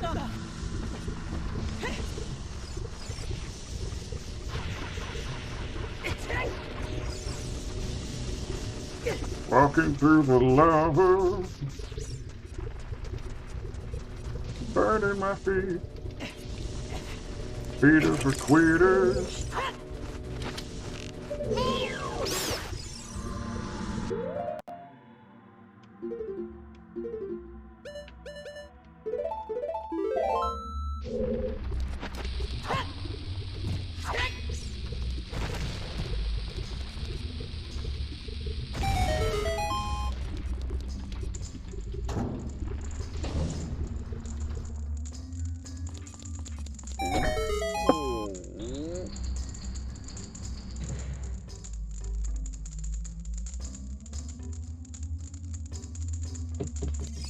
see. Are you Elizabeth? There are switches in this temple that you have to cut to activate. You can also use the Goron's special crap to do the job.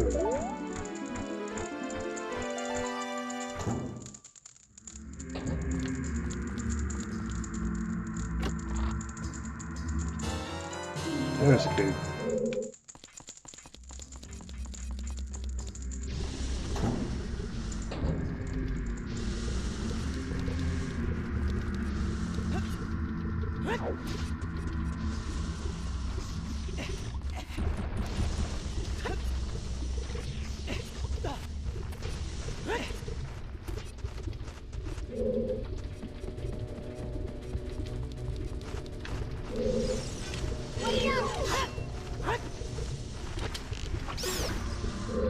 I could have just let him go, but it became a thing. Right, yep. Scoot on down. What if that thing falls on me? That's what I thought. Amazingly, I died.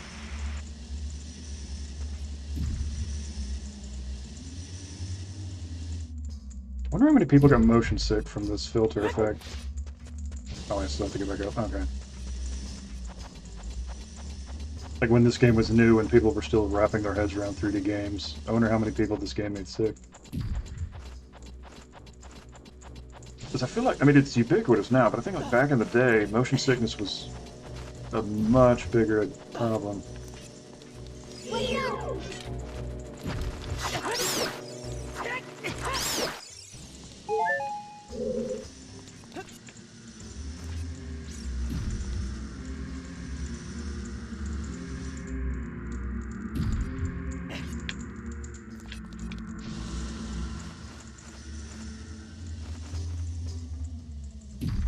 Back with hot dogs and Dorito combo meal. Nice.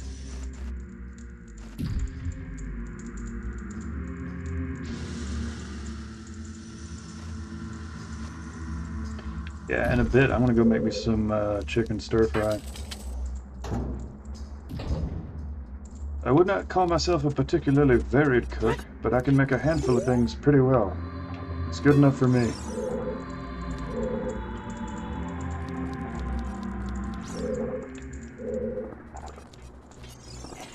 I feel like enemies like this... See, this right here I like, because, like, enemies don't necessarily need to be challenging, but they do need to be interesting.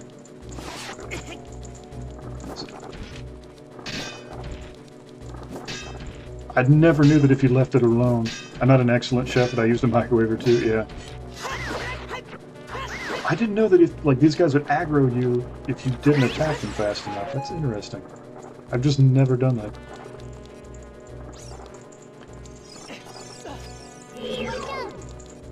Like, what I like to do is I'll take a chicken breast and I'll cut it into strips. And then just put it in a pan, low heat. How many times have you played this game? The original cartridge is sitting about 8 feet to my right. I bought it in like 2000, I believe, and I've played through it at least about 5 times as a kid. I haven't played this game as it is. I haven't played the game in about 4 years, so like there's a lot I'm not remembering.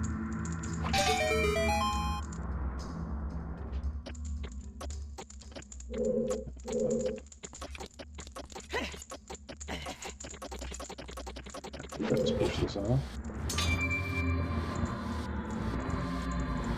Majora's Mask I've played less. I think I've only played through that game like once. Which isn't a statement against it, I think it's just how it worked out. Majora never really clicked with me as much. My first playthrough, your first playthrough was 2020 and you've played this game like 15 times, you have no life. That's not a problem. You're having fun. That's the only thing that matters. I can see how anyone would play through this game that many times. I am extremely ADD and typically have difficulty staying on one game for too long. Like, I've played this a bunch of times, but I think I've only beaten it like 3 times.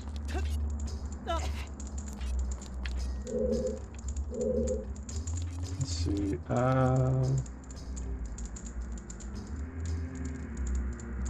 Okay, that's what I'm supposed to do. I don't have ADD, but I struggle with that same problem. It gets harder the longer games are. Like a contemporary game, I don't remember the last time I beat one. Okay, I do remember the last time I beat one. It was Monster Hunter Rise, and that was yesterday. But, like, that's a little different. It wasn't like to get to the credits doesn't take that long, and also it's not the end of the game. Let's see if I can choose this a little bit. But like Skyrim, I can't believe I got that in one shot. Like almost ran off the edge. Skyrim, I have played a few hundred hours in and have never beaten for completely unrelated reasons. I'll just go pick a direction, because I just love exploration more than I love the plot in Bethesda games in general.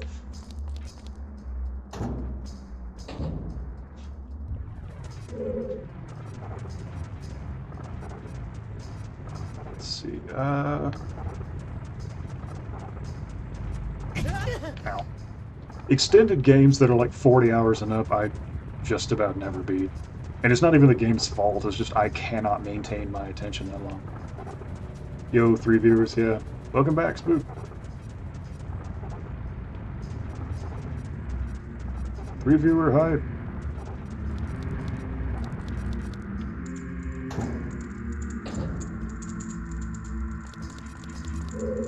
It's not even that. I could play a game for 5 minutes and get bored and then go do something completely different, like watch a documentary about McDonald's. Yeah.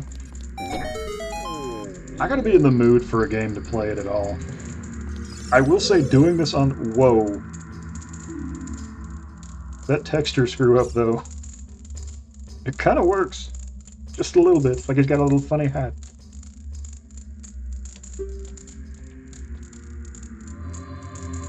But yeah, like that's been my... Like playing a game on stream for whatever reason has a corrupted hat, yeah. Playing a game on stream for whatever reason has, like, alleviated that for me some. Because there's, like, pressure to finish it because people are watching it. On fire, you can put it up, swinging your sword by rolling forward.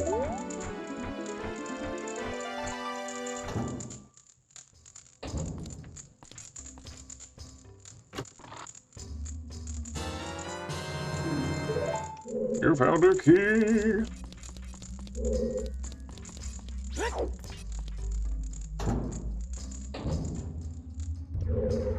I used to have to stream games if I wanted to finish them. Yeah, that's fair.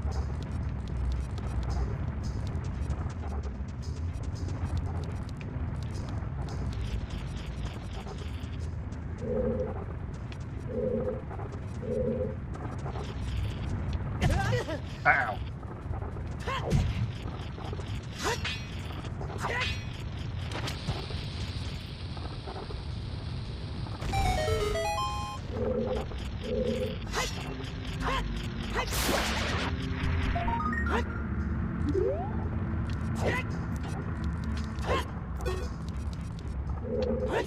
There we go. The problem with streaming is you can't do anything besides play the game and read chat. Yeah. I don't have the focus to do more than that in general, so that doesn't affect me much, but I understand the problem with how that could be a problem for people that are either both less and more ADD than me. Poor Spider, yeah. While I was there and being able... If I'm just casually playing a game, I can watch a movie at the same time. I am unable to focus on both.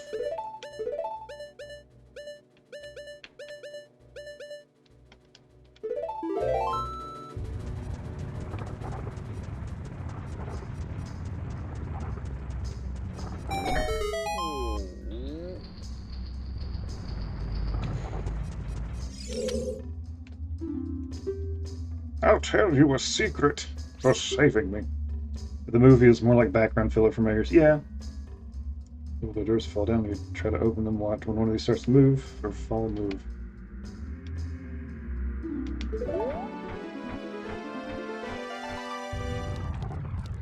I typically always stick with the game's music. I don't even play music when I play games. Just because I want to continue the experience as is intended. Which in saying that probably sounds a little hipster to me, but It's just the way I enjoy games, I guess. I don't know where I'm going, but I'm going.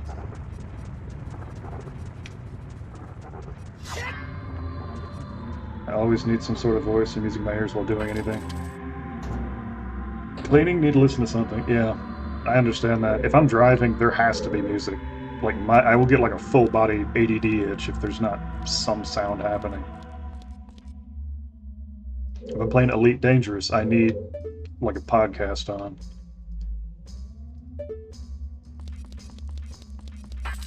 Studying, I've never been able to have anything other than focus completely on the studying. Like, if I'm reading dialogue in this game and I'm reading it out loud, I'm probably not even paying attention to that. I'm just saying it and not listening.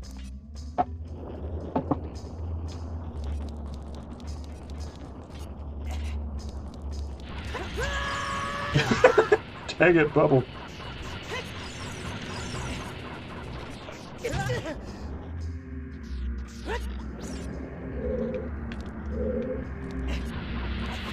That bubble was placed there to screw me.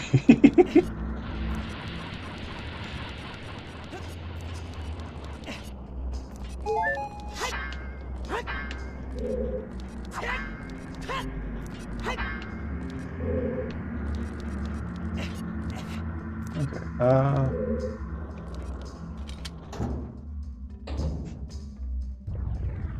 I think I missed something in that room.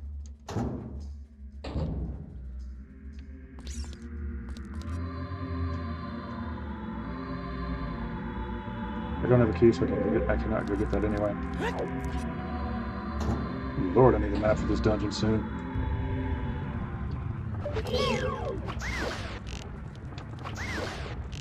I was taken to the doctor once to check for ADD, but instead my mother decided to be in the room and talk the entire thing for me. Yeah. That'll happen.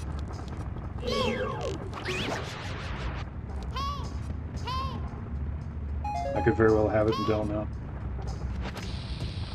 It's possible. I believe this is just a shortcut.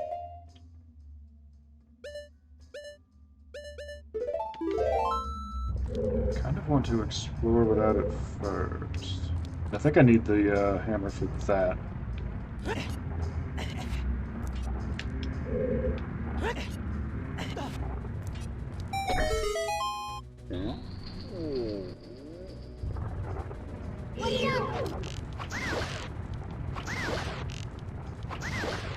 ADHD is one of those things that kind of makes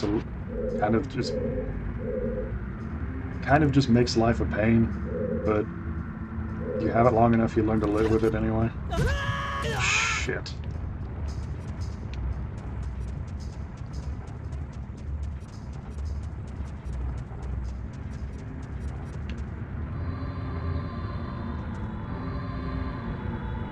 Like, if I'm honest, I was on like 4 different medications for it growing up, and I never noticed a benefit on any of them. Which is not a statement against medicine at all, so much as my body is just kind of weird. Like, I continue to not notice a difference when taking Advil, so...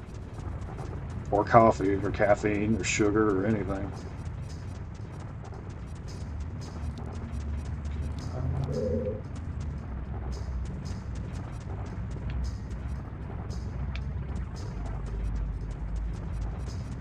Do not remember how to get back up there. And I really need the dang map.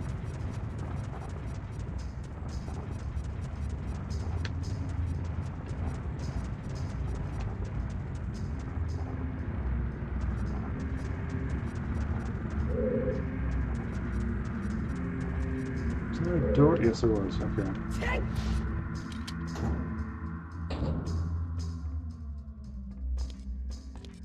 Oh.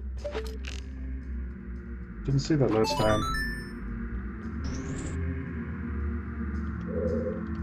Let's see.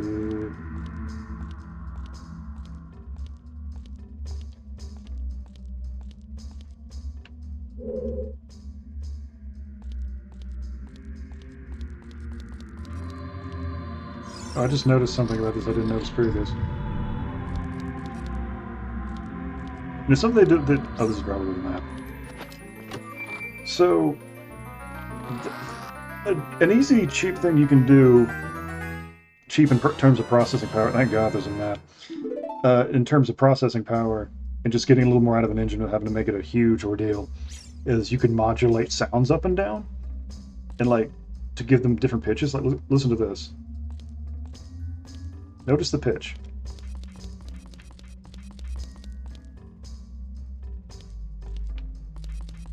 They're a bit higher pitched when you run as opposed to when you walk. You can hear the ding ding ding. You can hear it increase when you start running. It's a nice little thing. And I feel like that's what half of design is just small little things that just you don't typically notice, but or that you don't notice, but your body kind of, in your mind, just kind of picks up on, that just makes things more enjoyable. A little more comfortable. A little more cohesive. A little more out of the world building a little bit. Out of the player experience a little bit. I can't believe I just jumped over that thing. Because I forgot he was there.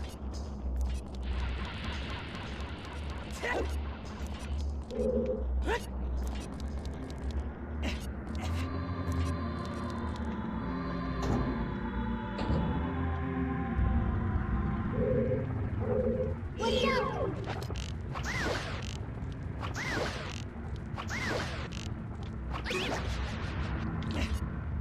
Let's not get hit by those roots. Yeah. Yeah. Oh, jeez.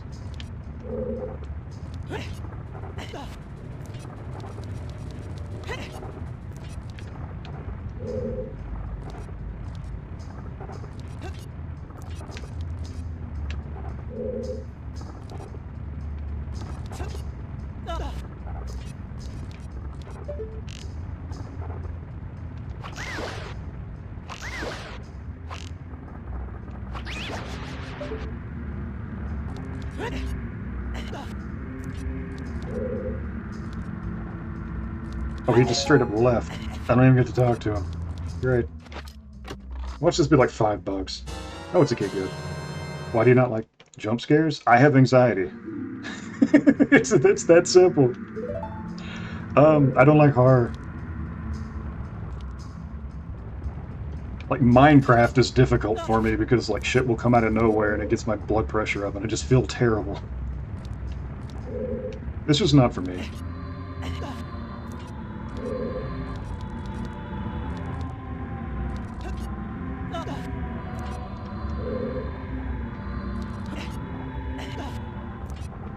Like, jump scares are how you guarantee I have a bad time with whatever I'm playing.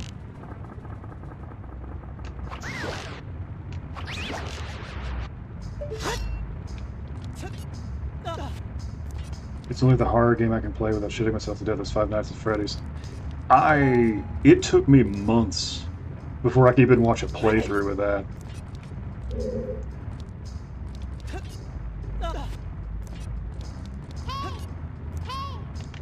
What, Naffy? I will say that I do like horror in terms of tone. If you go on voices down below. Like,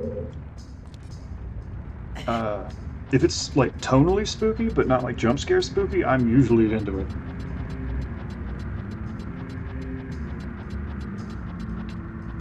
That was something like, even like back in the day, that was something that I really flat out adored about Castlevania 64. Was like, tonally, that game is amazing. Mechanically, texturally, like visually, but the tone and music of that game clicked with me hard in a way that most games before and since have not. And I would respect it on those grounds. Somewhere in this temple, we were sure to meet up with some creatures that dance as they attack. Arrows won't hurt them. Looks like you might need some of the Goron special crop. You can just say bombs.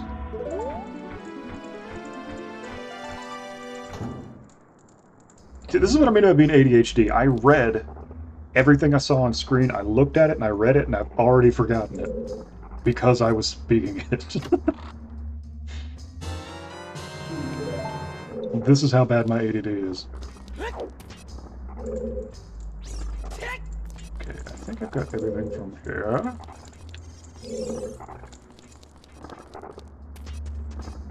Do I just leave?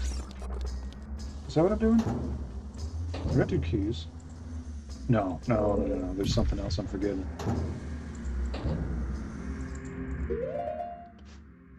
State real quick. State as well. I think 4 people is the most I've had in here just consistently. It's amazing, and I'm glad y'all are spending this afternoon with me.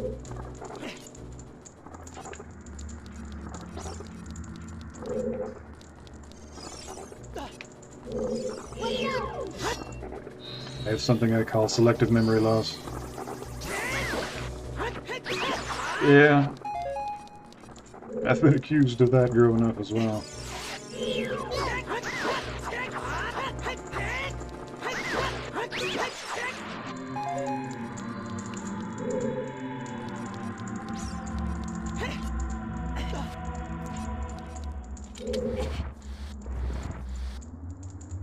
Why am I bothering to do all of this when I can just walk back up the way I came?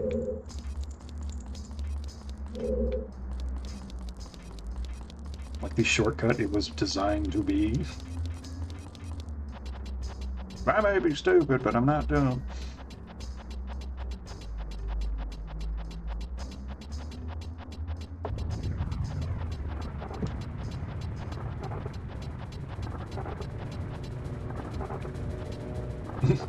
I made the comment about 4 people being in here and one of them left.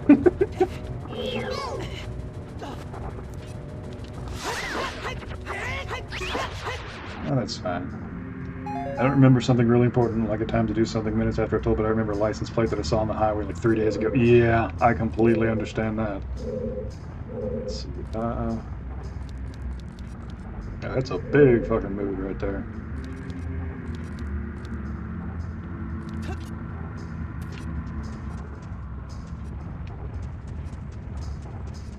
So I believe...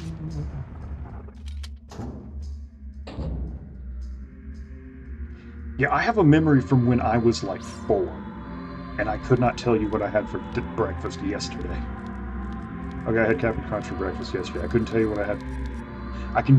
I had soup for lunch, never mind. But you see where I'm going with this.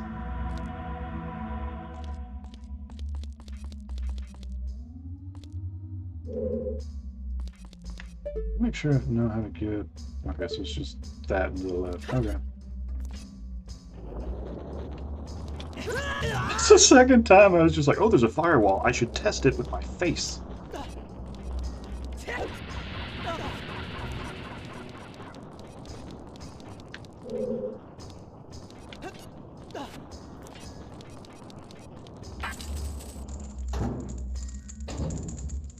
I remember about 15 years ago I saw a license plate that was just the word pants and I lost my shit.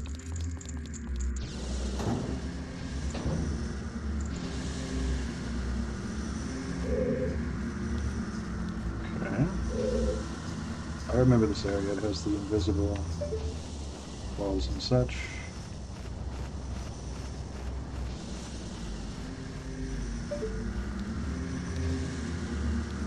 Yeah, I see it.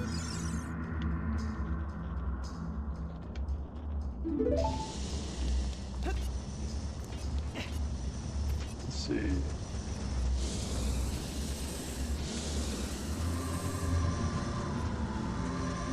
I think it's a fake. No, it's a real door. Okay.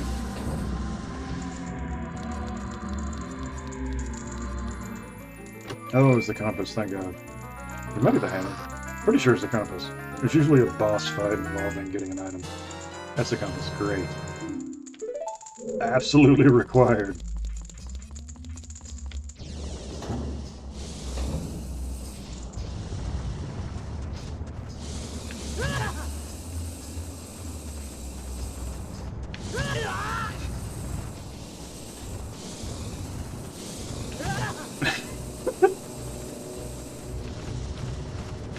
makes games for a living can't play one to save his life. Okay, this is a fake one.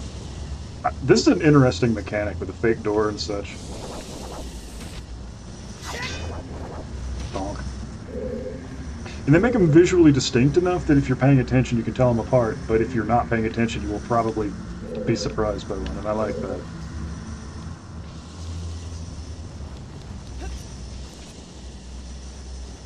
Let's see. That's another stank door. The real one's up there. Okay.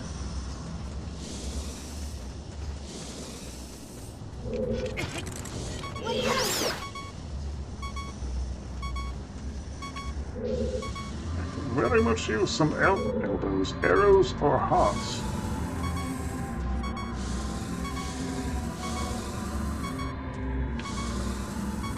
I believe there is one in this chest. That legitimately spooked me. Damn it.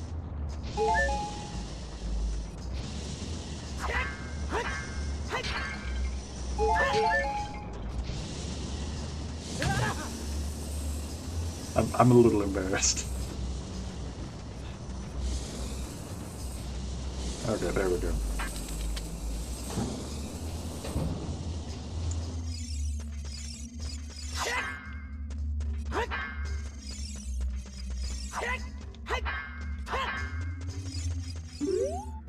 Okay, was there something in... No.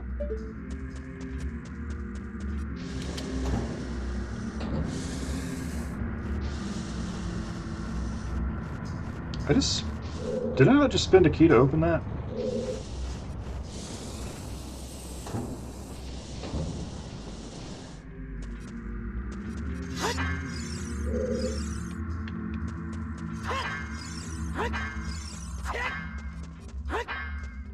Why was Navi trying to get me to go through something through this wall?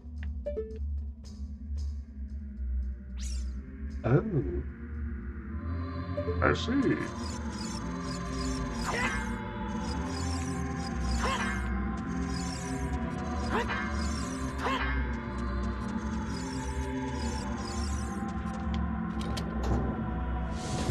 So I need to go. Let's see. I need to go up and to the left.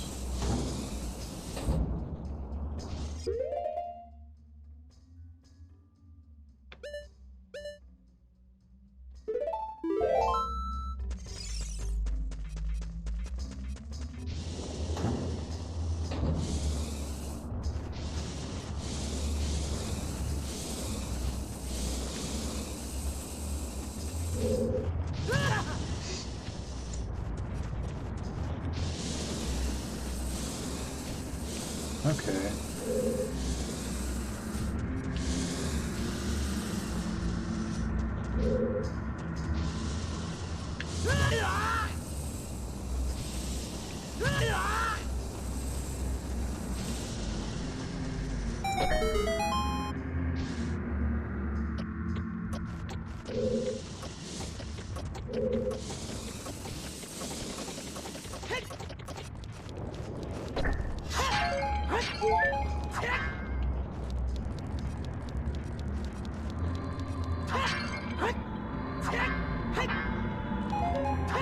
Wasn't this the level that they had the Islamic chanting in the original version that they then dipped down on?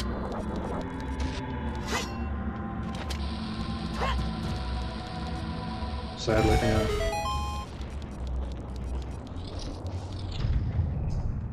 I get it.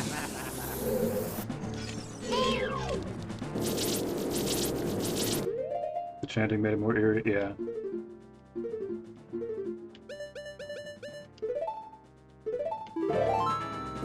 So there's this, and that, and this. Blech!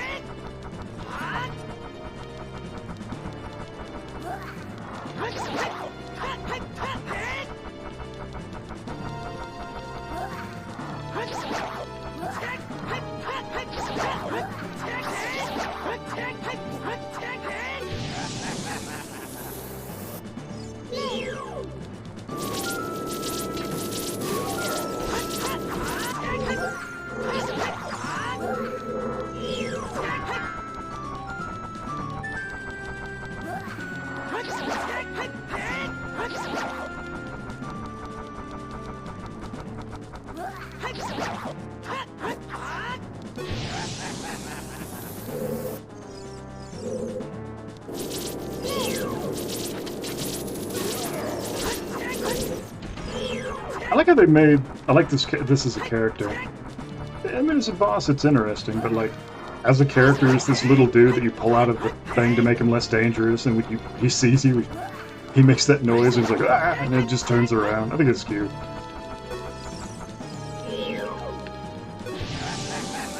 Oh, what hits am I gonna do against this dude?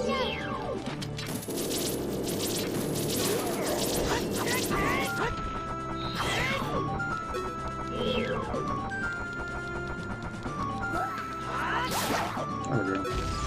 And then he explodes, because of course he does.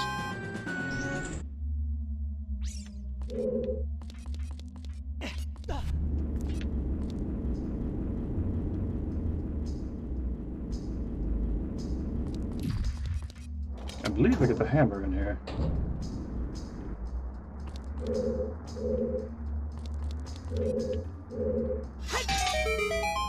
Yeah, I just bombed that down. I like how the game just sort of tells you, it's like, hey, you can just cheese these with bombs. Like, I believe you're expected to.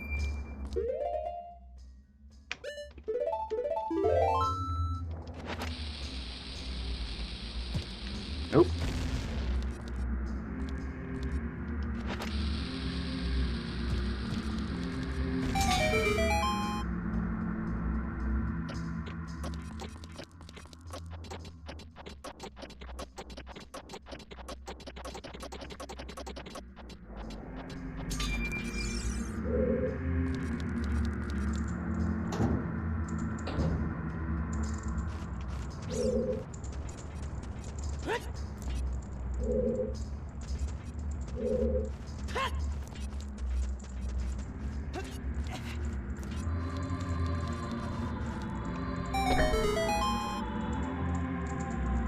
Oh.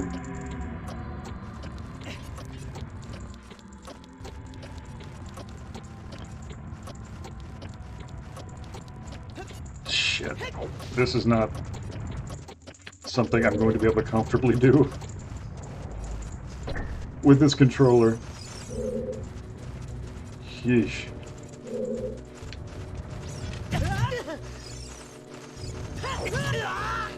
I mean... Okay. Lord. Lord have mother!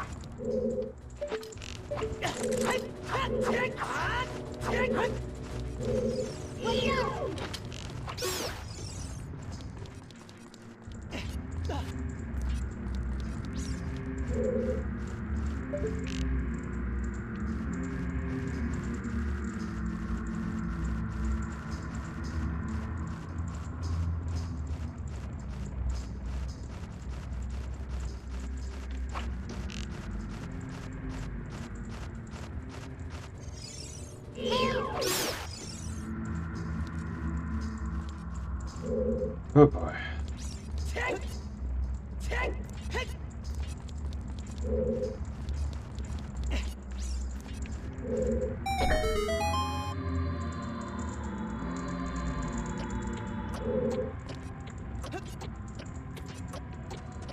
Immediately. Oh. I'm going to do something that I was not intending to do for this playthrough. I'm making a save state. If I fall down there, I'm reloading the save state. And I'm doing this exclusively because, like, this level of platforming on a controller it wasn't built to do is not comfortable. And it's jank to start with. Okay, I don't need to anyway. There we go. That could have been a lot worse.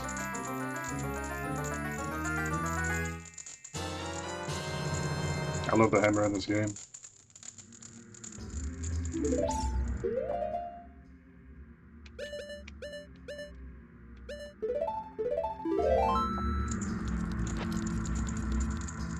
It's a lot smaller than I remember.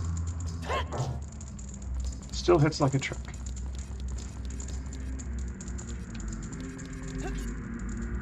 Is there anything else up there? No. Okay. I like that they telegraph what you can do with it a little bit by putting this thing up front, and then it's like, why don't you use that shiny new hammer you got to get back down? And then it's like, well, now you're stuck in this room until you figure out you can use it on this too. Very nice design. Watch out! Watch out!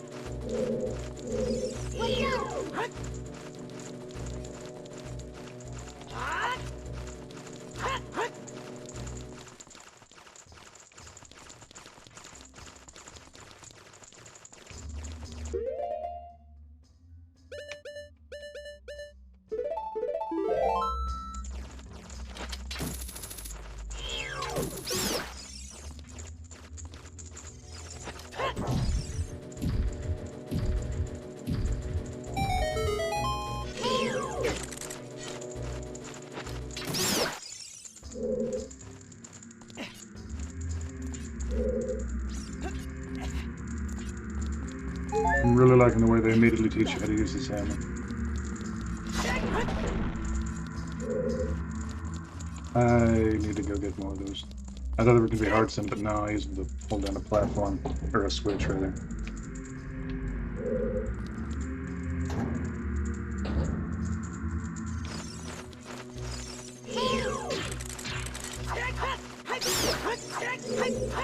Watch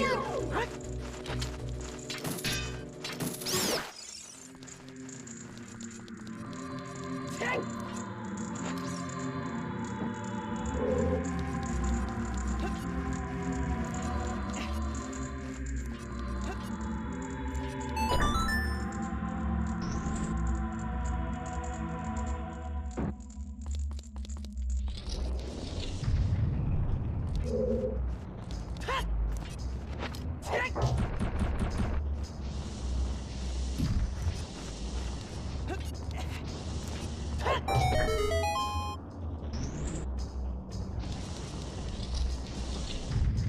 That's what it was. Okay.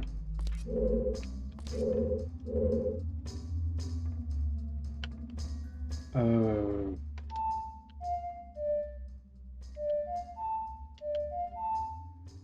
no.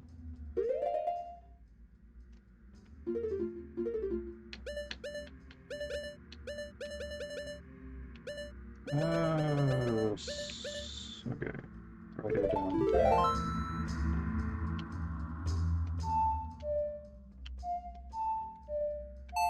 There we go.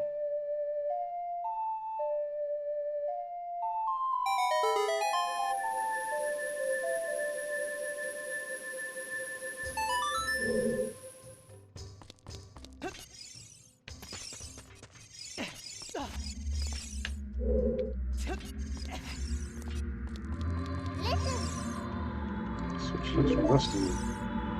Okay, so I could have done that earlier if I remembered it was there, but I would still would have needed the hammer to actually open it. Understandable. Wait.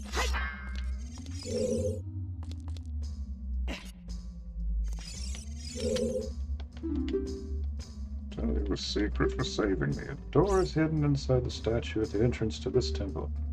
The door on special craft won't work on it. Don't you have anything stronger? Yes, it is hammer time. For I have the hammer. And I will bring this hammer of justice upon my foes.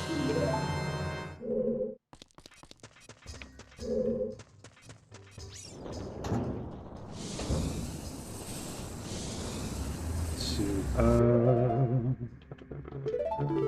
Save it. Let's do this. Let's save next state. Let's see. I believe I have just about everything. Except that.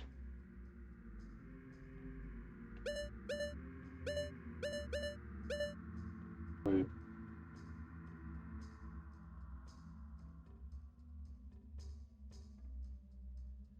Oh no, I really hope I didn't miss something.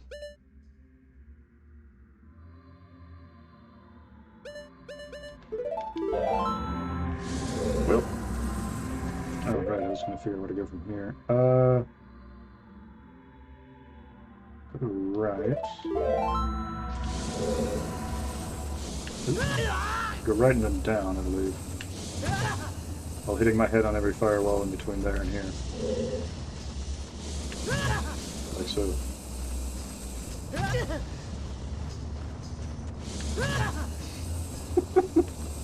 I was being sarcastic. Damn it!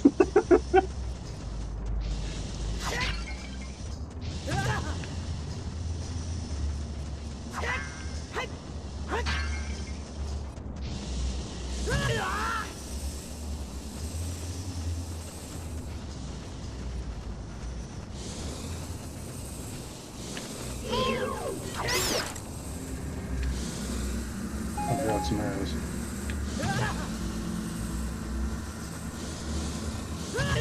Oh my god.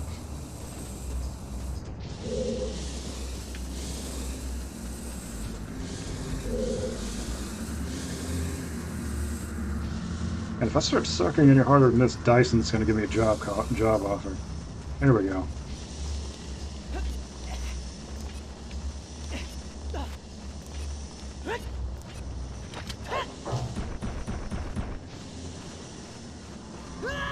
I like that they turn off fall damage for this.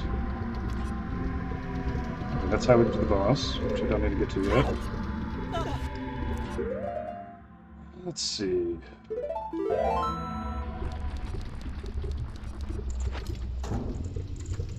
To the start.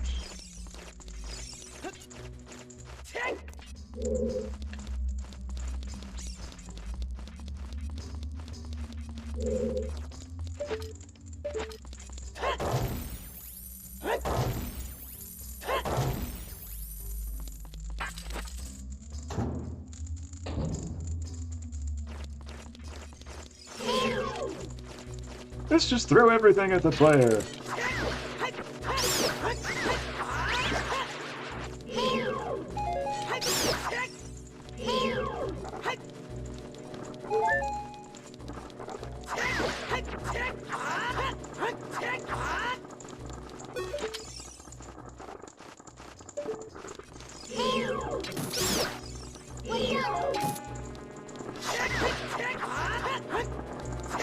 I will say that the Z targeting from this feels better than I anticipated.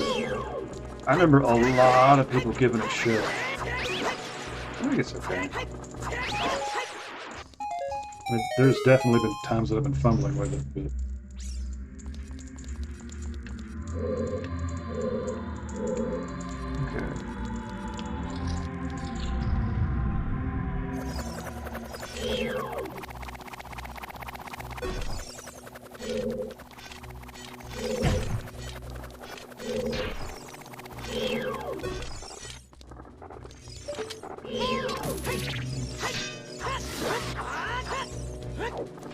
I do not wish to lose my shield.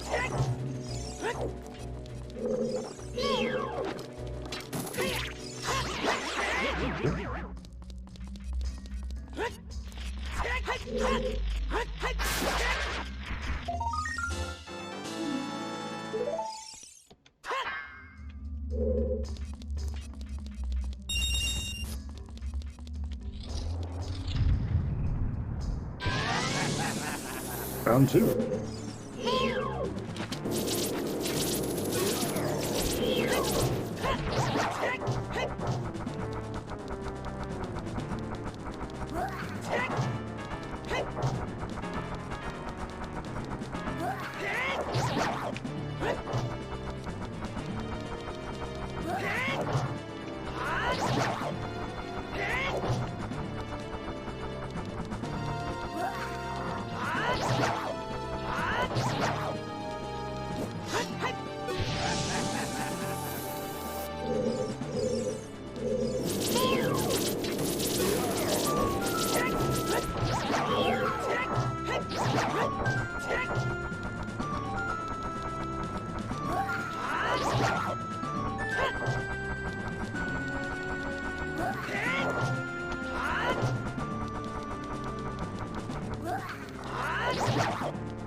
If I had like one criticism of this game, and it's a small one at that, and I mean like a legitimate criticism, is that I genuinely find some of these mini-bosses, the time to kill, to just take too long.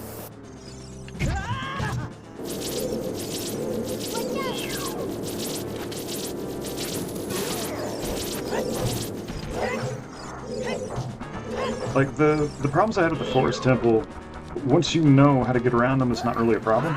So you can, like, get around it just by Googling and looking at a game fact. This, I kind of just have to sit through until it's decided that it's done. And again, it's just preference, not a full critique, but I think it was fine in its day.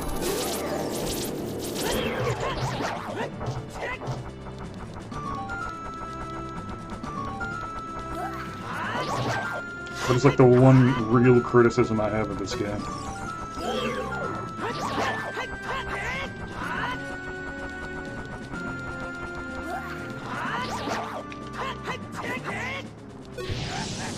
It's like I've done this like 5 times, and it's like I get it.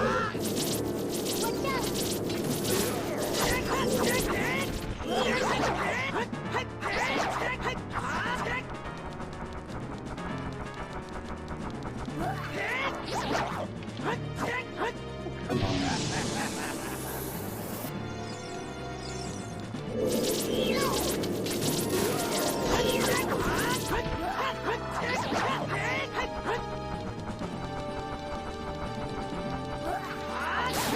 There we go.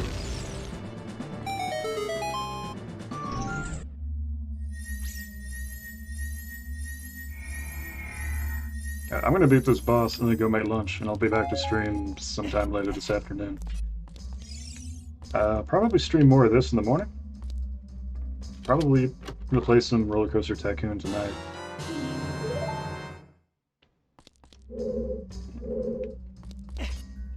Just because it's just a fun game, just really chill to play in bed, or play right before bed.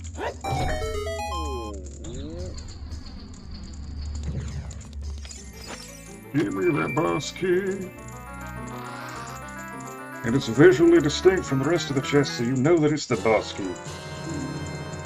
So this way, this level telegraphs 2 important things up front. Like where the boss is, so you know where you're working towards, and then you can see this from now on and realize, okay, this is how I get to that boss. How you use visuals in a game is about as important as how they look. Because you can just tell the player so much without them even realizing it.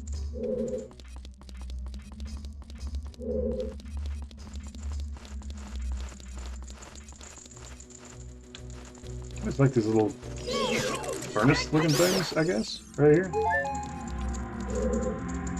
It's an interesting little bit of world building, even if it serves no like mechanical or any function whatsoever. It just looks nice.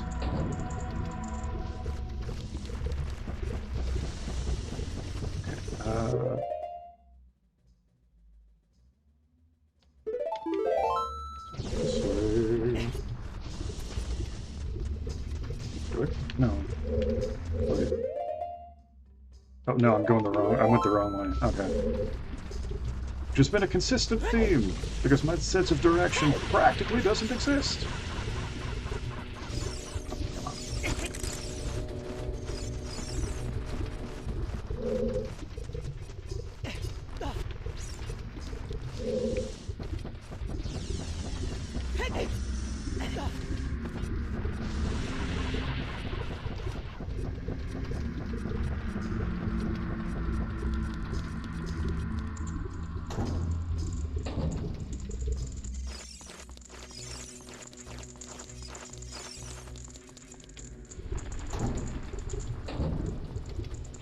I just noticed something I have to investigate. Okay, opening a door stops the heat wave. And then it opens the moment you're trying to get in. Okay, like the screen wiggling effect.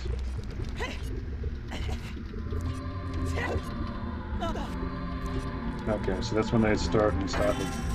Okay, Volvagia. This is a rehash, not a rehash, a reuse of a previous boss. And they turned it into a whack-a-mole. But I really like how this dude looks. Dude, lady? I do not remember the particular gender of this boss.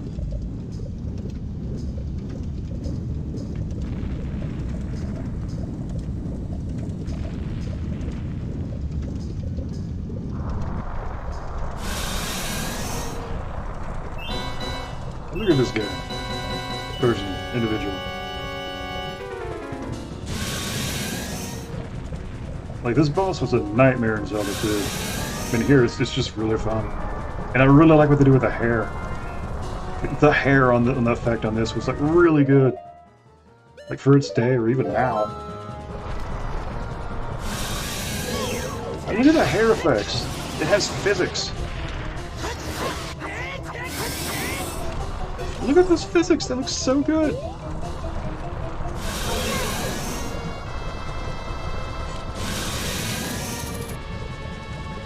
I think I could shoot him with arrows.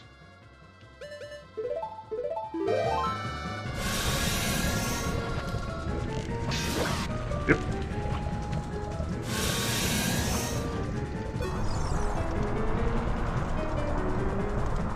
This is so much more of a comfortable boss fight in Zelda 2. But in Zelda 2, it was also like limitations of what you could do with AI to begin with. Gee, like that swinging hair effects in a game that could barely handle physics, in an era that could barely handle physics.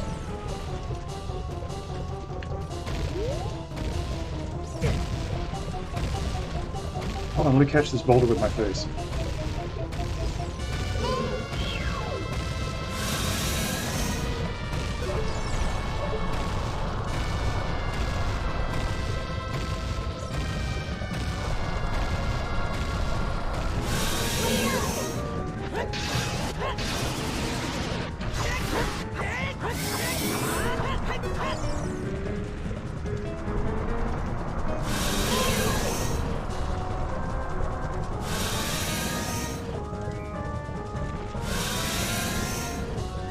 The music's a little cartoony now that I'm paying attention to it.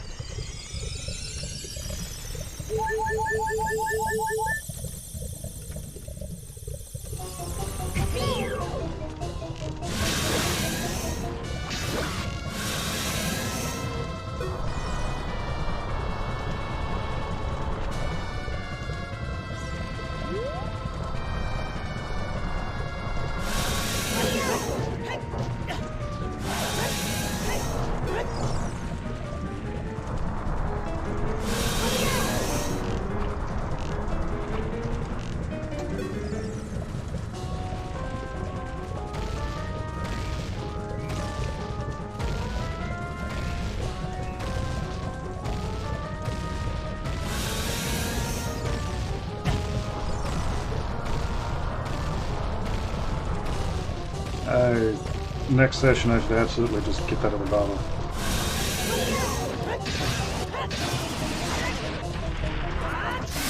There we go. Killed it right on 5 hours. I would be really interested to know how they simulated his hair.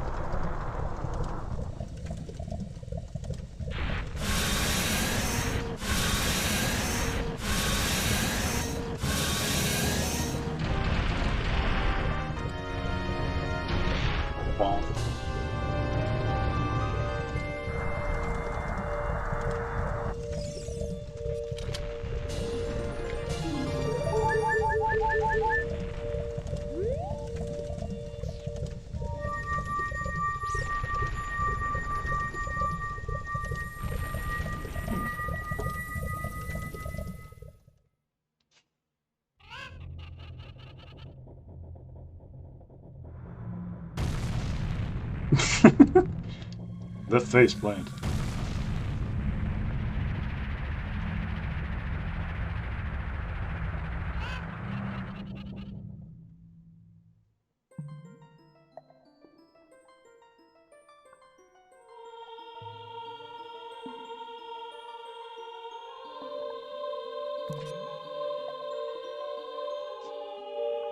Macho Darunia, oh yeah. Thank you, brother. I'll get some more Hulk Hogan. Really appreciate what you did. Think you want to have the entire Goron race, oh yeah. Turned out to be a real man, just as I thought you would. By the way, I, the Wild Darunia, turned out to be the Great Sage of Fire. Oh, fucking no. Isn't that funny, brother? This must be what they call destiny. Nothing has made me happier than helping you seal the evil here, even though I didn't really do anything. I just showed at the beginning and right now. Hey, brother, take this as a medallion that contains the power of the fire spirits and my friendship. Bro medallion!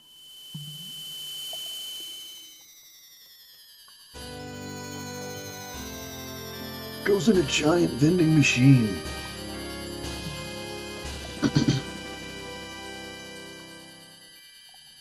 Fire medallion, Drooning awakens the stage and adds his power to yours.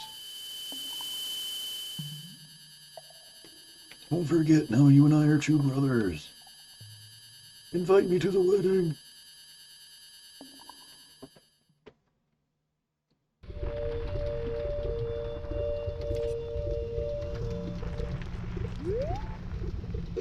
Okay. I am starving, and it's been 5 hours. This is probably one of the longest straight streams I've done. Okay. This has been fun. I'm gonna stream a little more this evening.